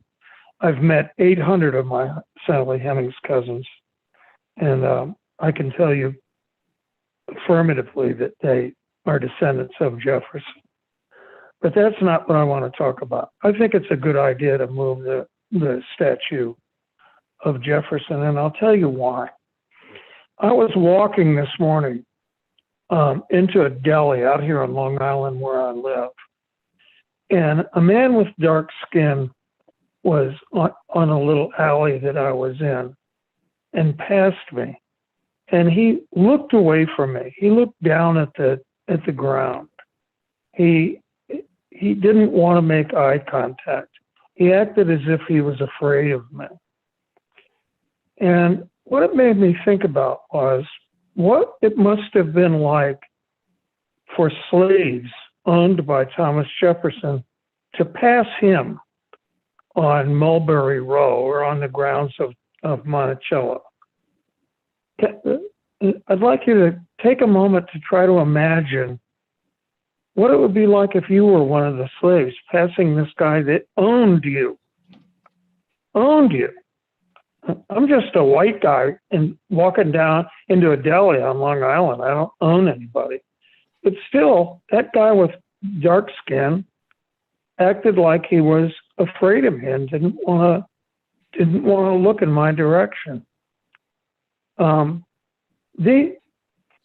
think that you have to take into consideration what several other people have talked about, and that is what members of the public, especially those who are African American or brown, feel like when they walk into the city hall and into the chambers where Jefferson's statue is, and they're passing that man that owns slavery, that owns slaves. I think that it's not just about Thomas Jefferson. It's about the people of New York City, and the people of New York City that with their tax dollars own that building, that own City Hall. You have to take into consideration their feelings and what they feel like when they walk past this man that owned, during the time that he lived, over 600 human beings. That's all I've got to say. Thank you.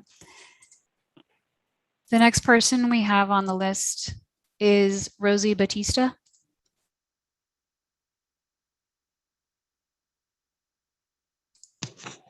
Hello. Hi, go ahead. Hi. So I oppose the removal of the statue of Jefferson. So his ideas are the reason that we are all able to meet freely in this room and express our states of mind today.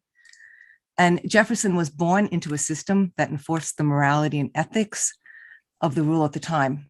So just like we were born into different times in history, depending on our age, where certain things were the norm, even if we didn't agree with them as we got older, that was the situation.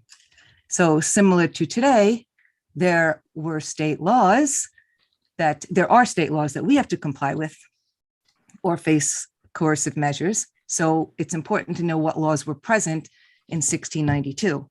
So laws were in place in Virginia that placed an economic burden on any slave owner who released slaves, thus discouraging owners from freeing their slaves. And subsequent laws put prohibitive hardship on owners. And in 1723, a law forbid the emancipation of slaves under any circumstances, even by last will and testament.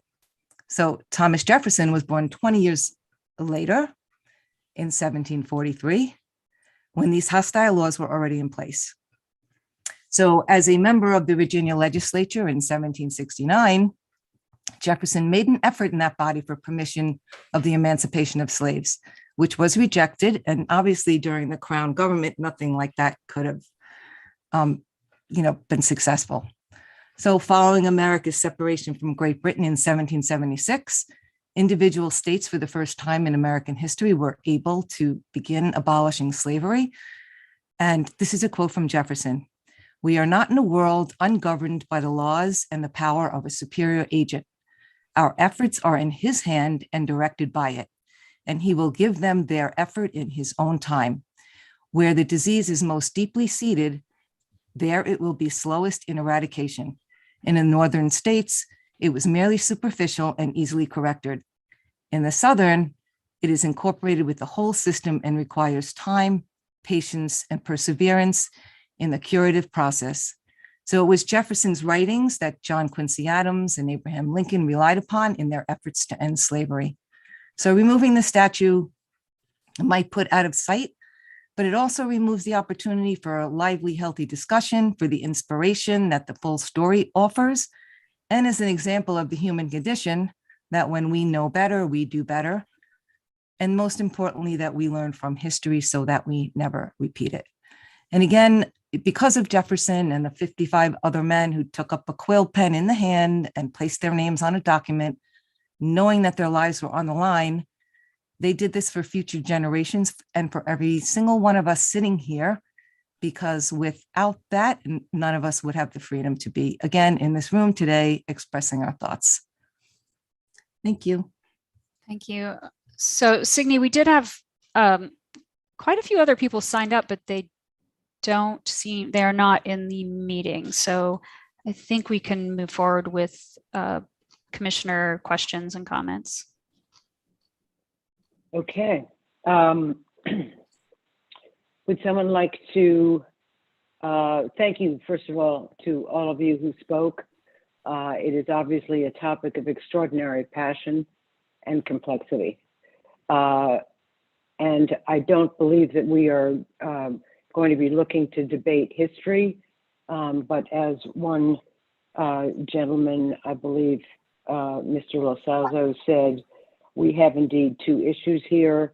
One is to discuss the removal of the statue from the City Council chamber, and the other would be whether to relocate it to the New York Historical Society. So I think if we could focus on those topics, that would be our best course of action.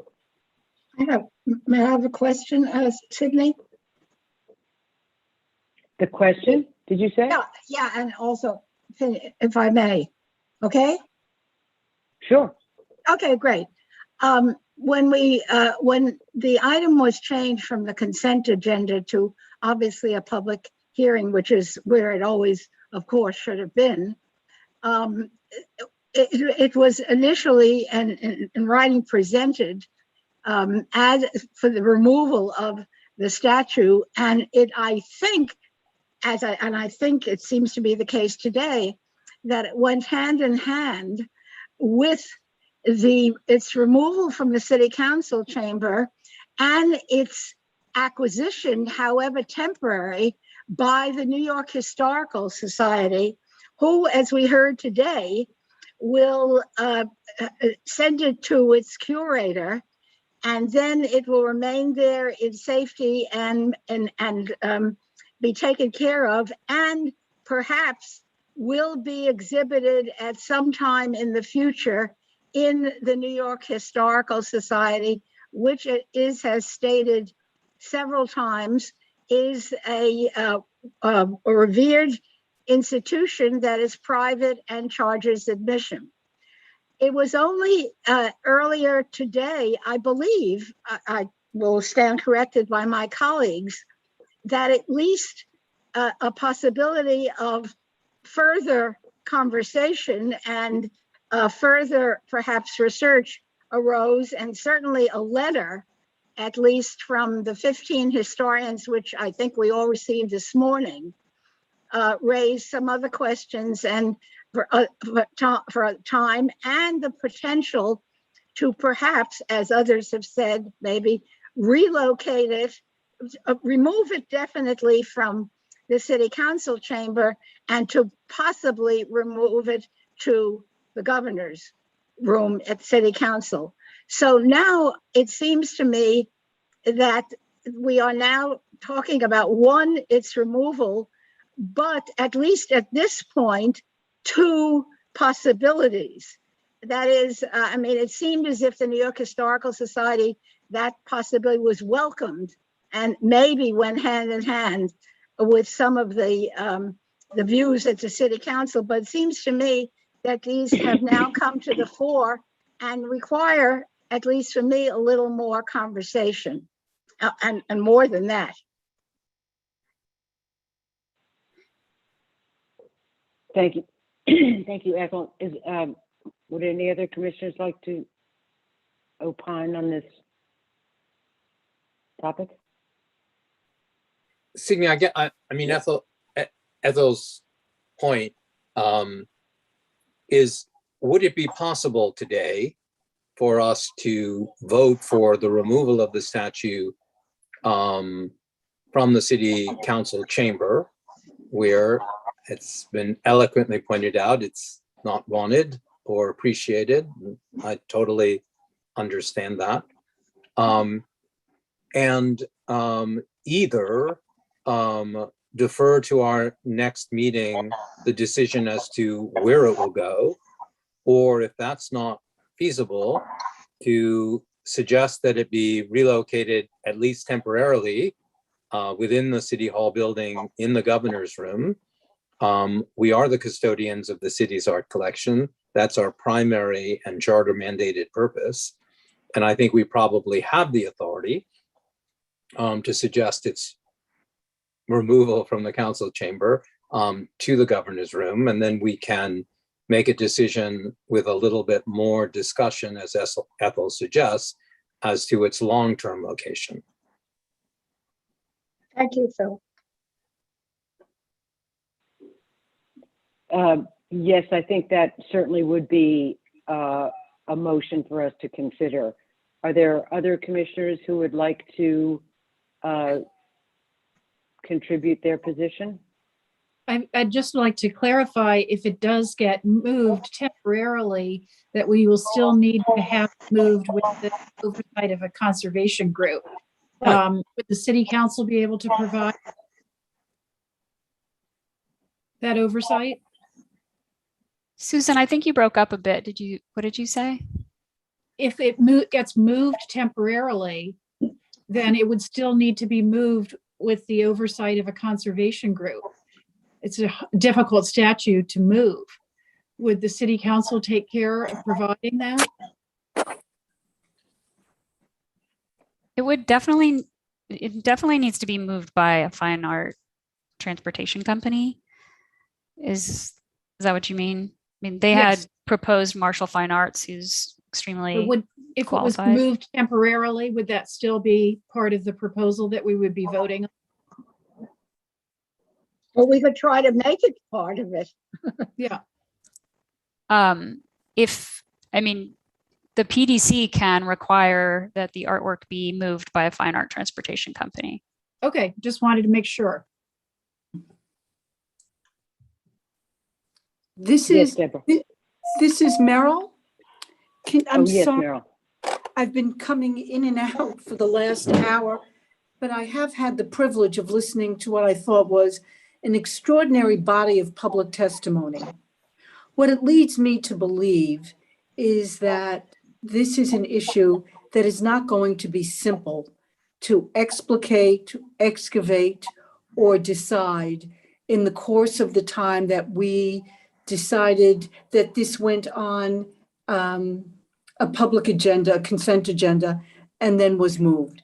I, for one, think that there is much more to understand about how this should play out.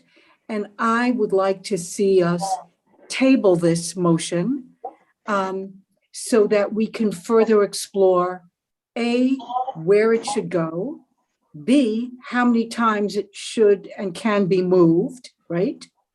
And perhaps most importantly, is to make sure that the public, and this is a public design commission, be given the chance to really understand the ramifications and the consequences of these consequential decisions.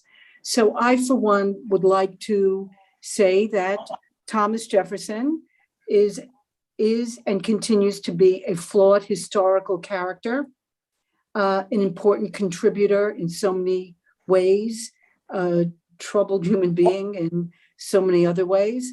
And I would like to see us have further consultation and discussion. So I would like to have a motion to perhaps table this until we can become more familiar with the arguments on both sides, and perhaps there'll be more than two sides. This is one of those things that could have 3 or 4 different contexts. Sorry for going on so long. No, Meryl, thank you very much for that. Would any other commissioners care to speak up at this time? I have a question for Councilmember Adams, or even any of the council members who came before us today with such passionate and compelling request. And I'm wondering, you in particular, Councilmember Adams, called for the removal of the statue and the creating of it and removal of it to the New York Historical Society. I wonder if you could speak to your perspective on what role such a figure, how such a figure should be interpreted in terms of what is Councilmember Barron brought up, that the total story must be told. And I'm wondering if you could speak to that, the best way to do that as a way of informing the Public Design Commission's actions at this time. Thank you so much for the opportunity once again. You know, as was said, and I listened very intently to what everyone had to say, and, while appreciating the thoughts of everyone's perspective, the bottom line is that there is no educational purpose for the statue to be in City Hall chambers. I think maybe we can at least come to that consensus. By placing the statue in the governor's room is just going to be moving it from one place in City Hall to another place in City Hall where we reside as council members, where we will know that statue, as many do, has been removed for the moment, or perhaps to placate the council for a moment. By moving it to the Historical Society, I believe, and my colleagues may have different feelings on this, but I believe that that is the place that it belongs, because it will have its full context and purpose there. It can be used for the educational purposes that perhaps some on this call have have claimed that it's receiving in city council chambers, which it is not. It is a slaveholder looking down, in my opinion, which I've said in the past, looking down on people of color, who will be a majority council, by the way, come January, who will be looking down on people of color, where the work of the people is for the city of New York.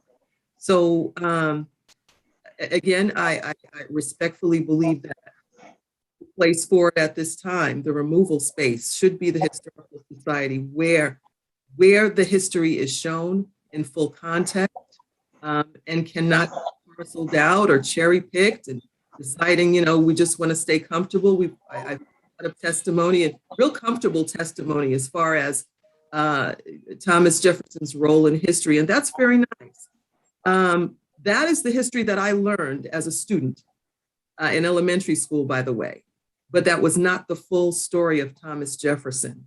And while we all appreciate the contributions of this founding father, we must also recognize the fact that he owned human and had an opportunity to do something about that. His relative, Mr. Truscott, was very eloquent in the way that he felt about the situation as well. I don't want to ramble too much, so I'm going to stop. But I would have liked for everyone to have appreciated his testimony a lot more than it seems like it was appreciated and presented to this panel today. So I guess I'll leave it there. I believe that the place historically for a figure like this belongs in a historical museum. For me, the Historical Society is the appropriate place for that placement. Thank you. Thank you. Signe, I think we have a couple of members that have to leave soon. I know we're behind schedule. All right, well then, as I see it, there are two motions on the table that, and correct me if I'm wrong, there is one motion which is to remove the statue from the City Council chamber as, quote, immediately, with its location to be more fully debated. And the other motion is that the entire topic requires more discourse, more public participation, and that the entire proposition should be tabled for a later date. Commissioners, am I stating those two options correctly? I just wonder, in view of what the council member just said, is there, should we or can we within this have as an option the immediate removal and the sending to the New York Historical Society? Is that another proposition, or it does the first one leave it open enough that we then, we are saying remove and then for more time to make the decisions? That is the first option on the table. I mean, I do feel personally that the decision as to whether the statue should be, shall we say, remanded to the New York Historical Society does require further debate. I am sensitive to Councilmember Adams' statement that a place of where this can be more fully interpreted and history be understood with greater truth, quite honestly, is important. However, I will say I have some pause that it is a place that is not public. And just because of the fee that is required. And public art to me means public, not pay to see. So I personally have, I am not prepared to support the relocation of this today to the New York Historical Society. I would prefer that we debate and vote on tabling the entire proposition to be taken up shortly, not to table it for generations to follow, and alternatively to remove it and perhaps temporarily put it wherever it can be safely placed in a public location, which may or may not be the governor's room. But we will have to debate that, where it would be relocated to, as again, very, very shortly. So Signe, are you saying they could remove it and store it somewhere? Well, we haven't gotten that far, which is why I think Merrill's proposition, because I think they're while I don't think any commissioner doubts or questions that the statute needs to be removed from the city council chambers. And I think that has been extremely eloquently presented. And I believe that we are all in agreement that is the case. The challenge is, it is a piece of public art. It is under our jurisdiction. And we need to be thoughtful about where it might go. This is undoubtedly not the last piece of public art that will, as the gentleman said before, Christopher Columbus and what have you. I mean, these are all to be dealt with seriously, with consideration and thought. And so I guess that's where we find ourselves right now. And I guess I will, I don't know how many commissioners we still have, but there is obviously some emotional urgency here. And I think that we should vote. So I'm going to. Signe, just one quick thing for that motion to table. Could we vote on that, but put in the way it was phrased with a time frame that is that we can attain a time frame that is relatively rapid for us to begin to deal with the other possibilities. But if we then say, if we say with this, we're saying not just table, are we saying that we do advocate its removal from the city council chamber, but that we need more time or tabling on the next steps? Is that what it's about? That we're willing to say that we agree on the reason that it should be removed, but we don't yet know how and when? Is that part of it? And I think that as I understand these votes, we can contribute our own personal additives, if you will, to that vote. So if somebody wants to table with a motion that it be acted upon within the next 2 months, that's fine. Someone else can table it with a motion that we need more full public discourse. Whatever it is, that I believe can be contributed to the basic vote on whether to table the action. Signe, I think Am Merrill. I correct, Carrie? Yeah, sorry. I know Merrill wanted to say something. Yeah. Are you there? Okay. I would like to just add one more thing. I want to say that what Signe said really resonates with me.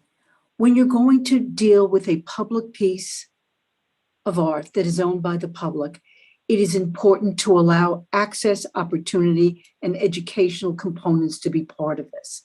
You know, I think by tabling it, I was thinking along those lines, but I was thinking, you know, the public library has a copy of the Declaration of Independence. It is an educational institution. The public library is represented on this commission.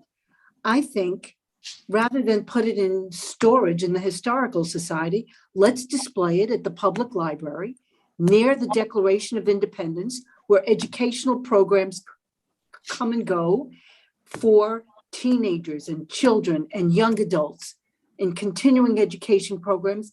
And let's have at it. but let's just not erase it, store it, or put it in a place where it will never get discussed and debated. After today's testimony, I would simply say the articulation of the passion on this subject merits educational competencies and further discussion. So we could have Well that. said, Meryl. It's Okay. terrific. So then we table it in the way that Meryl described, and then we proceed to follow up in the way that she has just articulated. I'm just going to allow the council members to say, Councilmember Miller. Go ahead. Can you hear me now? Yeah, yes. Thank you. Let me just say that I think what you heard passionately articulated from the members of council is this is where we assemble to do the people's work. But it's also a place that we are reminded of evidence of privilege continuing to be perpetuated here, that there's no education going on, there's no public discourse about Jefferson when we show up to hold hearings, to create public policy. This would not be the proper forum. Let me also say that, as was expressed very early on, the notion of the removal first took place in 2001.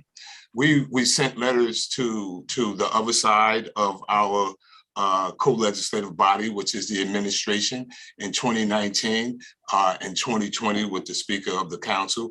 It is without equivocation that the authority of what lies and it is exhibited in the council chambers belong to the members of the council, and with all due respect, and not this outside body. The people will not, and this body, and I know that my colleague mentioned what the council will look like and come January 1. But as it is presently constituted, 26 of the 51 members are folk of color.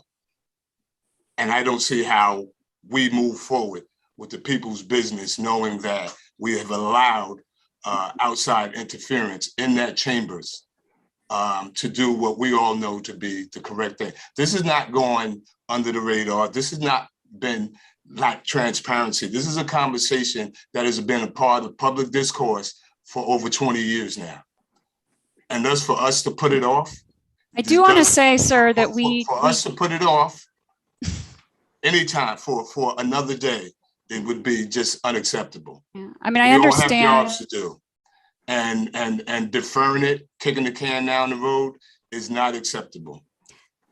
Sir, I understand that you've what you're saying, but I do want to state for the record that the Public Design Commission just received this proposal, and we do have a public process that we are going through. So I just want to state that. I mean, I understand what you're saying, though, in terms of your own history with it. So let me just say once again, and whether we debate the merits or not, whether or not that this is within the purview and the authority of the Design Commission to do so, we're just simply saying that that statue can no longer exist in those chambers.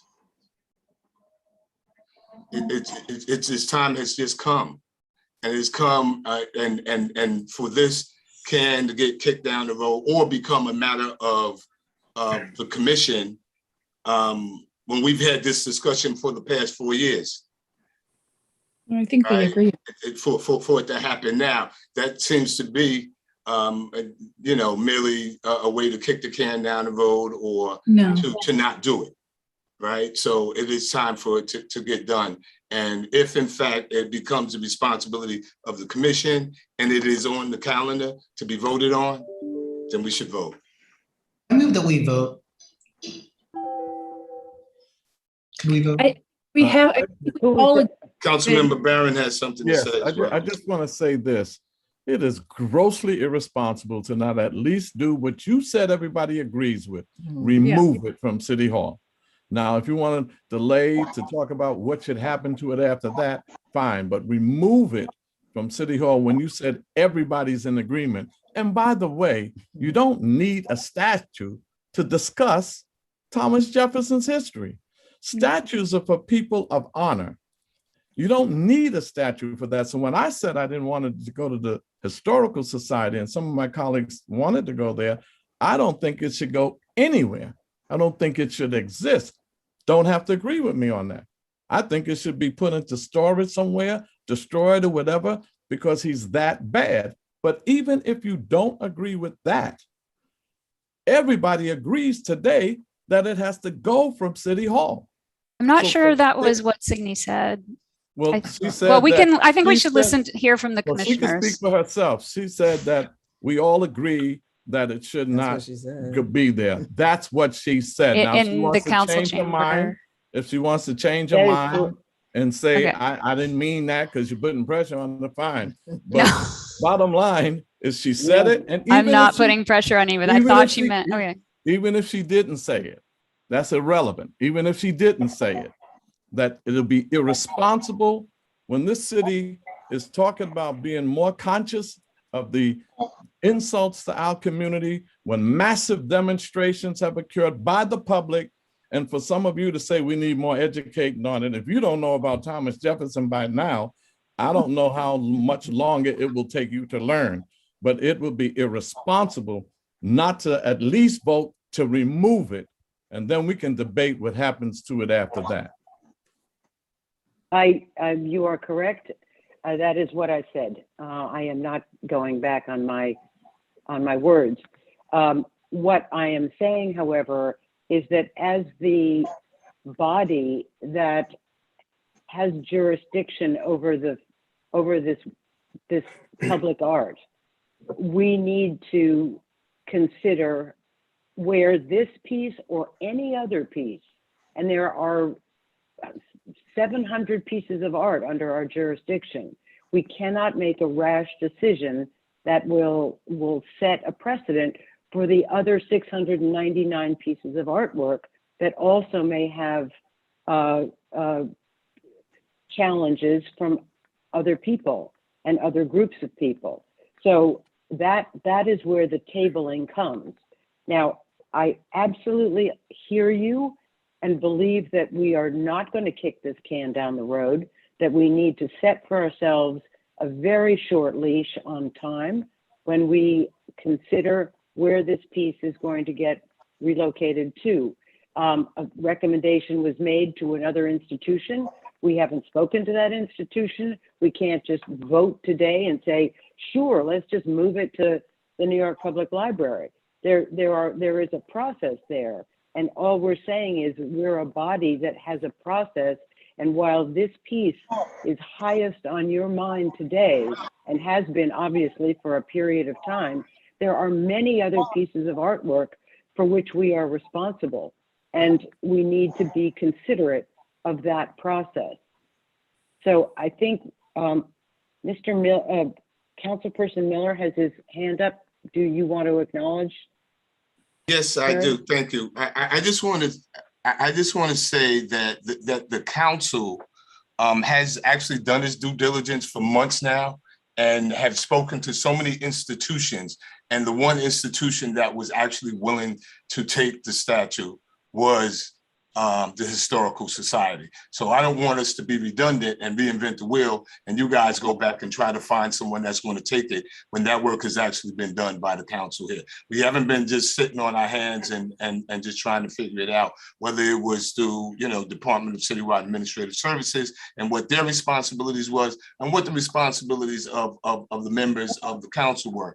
But in terms of how do we facilitate this, we've been working diligently for quite a while with a lot of different organizations and bodies to see if we can have this removed. And so to go out and say that we can arbitrarily reach out to the library, which may or may not be a good idea. But just about if you pull up a list, we probably have exhausted that list and they have said an unequivocal no, that they were not willing to receive. And so that would just that would just prolong the process as well. So I just want you to keep that in mind, and also the fact that, you know, the alternate decision I submit belongs with the council on whether or not we want this statue to be in the chambers. What happens to it after Well, that? I'm not sure what we're I'm doing fine here with then. If you have the authority to remove the statue, then why is it before us?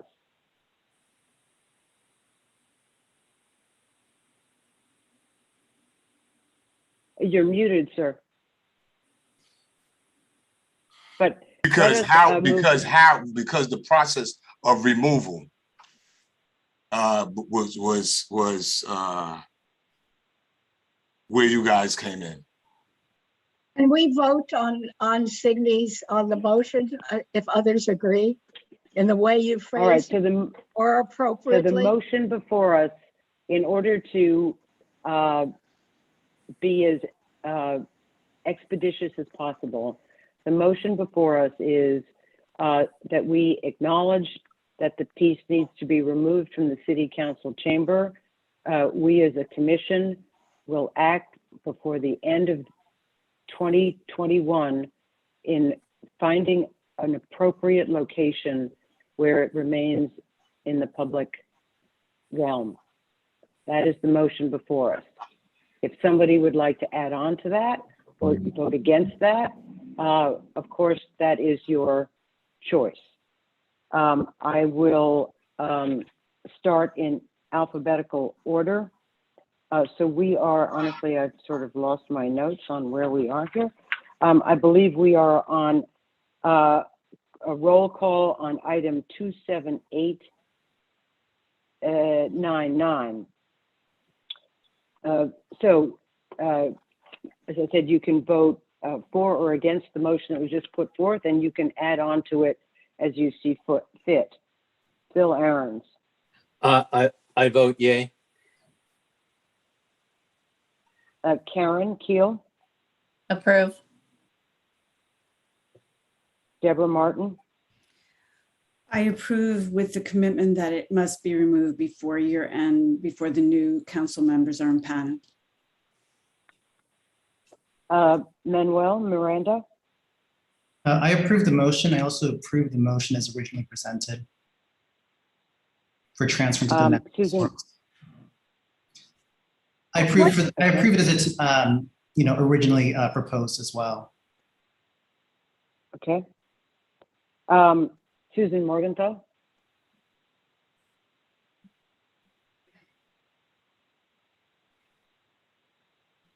Susan, you're muted. You're muted. Approve. Ethel Sheffer. Approve. Merrill Tisch.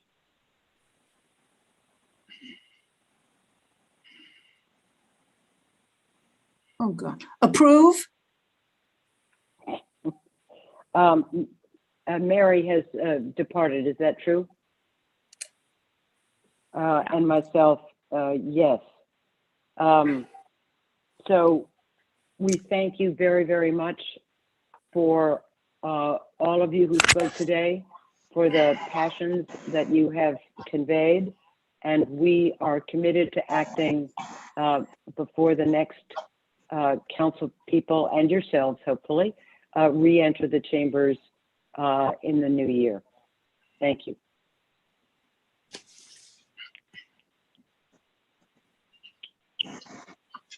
So we still have a few projects to go here. What? Sorry. Yes.